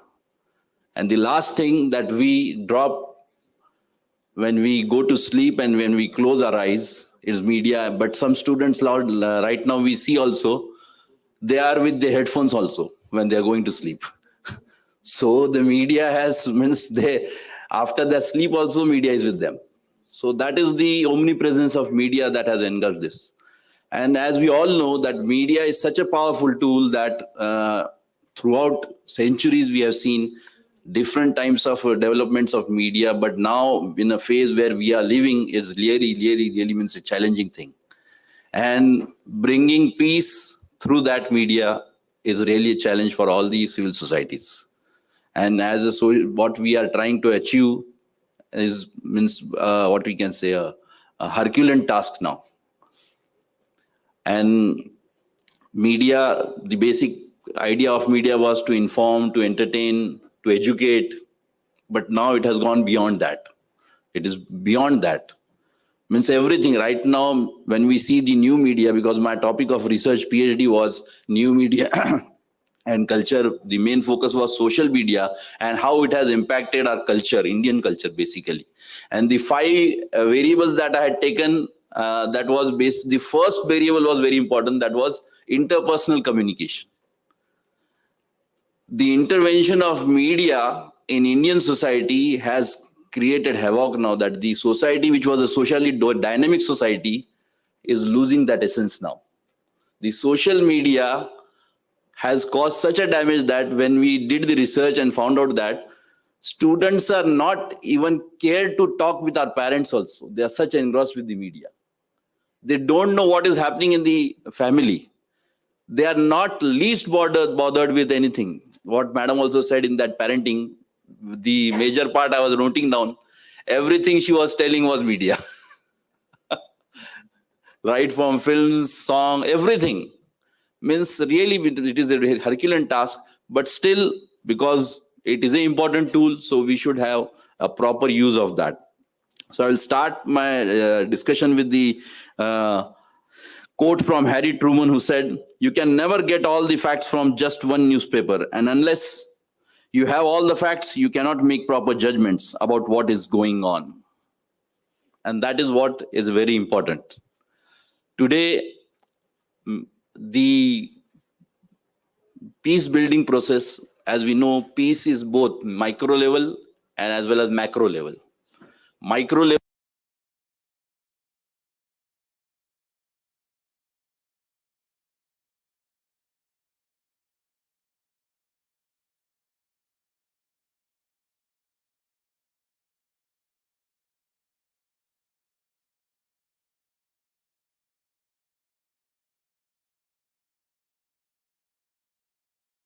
because it will be a great long discussion. So when we say this, the peace building process is can be two ways. First is, in the medical terms, as we say, preventive and curative. Preventive is doing things before the conflict happens. The conflict resolution, when we say conflict management or conflict, before that, what we can do is a preventive measure. And the other one is curative, when conflict has taken place. So these are the two phases in which media can play a very, very important role. And when we say media, the role that it can play is only when we generally understand that when we say, because I said micro, I will be dealing with the macro level, not with the micro level. So when we understand macro, it is, we think that freedom of expression is the core of media. But it is not that. It is more than that. And that is, it is a fundamental right and vital for a democratic society. Unless and until there is a free media, it cannot serve the purpose that it has been brought into. Because democracy, the uniqueness of democracy is the free media. The free media is the core of democracy. When we say democracy, the rule of masses, who are these masses and how the representatives will reach to masses? It is through media. Unless and until there is a media which can do all these things, it cannot happen that there will be a peace building. So for this, the first thing is that it is the core of basic understanding of that it should have a free media. Free media stands for a right to information. Second, a representation of different opinions in heterogeneous society. And last, and the foremost, is the freedom of opinions or diverse understandings. Freedom of expression. So when we say, because India is the most diverse society in the world, you cannot find such a diversity throughout the world. If you go across the world, India is the most diverse society. And that is the most powerful thing in that we have, and the uniqueness. And that is why Indian people have, what we say, they have achieved the landmarks throughout the world, is because the society where we live, it has already trained us. It has conditioned us that we can survive in any condition. That is the diversity we have here. So, but diversity has its own limitations. If there is no conversation, by default, there is conflict. When we say conversation is not there, the other part is by default, there is a conflict. Not giving people the possibility of political participation and not allowing them to express themselves freely is a significant cause of conflict. It is the cause of conflict. That is why the United Nations in the Millennium Declaration stressed that the need to ensure the freedom of media, to perform their essential role, and the right of public to have access to right information. It is the fundamental right in UNO that it is UNESCO it is said that right to right information. So that is what media can do and media can build. So when I say in the preventive stage, what media can do is it can bring about a platform that can have dialogue. Media is the only platform where we can have dialogue about issues, problems, or the conflicts. Because if there is a dialogue, conflict can subside. People, because we have an inherent nature that we express ourselves and we get, as we have seen in everywhere we see, whenever we are angry, if we shout, we think it's okay now. We have vent the anger. Similarly, if there are forums where proper things can go, dialogue can happen, that will be the first preventive stage, because this dialogue through media will develop a buffer community, a buffer society, a buffer group that will, by default, it will work in the conflict stage. As our chief guest is there, we know how administration is difficult, because once conflict happens, how it is difficult. But if this dialogue is there, preventive steps is taken through media, we can have a buffer group that can work in that conflict phase, and it can help the administration also to take care of the society. Because when we see and what first thing that administration does in the conflict, all have seen. क्या होता है सबसे पहले? Shut out the internet. Shut out the internet. Shut down the internet. Why? Because that becomes the problem then. So that is why we need such buffer groups who can actively participate during this conflict and douse down the fires of hatred at that time. And that is the first step that the media can do. Then second step is create an ambience of harmony, as madam has created in the last lecture.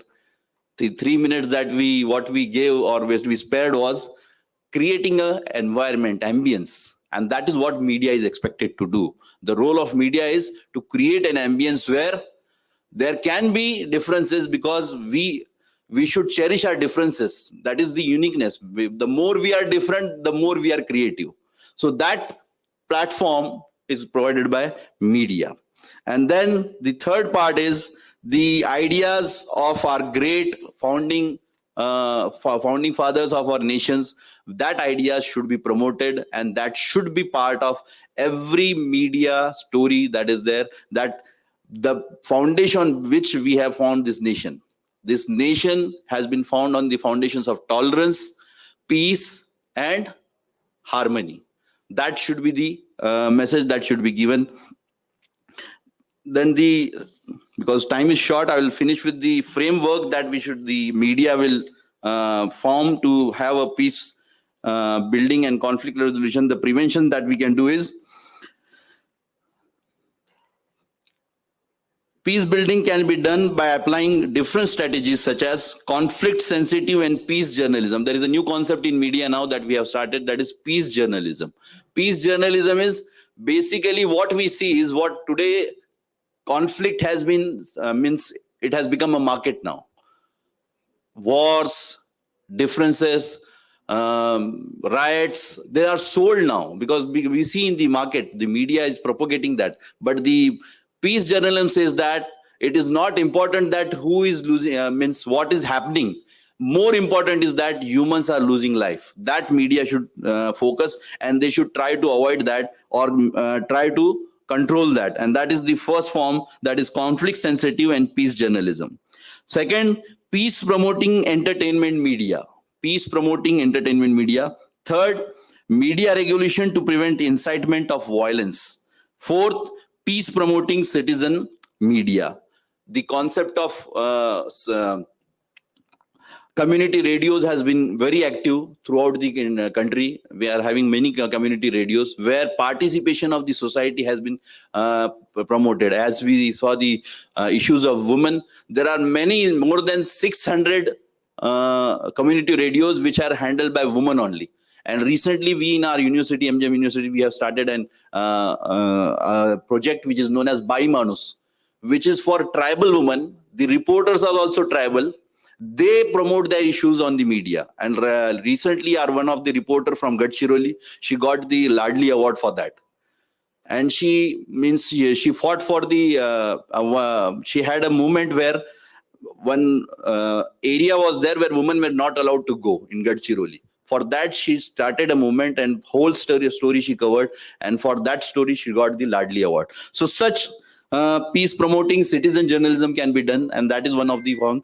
The importance of prevention, what McLuhan said, I will end with that and one quote from Urdu quote. McLuhan said, medium is the message. Medium is the message. And he went ahead and said, medium is the massage. Medium is the massage. So if you want to spread society, it is the media that can play the most important role. And with this couplet, I will end my lecture. दर्द दिल के वास्ते पैदा किया इंसान को, दर्द दिल के वास्ते पैदा किया इंसान को, इबादत के लिए फरिश्ते कम न थे. Thank you.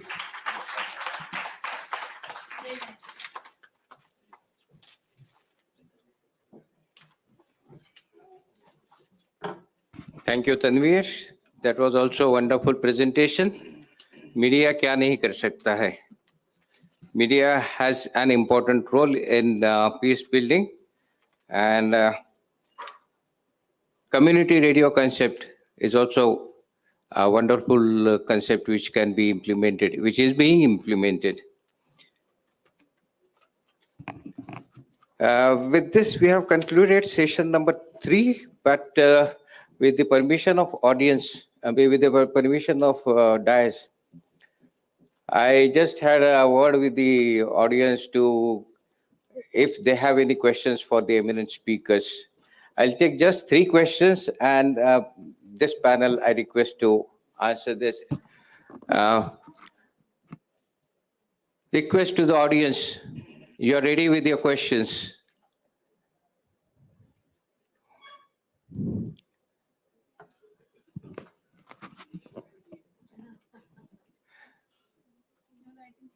काफी फास्ट ट्रैक पे सेशंस चले हैं सवेरे से, सेशन 1, 2, 3, एंड असिमुलेशन में समय थोड़ा कम ही मिला है. But if you have any questions, we can give time, otherwise we move ahead with the next part of the programme. But still I would like to have at least a question from audience.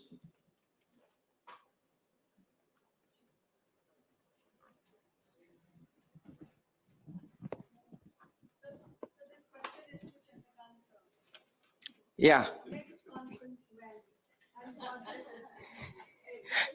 He is the only one who gives this plaque. He's always So, good evening, everybody. So, 3132. this is to Chandrakant, sir, so that he tells us next conference where, and somebody who can, take an initiative.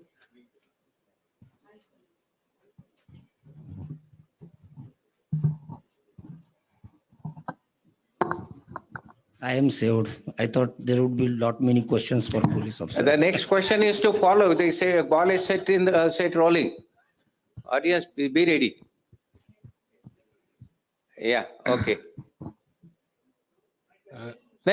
Just wait. First question is being answered. Good evening, friends. Couple of years ago, that is, I think in 2018, 2019,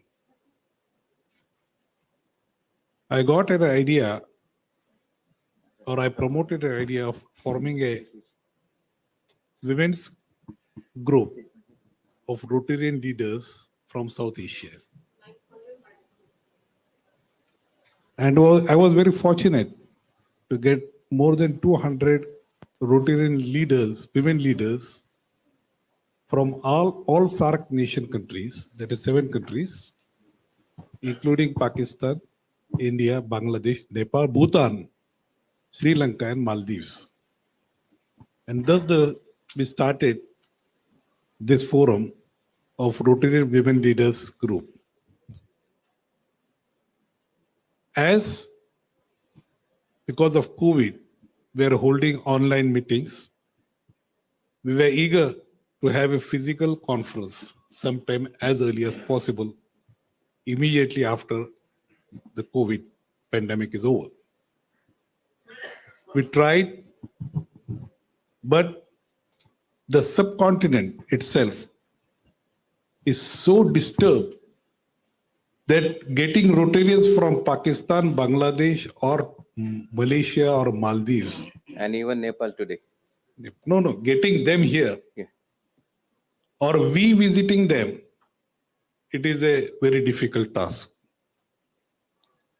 The moment we apply for visa, either we don't get the visa, or there are last time when we organized one international peace conference, 40 Rotarians from Pakistan applied for visa to attend the conference at Aurangabad, which was held in Marathwada University. The conference was over. After that conference, one fine morning, one person came to my house and he said, "Who is Chandrakant Chaudhary? I want to meet him." So I met him, and he was from CBI. And he asked me that recently you held the conference and you invited 40 Pakistanis for this conference. They have applied. And there is an inquiry from Ministry of Home Affairs to give all the details. And once we give those details, they may consider to issue visa. I said the conference is over. Conference is over. So he said that, okay, no problem. You come to my office, you meet our office there, you give all the details. Also, Rotarians who participated in that conference, all the foreign delegates, and it took about 1 month to conclude the issue. That is giving the clarification, that submitting the form, other things. So this is a very difficult task. So thereafter, we decided that we will hold conference in third country where everyone can participate. So just we were thinking, last year we tried to hold at Nepal, but it was not possible. So this is the first conference that we have held. And the idea of holding this peace conference together is inviting Rotarians from all SAARC countries. And now from Southeast Asia also we have added. And it should be every year by rotation. Now this year we decided, or we were able to hold it at Aurangabad. Next year, we may decide, we will ask the SAARC member countries in Afghanistan, excluding Pakistan. I'm not going to take any chance, because it is not at all possible at least next year also. Afghanistan, Nepal, Sri Lanka, there it is possible. So if it is possible, we will hold it next year. And every year we are holding the conference in the month of February, because February is World Understanding Month that is observed by Rotary, and 23rd February is World Understanding Day. So next year, maybe we will, if Bindi agrees, we can host it at Kuala Lumpur. She said that Kuala Lumpur is very cheap, not expensive. So we will definitely think to hold the conference at Kuala Lumpur in case or if they agree. So, Jayashree, next year we will meet at Malaysia. Okay. You must come for our peace conference in May. And there's no problem because visas are not required for Indian nationals. It's a government-to-government agreement. So no problem with visas are concerned. So, you put an invitation on our Rotary Women's Leaders Group. Our Shamsri Sen is the chairperson of this group. And I request Shamsri to motivate our club group members to see that attend the conference. Thank you for the question number one. Second question. Yeah, please. I want to ask what can be done at club level for this peace, goodwill, and conflict prevention.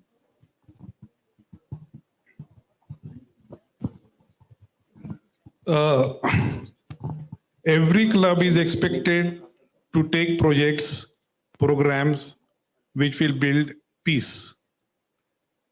So there is no restriction on holding any peace conferences at club level, at district level, at international level. So there you can hold the peace conference at club level also. Earlier 2015, 16, 17 and 18, all 4 district conferences were at club level that were hosted by Rotary Club of Aurangabad Metro. This year only, this is the first time District 3132 has accepted to hold it as a district conference. Can you please pass on the mic here? You can. Yeah, your question, please. So we have been talking about peace. I have a question. When there is such a strong number of people, strong movement against violence, why there is no voice raised against the media, which is showing so much violence nowadays, where the youngsters' mind will be affected? We are seeing too much of Bhaji, would you violence like to in take the everything. In news, in serials, in movies. Media, sir.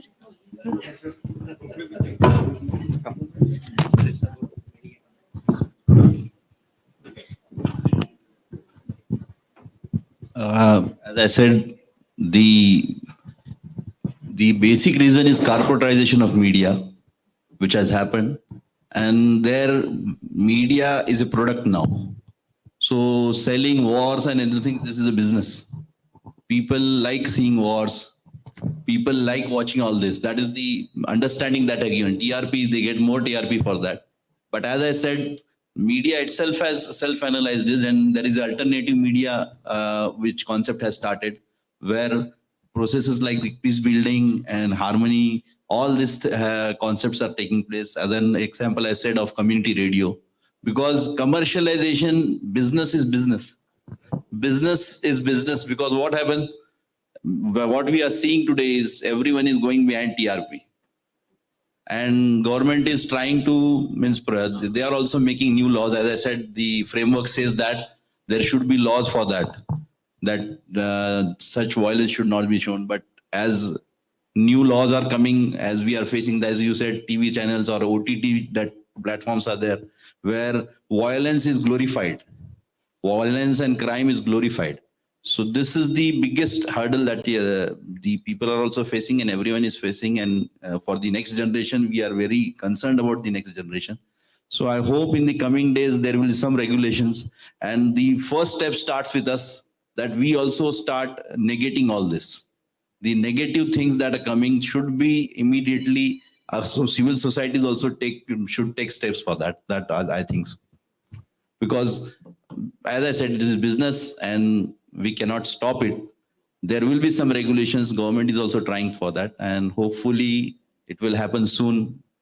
Not, it doesn't seem so likely to happen, but still, hopefully it will happen if people like us take initiative. Thank you, Mr. Tanvir. Yeah, one more question. Mine. इसके बाद में एक last question होगा. Yes, my next question is to Rutuja Sumani. Will you please come forward? Yeah.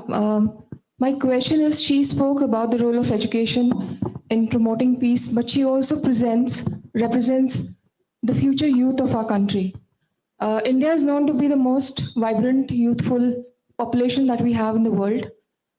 We would also like to, take the credit of saying that our youth today are very educated, highly educated, and most advanced in the world today.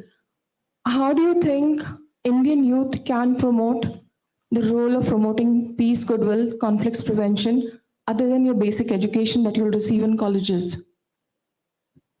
Okay, thank you so much for the question. So I suggest that participating by self. So I'll just use my example itself. So again, it was a great privilege that Rotarian Mr. Chandrakant Chaudhary provided me with the platform of presenting my thoughts today. I was a part of the Rotary Club before, not today, right? But then the speakers as well to give their thoughts. So I would like to say that if I am here today, being a part of expressing my views, this is one step that youth can take to promote peace.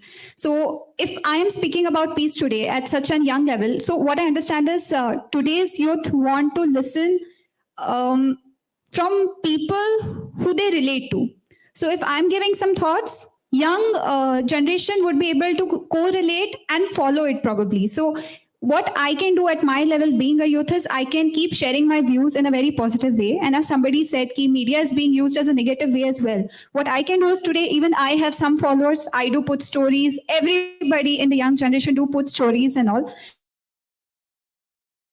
What I can do is I can share my views. I can keep sharing motivating thoughts. I can share probably the reels and all that we make today. The most communicating way that people do today, like of my generation again. So what we can do is some short stories or some short motivating reels again, wherein we can interact and we can try to showcase our thoughts in a visualistic way. That would be one thing. And my topic was a very short version of the total peace agenda that we have here. So it's definitely not just the role of education here. It's education from the birth, it's parenting, it's the surrounding that you stay into. So parents come into picture wherein what kind of circle are you into, or what movies are you looking at, what surrounding you're staying in. So yeah, that's a wholesome thing. But then being a youth, I just think we can just keep social circles. Or maybe one thought that is quickly coming to my mind is, as we have Rotary Club, there should be something called as Rotary Young Youth Club as well, wherein we can also take initiatives, and the stage that we are having today, we can do it at the youth level as well. So I hope that answered your question. Thank you. You can be a part of Rotary. On my own. These two things are about both the questions. Both the questions were very wonderful questions. And I thought that I should also share my view about this combination of these two questions. I would definitely blame our education system for this. Because about media, the violence, the question was raised about violence. Now, yet people are not able to understand what the entertainment media is and what the this communication media is. They are not able to distinguish between two. See, action films, they will show violence. They require TRP. They earn a lot of money. So media got attracted towards action film or your entertainment media. Nowadays, earlier, the reporters, they used to come and ask for news. Now they are asking for stories. Story may be based on false things. News has to have a trust in that. People should trust that whatsoever is printed is correct. But this intermingling of both the things, and that has not been clarified to the youth. So that should be clarified through our education system. Many people, they come to me. I mean, like doctors, advocates, they come, Saab, I am duped. I am looted. Somebody told me that you will get 15% interest per month, 12% interest per month. You give me 100 rupees for 1 or 2 2 months, he pays him back, and then he elope away. He vanishes. And then the advocate comes to me and says, sir, please register a case, and what to do. So there is something wrong with our education system, which is not making young generation educated. Educated in the sense they don't have political literacy. They don't know what exactly is the role of MLA and MPs. We believe they are God. They don't know what exactly is the role of a bureaucrat officer who is commanding a district like me, a police officer. I am not God. People think I am a paid servant. But people start thinking that we are something great. And they start glorifying us. Is it really required? That is to be taught. Political literacy is there. Financial literacy is there. Social literacy is there. Moral literacy is there. Everything is to be taught. Just by saying peace, peace, peace, peace will not come. This all undercurrents, they are there unless and until our education system improves. Nothing is going to happen. Thank you. Thank you. प्रश्न असा आहे की कुठल्याही मीडियाने कितीही वेगळ्या दिशेने जायचा प्रयत्न केला असला तरी आपल्याला चांगल्या गोष्टी प्रमोट केल्याच पाहिजे. When we promote in a very wide scale better things and sacred things, then only the mindsets can also be in tune in that direction. आता मराठवाडा संतांची भूमी आहे, ते बऱ्यापैकी चांगलेपणा असायला पाहिजे, असू शकतो compared to different other parts. But if we have media presenting only one side, that has to be counteracted by presenting a better side.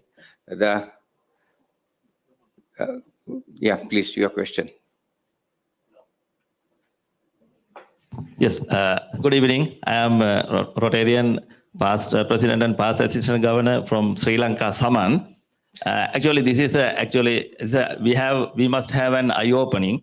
This is not a question. This is a problem for all of us, even in Sri Lanka and in India and every country. Problem is to against the domestic violence and the child abuse and rapes and those things. Our legal actions, our laws are very not suitable for today's situation. I think, Commissioner, you will agree with us. So we must raise a sound as Rotarians and the community leaders to change these laws. Actually, in our country as well as other countries, the laws, there are loopholes in these laws. So people do not get fair decisions from the lawmakers and even in the courts.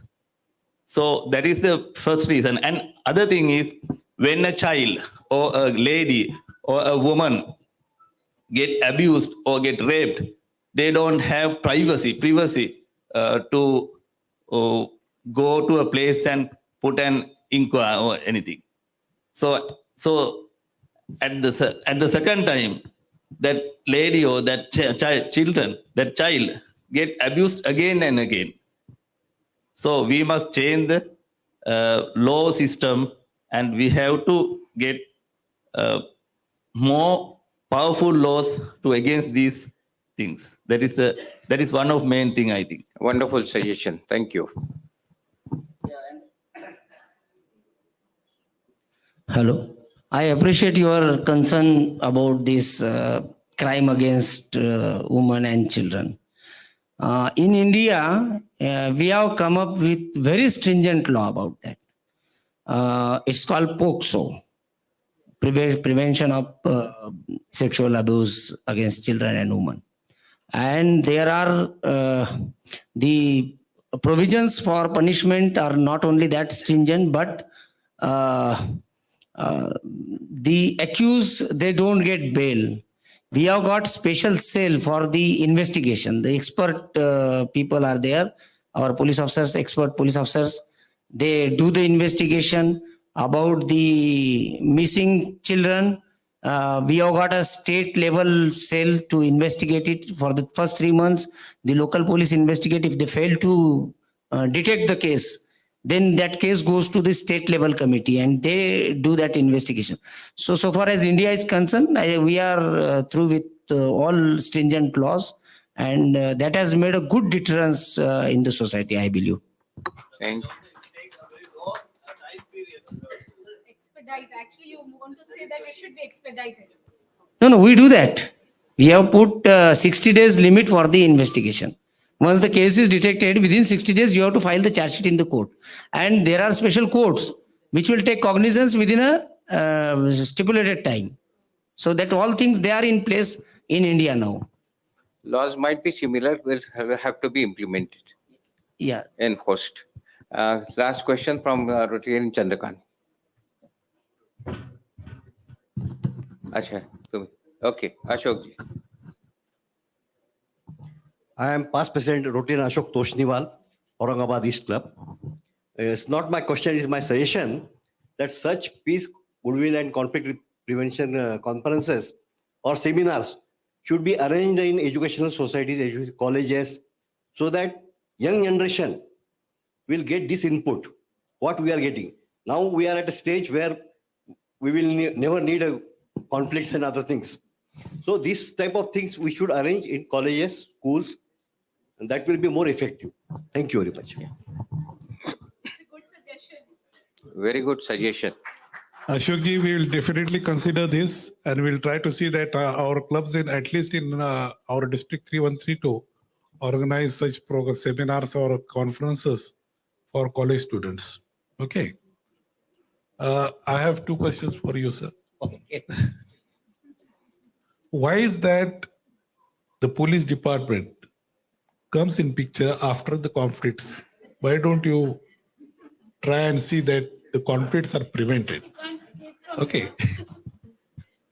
Because I don't mention the details, but if anyone approaches a police station that such and such thing is likely to be happen, we can't do anything.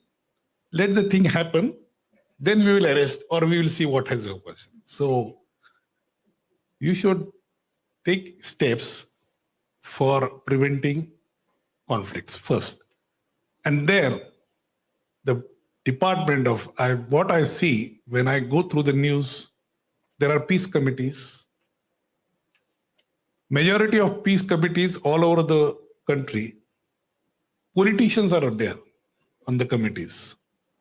They are bound to exploit the situation, and in fact, they are at the back of any conflicts or disputes. So why don't you select good civilians, identify them, and ask suggestions how to prevent the conflicts? So these are the two questions for you. Sir, I will answer for your first question first. So why police reach after everything has happened? That is just in movie, not in practical in our life. That's in movie. That's impact of movie on you. Let me explain you policing in Aurangabad, this Sambhajinagar district. See, we have implemented smart city project. Under that project, there are 700 cameras, out of which are almost 120 or 130 are PTZ cameras and all other are static cameras. Then we have installed megaphone, the loudspeakers at 500 junctions. We can directly announce from my control room. Number 3, we have installed recently, we have planned to install 225 number plate recognizing cameras, out of which recently we have rolled out about 120 number plate recognizing cameras. We have installed automatic traffic challan system in which the camera identifies have you violated the traffic laws. If so, there is a red line on the screen. My traffic people are sitting in my control room. My control room now has capacity to accommodate about 50 watchers at a time. And at present, I have deputed around 15 to 20 people due to lack of manpower, whatsoever reasons. But that system is there. Now we are going to install 28 face recognizing cameras on 28 important crowded junctions. And we are going to we have collected about 14,000 criminals photograph, which will be loaded on the server, and the cameras are installed. Now that those photographs, that those files are to be loaded, immediately thereafter, if any criminal, like any person of criminal record is noticed, he will be pointed out on the screen of my smart city control room. We are doing virtual patrolling. On the basis of virtual patrolling, we started registering cases. So we are very proactive. Not known to people. We are very proactive. We are doing cyber media patrolling on our own.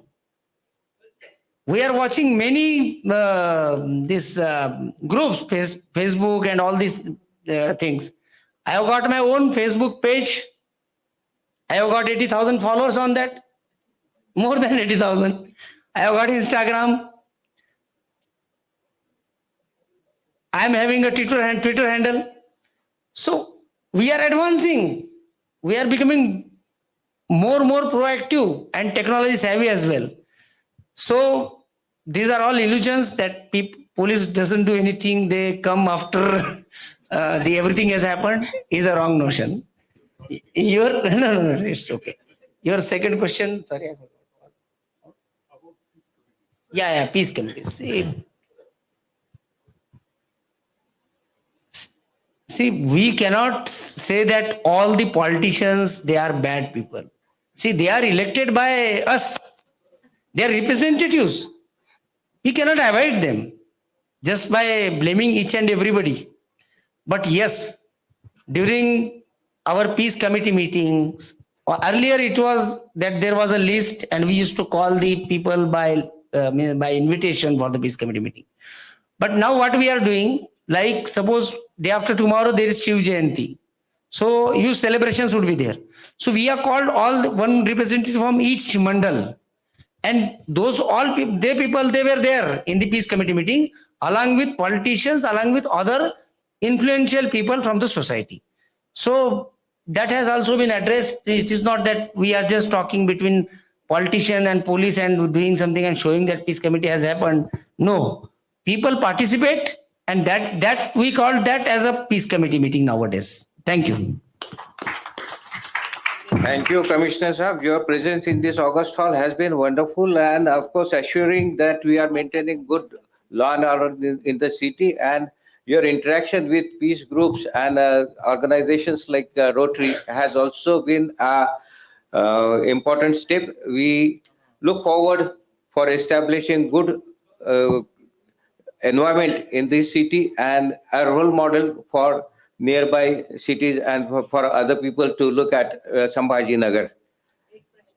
एक प्रश्न, एक मेरा चिंतन मैं इसमें जोड़ना चाहता हूँ. मैं मनीष जायसवाल रोट्रैकमैन से, मैं राष्ट्रसंत तुकडो जी महाराज जी का प्रचारक हूँ.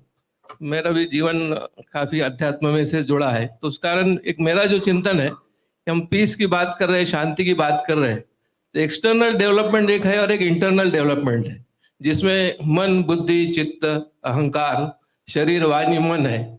इसका जब तक के विकास नहीं होता तब तक सही ओर से शांति नहीं आ सकती. ऐसा राष्ट्रसंत जी का चिंतन है, और उन्होंने एक सामुदायिक प्रार्थना उसके लिए दी है. क्योंकि पहले विचार आता है, पहले ये कॉन्फ्रेंस लेने का विचार आया तब हमने ये लिया. तो कोई भी घटना दो बार होती है.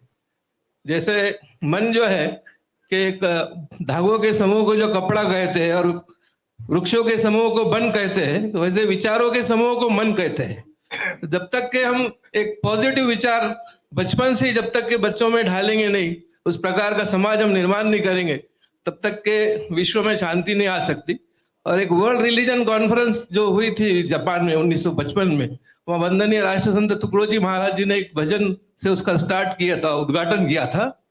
वो भजन था, हर देश में तू, हर भेष में तू, तेरे नाम अनेक तू एक ही है, तेरी रंग भूमि यह विश्व भरा, सब खेल में मेल में तू ही तू है. सागर से उठा बादल बनकर, बादल से फटा जल हो करके, फिर नहर बना नदिया गहरी, तेरे भिन्न प्रकार तू एक ही है। चीटी से भी अनुपरमाणु बना, सब जीव जगत का रूप लिया। कहीं पर्वत वृक्ष विशाल बना, सौंदर्य तेरा तू एक ही है।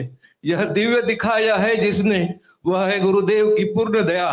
टुकड़ा कहे कोई और न दिखा, बस मैं और तू सब एक ही है। इस प्रकार की सबकी जब तक के भावना नहीं हो सकती, तू तुझको प्यारा है जितना, सब पर प्रेम किया कर उतना। ये हमारा भारतीय तत्व ज्ञान है।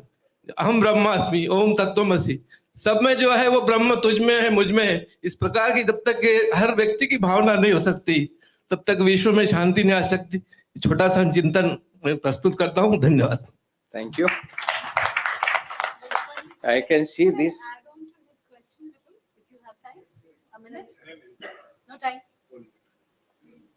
कौन सा क्वेश्चन है? अच्छा, you want to reply? Okay. Just quickly 2 minutes. Thank you. Your question was very relevant, actually, and why I want to add on to your whatever the answer been given. The conditioning of a girl child. Once we talk about sexual abuse, it is always about the girl. But nowadays, the trend also is changing. It's not only girls, it is also sometimes boys, adults also. So when we talk about, why girl is being whatever abused, maybe at home or outside home, the conditioning should start from home itself. The mother has to play a vital role in that. And not only mother, the sisters, the bhabis, and all, even the father. Nowadays, the enlightenment is not limited to not talking to your daughter about sex or some abuses, because that's the fear we have to take it out. The girls are not coming out because they feel papa ko kaise batana hai, mane bhai ko kaise batana hai. This has to go out from the mind of the child. And child should be given this conditioning from the beginning. Good touch, bad touch, because maximum of the sex abuse, it's being always inside the house with the girls. Now, as I told you, the boys also. So, and the laws are there, as Commissioner ji said, बहुत जल्दी ही इसका सुना जाता है. If there is any sexual violence and you reach to your even lady police or to the police station, they will take you out and they will take you aside and they will listen. And within, I think, 72 hours, you have to reply. You have to reply 72 hours, whatever the written reply you have to give. So the laws are good, but conditioning has to be there. A girl, even you will see in villages, there are certain girls will come out and say, "Mere saath ye hua," but there are 90% of the girls, they will just talk, as somebody also quoted, अपने बीच में बात कर लेते हैं girls के बीच में, and they don't go to the authority. This has to be, built up as a knowledge. ये करेंगे तो शायद कभी ऐसा नहीं होगा जो हो रहा है. Thank you for the additional input on the question. So this gathering has created a lot of interest in the subject and shown good question and answer session. I'm really happy that not only this is one-sided talk, this is a dialogue, and that makes the thought process much more mature. We move towards the valedictory function, and for this function, we have on the stage the eminent panel.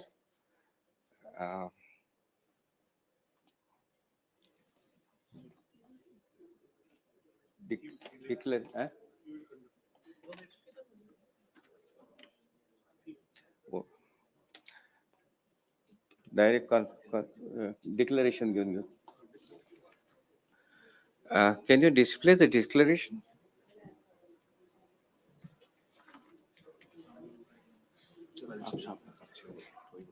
Yeah, thank you.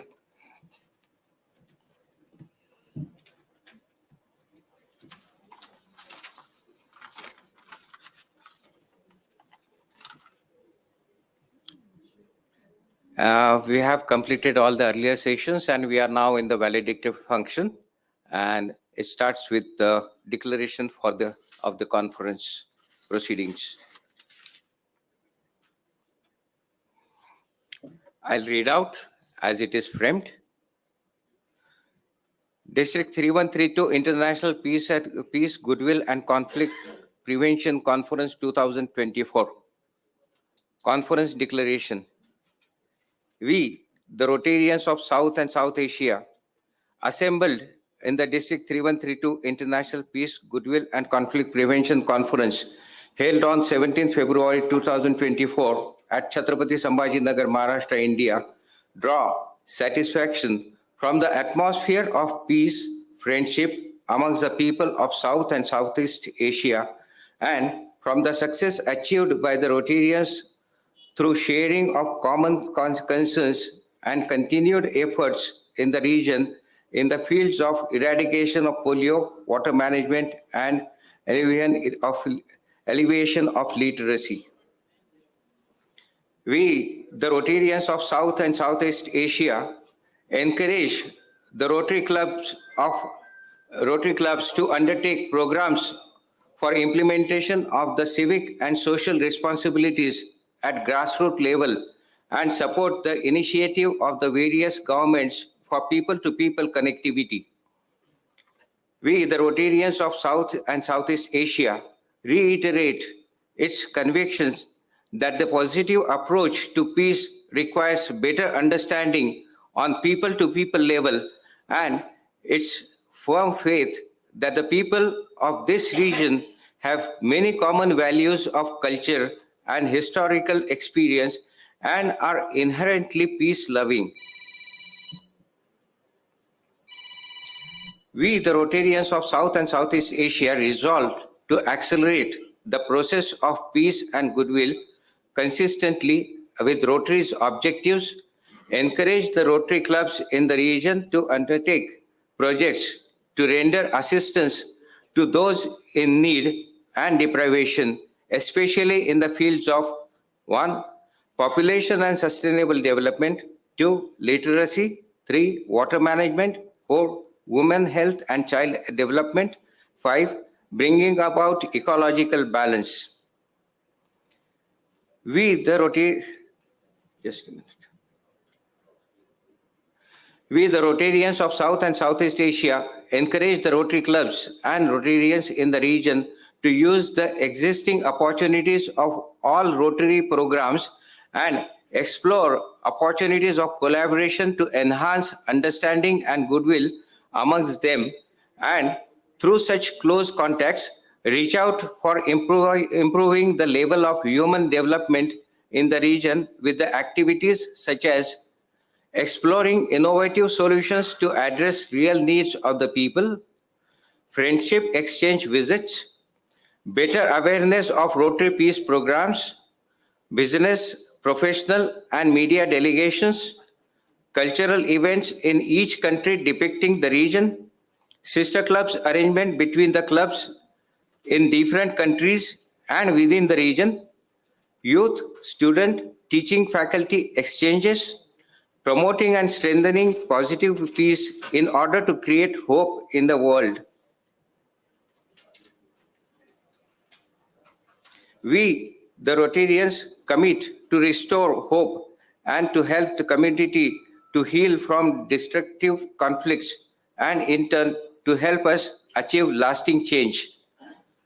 This conference showcases how Rotary brings lasting change in the community. District 3132 Peace, Goodwill and Conflict Prevention Conference urges the necessity of so directing the education of children that their thoughts and desires may be directed towards the ideal of constructive peace.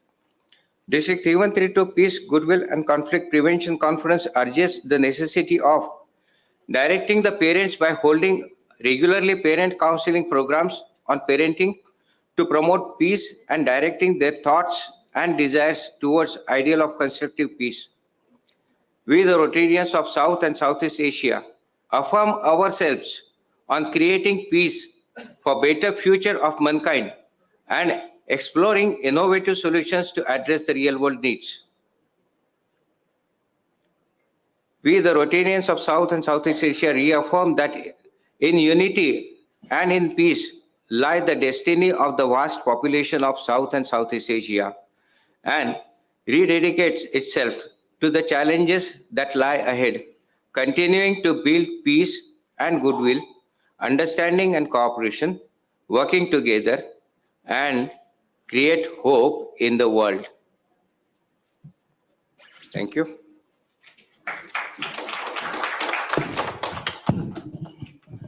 friends,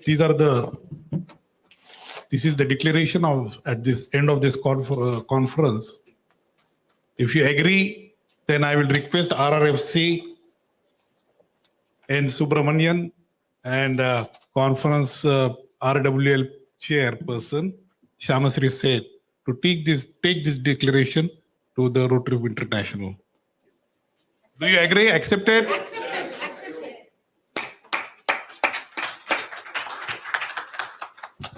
Thank you. Now, I request our chief guest, Commissioner of Police, Manoj J. Lohia, to share his views on the occasion.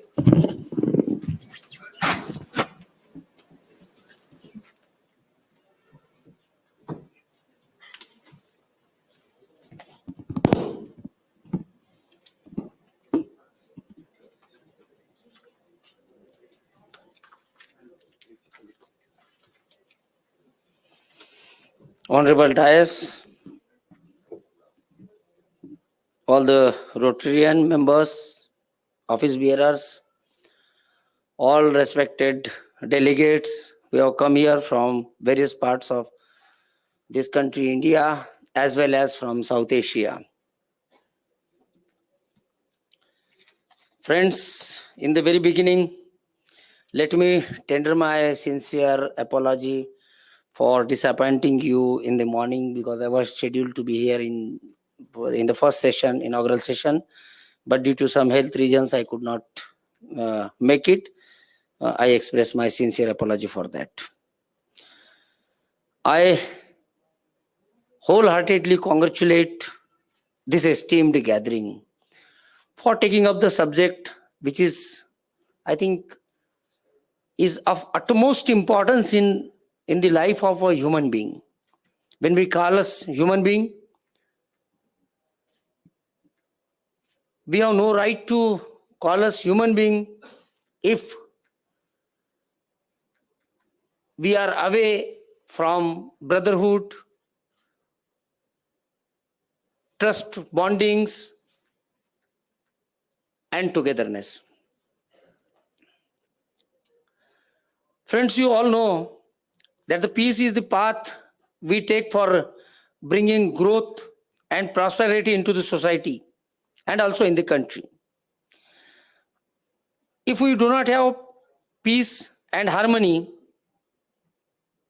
just by achieving political strength, economical stability, and cultural growth, it will really be impossible to achieve these things.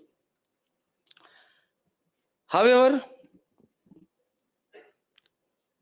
before we transmit the notion of peace to others, it is vital for us to possess peace within ourselves.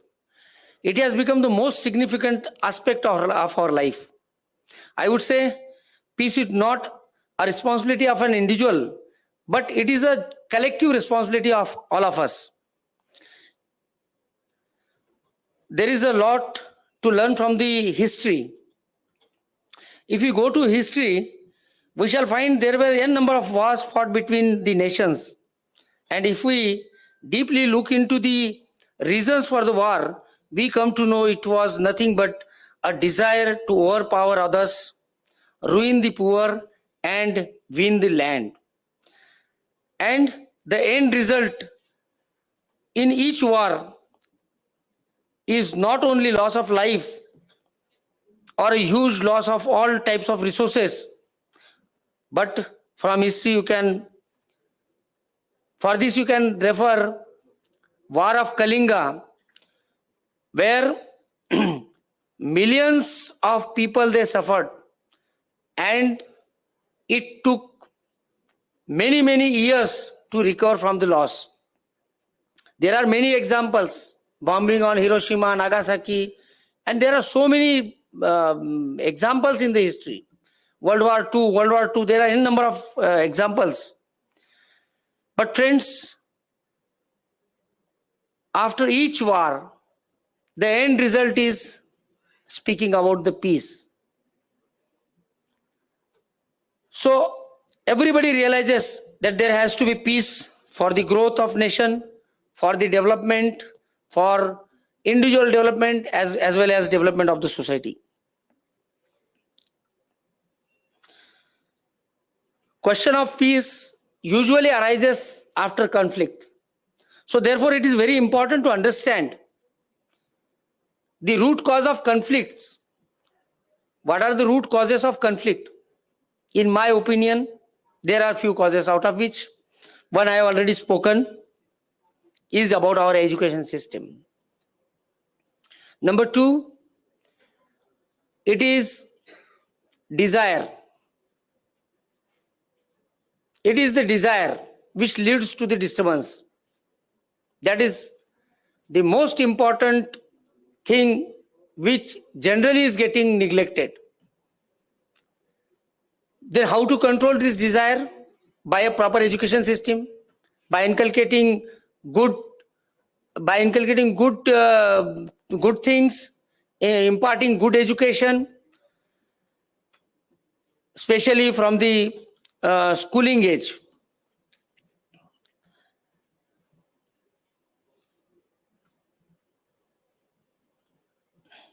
There are many ways in which we can maintain peace at different level with humankind. It is essential to maintain equality, security, and justice. This will maintain political order of the nation. And once the political order is set, I think the law will be enforced in real spirit. And once the law is enforced in real spirit, there is a deterrence that creates such a deterrence that nobody will dare to create disturbance in the society. Actually, this should be everybody's noble mission to promote peace by expressing its contribution to long-lasting well-being factor of everyone's life. I congratulate this esteemed gathering only for the one reason that today I noticed that we have started talking of peace and we did a lot of brainstorming throughout the day to understand what would be the path which will lead us to peace. Friends, since morning, very good topics were covered, out of which I was lucky enough to listen about the role of media in peace building. I have spoken about it, but I would like to re-emphasize that media, it should be expected that media should play a very important role in imparting education to the society. And that is expected in our Constitution of India. Media has been referred as fourth pillar of the Constitution. Our democracy, which is the biggest democracy in the world, is based on those four pillars, out of which media is the one pillar. If one pillar is broken, I think the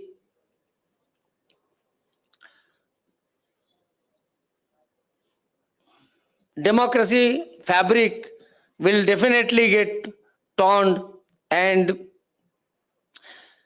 our target, our ultimate aim to have brotherhood, to have a bonding within the society which is based on trust, values, culture, morality. If we want to achieve that, definitely we will have to build a strong foundation which will ultimately lead us to a peace, and our nation will be called as a nation where peace prevails. People they live with happiness index like Iceland. It is said to be the best happiness index. Definitely it is possible to be achieved in India. But while concluding, I would I would again say that there has to be major change in our education system, as well as there has to be few restrictions on the media. We don't want to shut the mouth of media, but there has to be some restrictions. There has to be some code of conduct. There has to be some values. There has to be some ethics in media as well. Unless and until these two things they are taken care of, I don't think that we'll succeed rapidly towards achieving peace in this society, which will ultimately lead to the growth and progress of our nation. I thank you for very much for inviting me, giving me this opportunity to express my views before you. I am thankful to all the office bearers of Rotary Club of Aurangabad district. Is Aurangabad district? Aurangabad Metro district. Aurangabad Metro Rotary Club. I am really grateful to you and thank you very much once again. Jai Hind.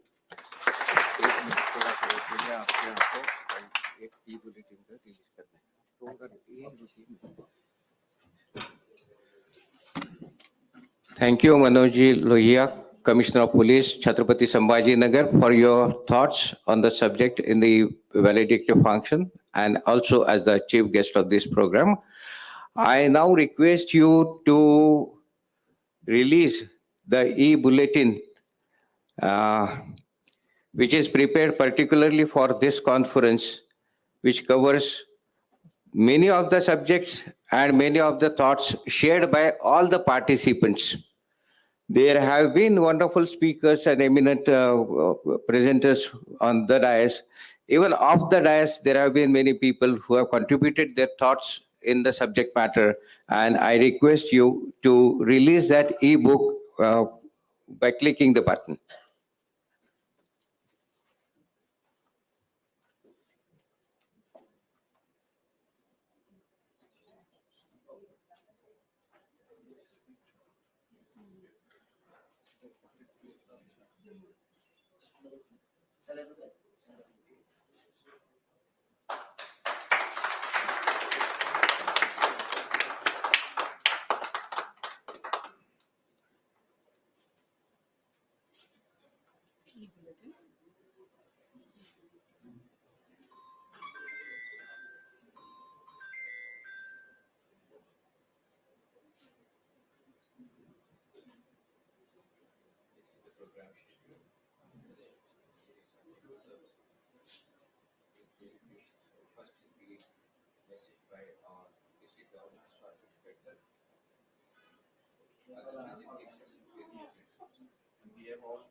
The e-bulletin, which is being released by our Commissioner of Police, has been compiled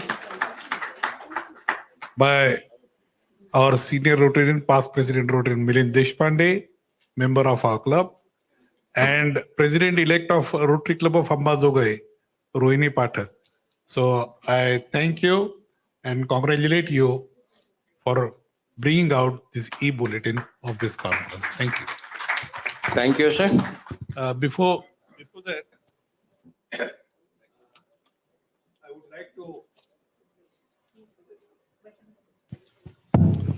I would like to request our president and Sham Sri Sen and RRFC Shri Subramanian to welcome our district governor-elect. He is coming from Jalna just now, and I'm very fortunate that he has been able to come to our valedictory program. So I request to present a floral bouquet, that is bouquet to Shri Dr. Suresh Chandra Sabu. He is our governor from 1st July 2024.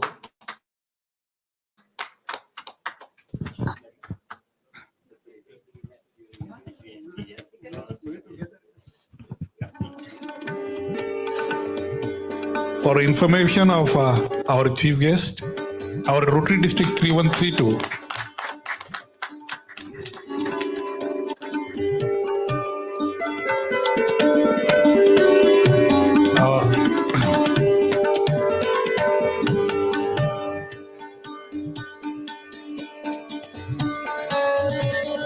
For the information of our chief guest, our Rotary District 3132 comprises of 11 revenue districts, that is 8 districts of Marathwada, Ahmednagar, Solapur and Satara. So there are 11 revenue districts with 91 Rotary clubs as on today throughout the district. And Rotarian Dr. Suresh Sabu will be heading this district from 1st July 2024 to 30th June 2025. Thank you. We move forward. I request RRFC Narsingham Subramaniam ji to give his impressions on the conference.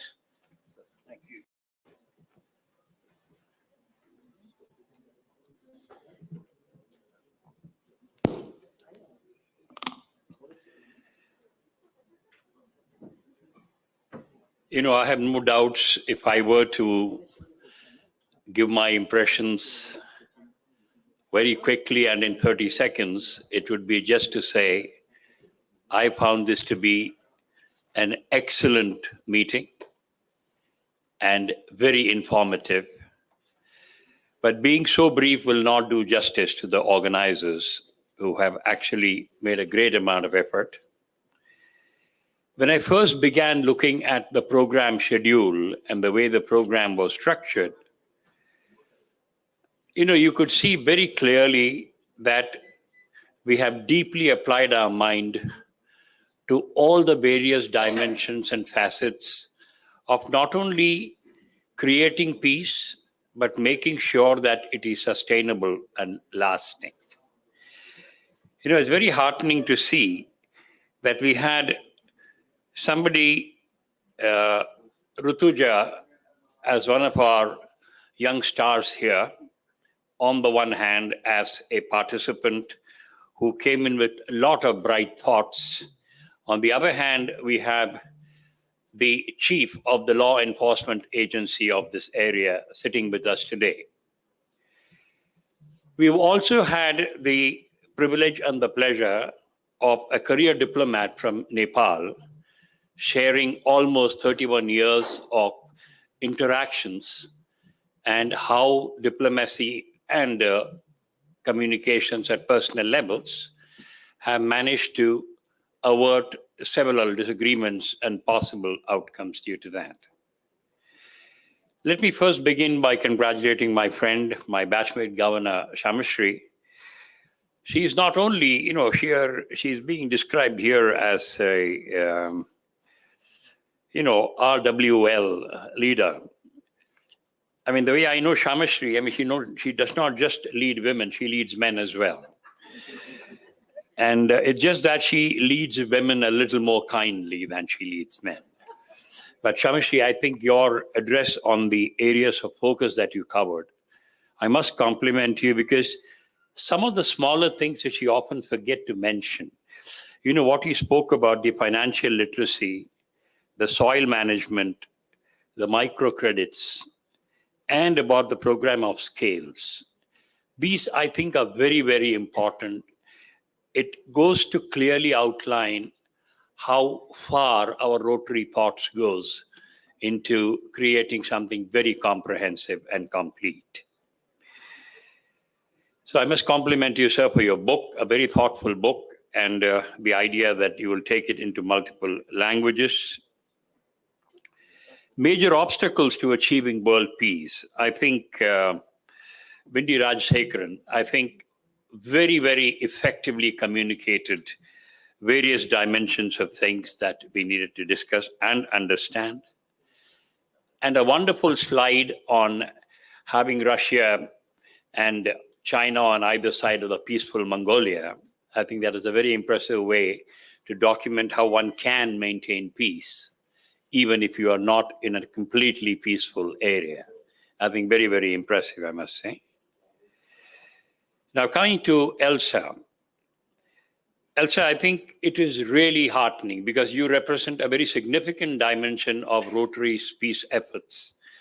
Because as a Rotary Peace Scholar from 2016, when you went to Chulalongkorn, I think, and forming the Red Dot India, I think you highlighted very significantly the value of safety and the value of the POSH committees, and also the extent to which the peace committees can take us forward, with 1,700 of you who are trained in various dimensions of ensuring that there is peace in the world and making sure that we are able to deal with avoiding conflicts in the first place, and of course dealing with them as and when they would happen.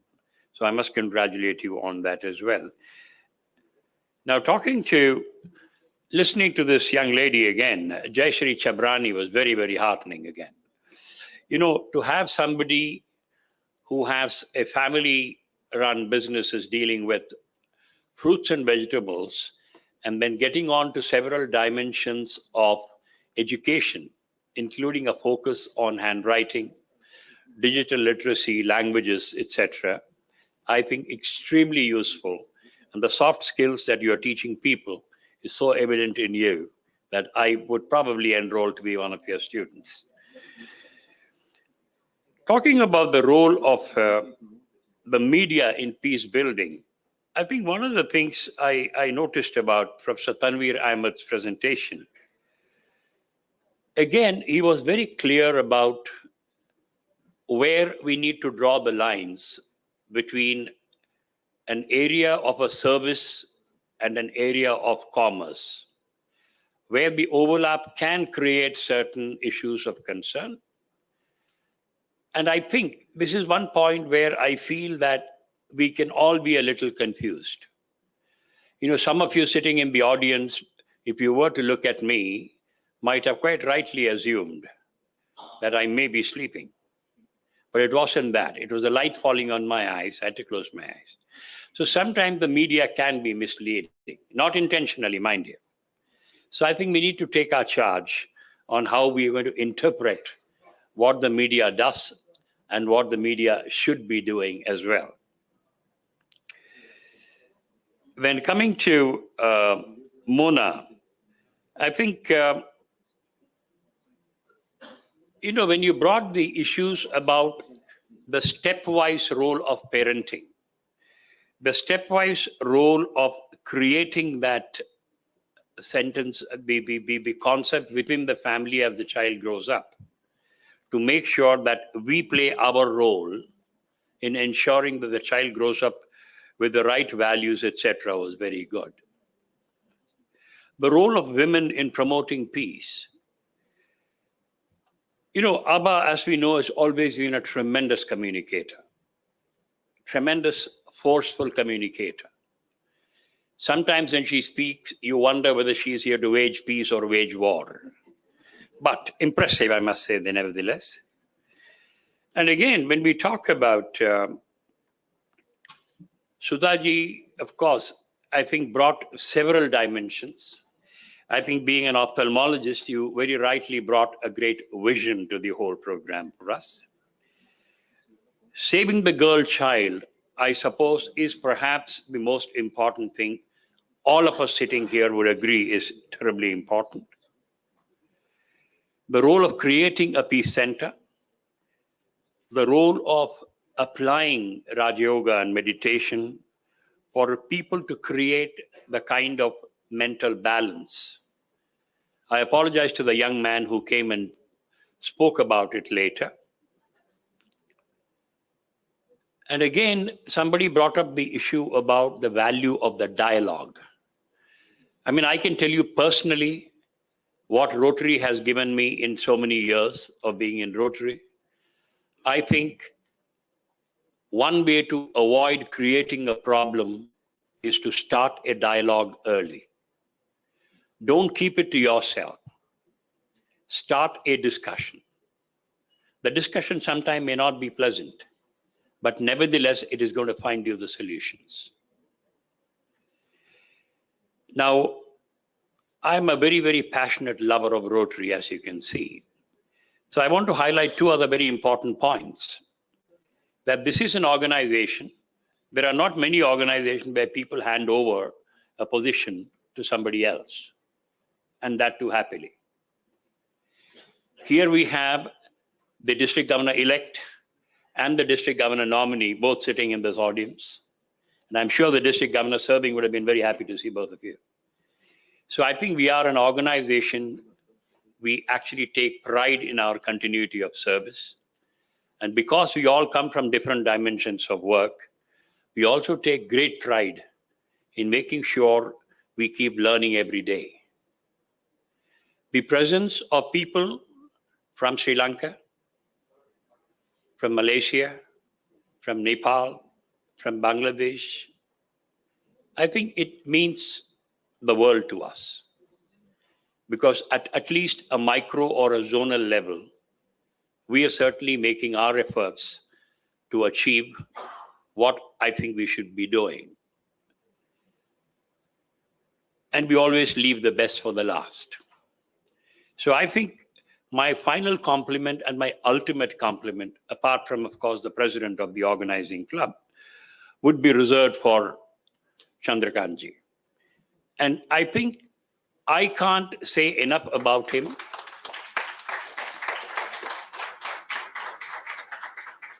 The only thing I can say is that applause was extremely weak for the kind of work he has done.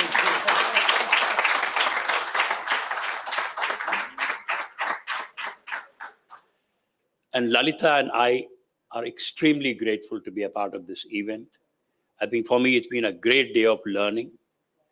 Though it's completely packed, but I've learned more about peace in one day than I could have in a week or a month. So thank you all.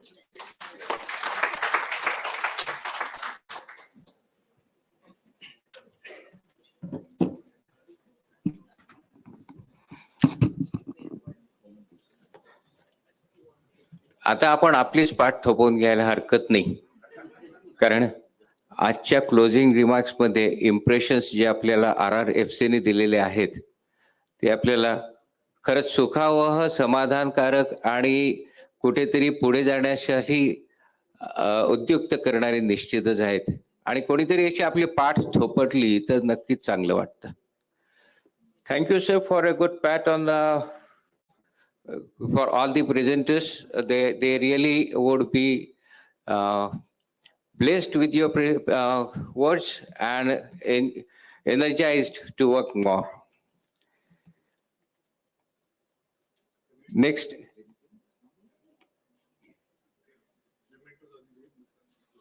Bye. तुम्ही announce करा.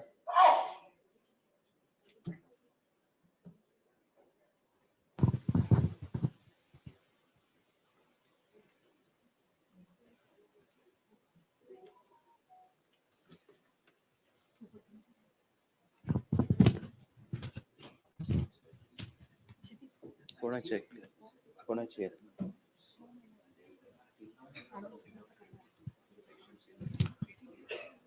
कोणाचे I am very glad that we are coming. We are going to felicitate all the speakers who have come here on our one invitation, as they have traveled such a long distance and they have put their views on peace and conflicts prevention.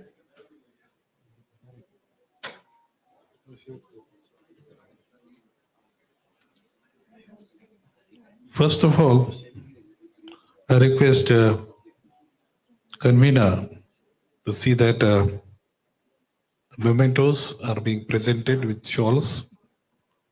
I request first Sudha Kakaria to come onto dais and accept our souvenir on this occasion. I request RRFC, Sri Subramaniam. Thank you, sir. Thank you so much. I think I should thank you. It's such a tremendous. Now I request Abasa, past president Rotary Abasa.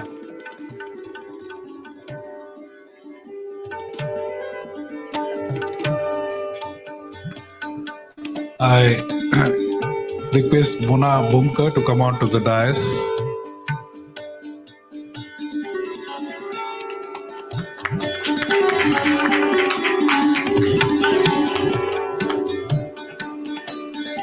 I request Shamsri to present the.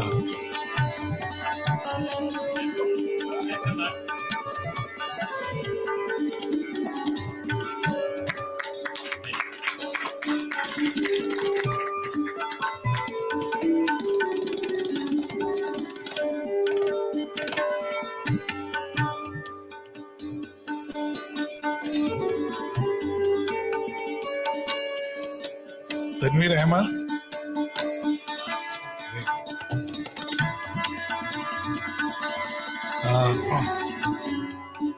Miss Rutuja.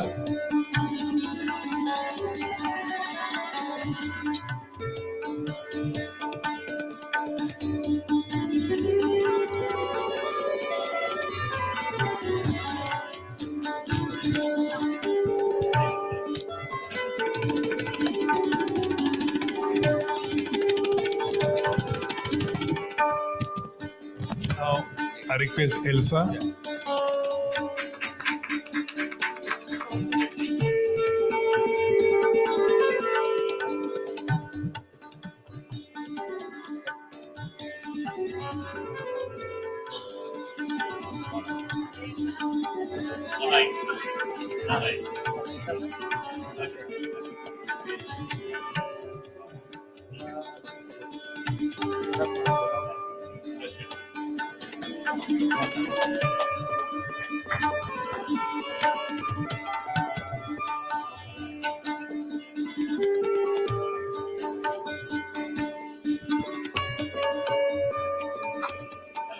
Elsa. No, I can't stand.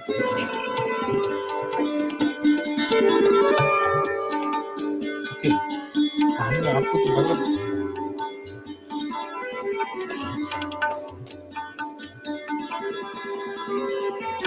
Now I request Shamsri Sen. Subras, please take your seat. You please take your seat. You are not allowing Shamsri to give anything. How dare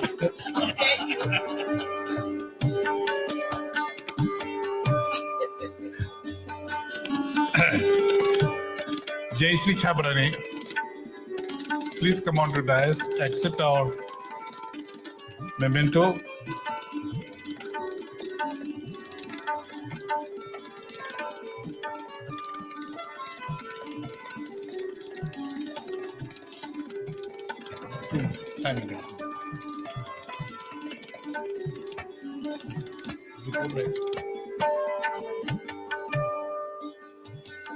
Abaji.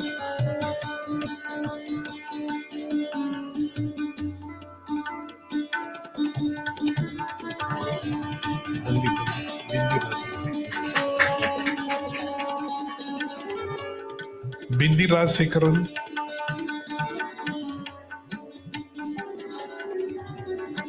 PDG Bindi.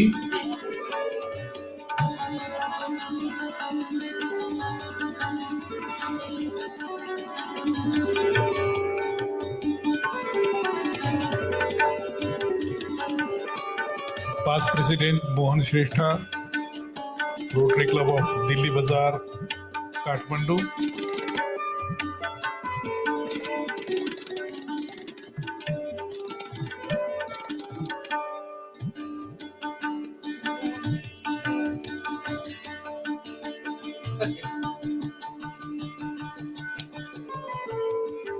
I request DG Dr. Suresh Sabu.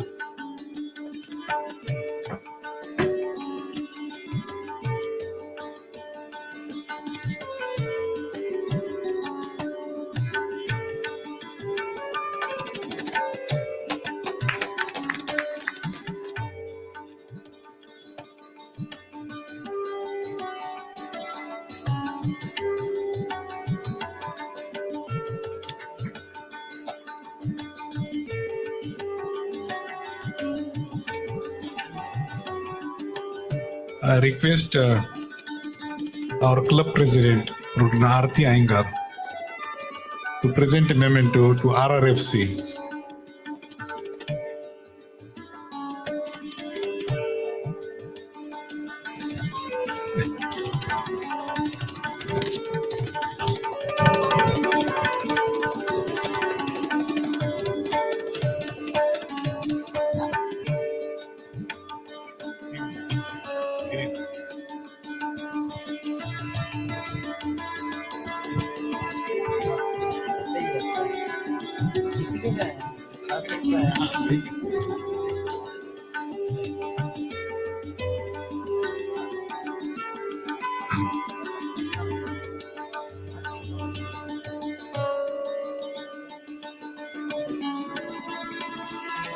है ना, वो तो है। Argabil, she is the host.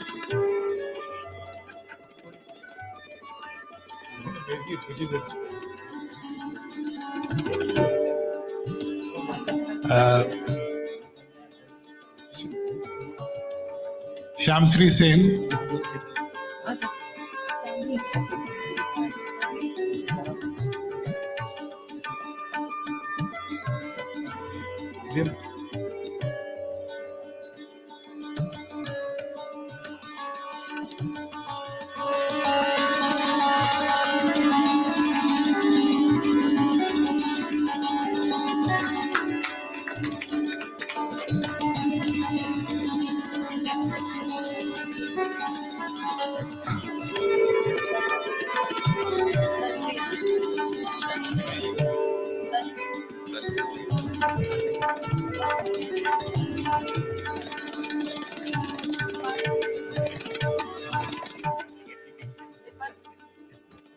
Bindi Rajashekar ji. Shamsri के closing.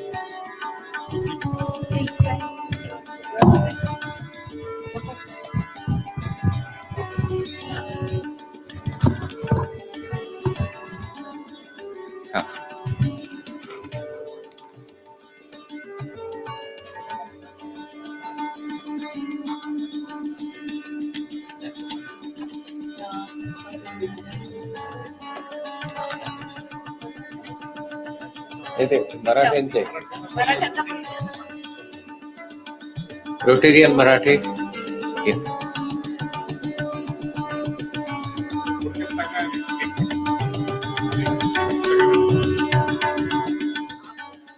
Good evening, everyone. This is Rotarian Ullas Marathi from Rotary Club of Aurangabad Midtown.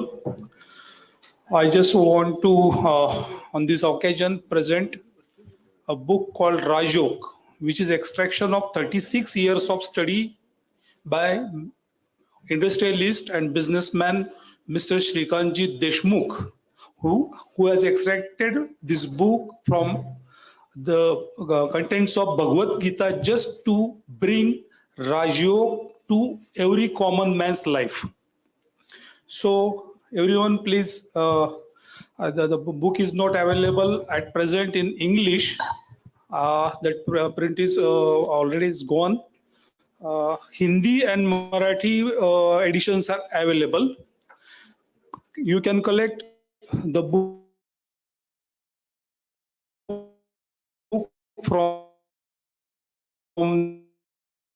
the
and Amba Jogai also.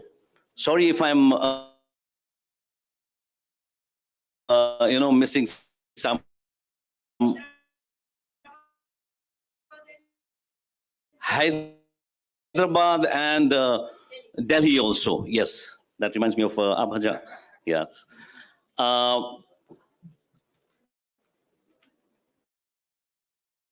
I want to Chaudhary sir is the instrumental. He is the backbone of, he was quite instrumental choosing these topics on the piece. And it's his brainchild. And we are really watching him, putting all his efforts. I mean, 2 months he fell down and he has really a very critical hairline fracture, that too on the toe. He can't move, but he has spared his, teamed time and made this event happening. I would request everybody to give him a standing ovation for that, please.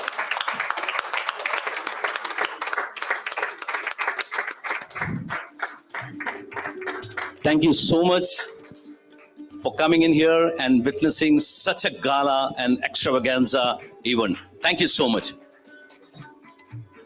Just wanted to let you know, after this program ends, I mean, it's already end, we have the cultural program also, which will be starting at 7 p.m. So we'll have a tea break, then you all can come and then enjoy the cultural event headed and organized by Aarti Iyengar madam. Thank you so much.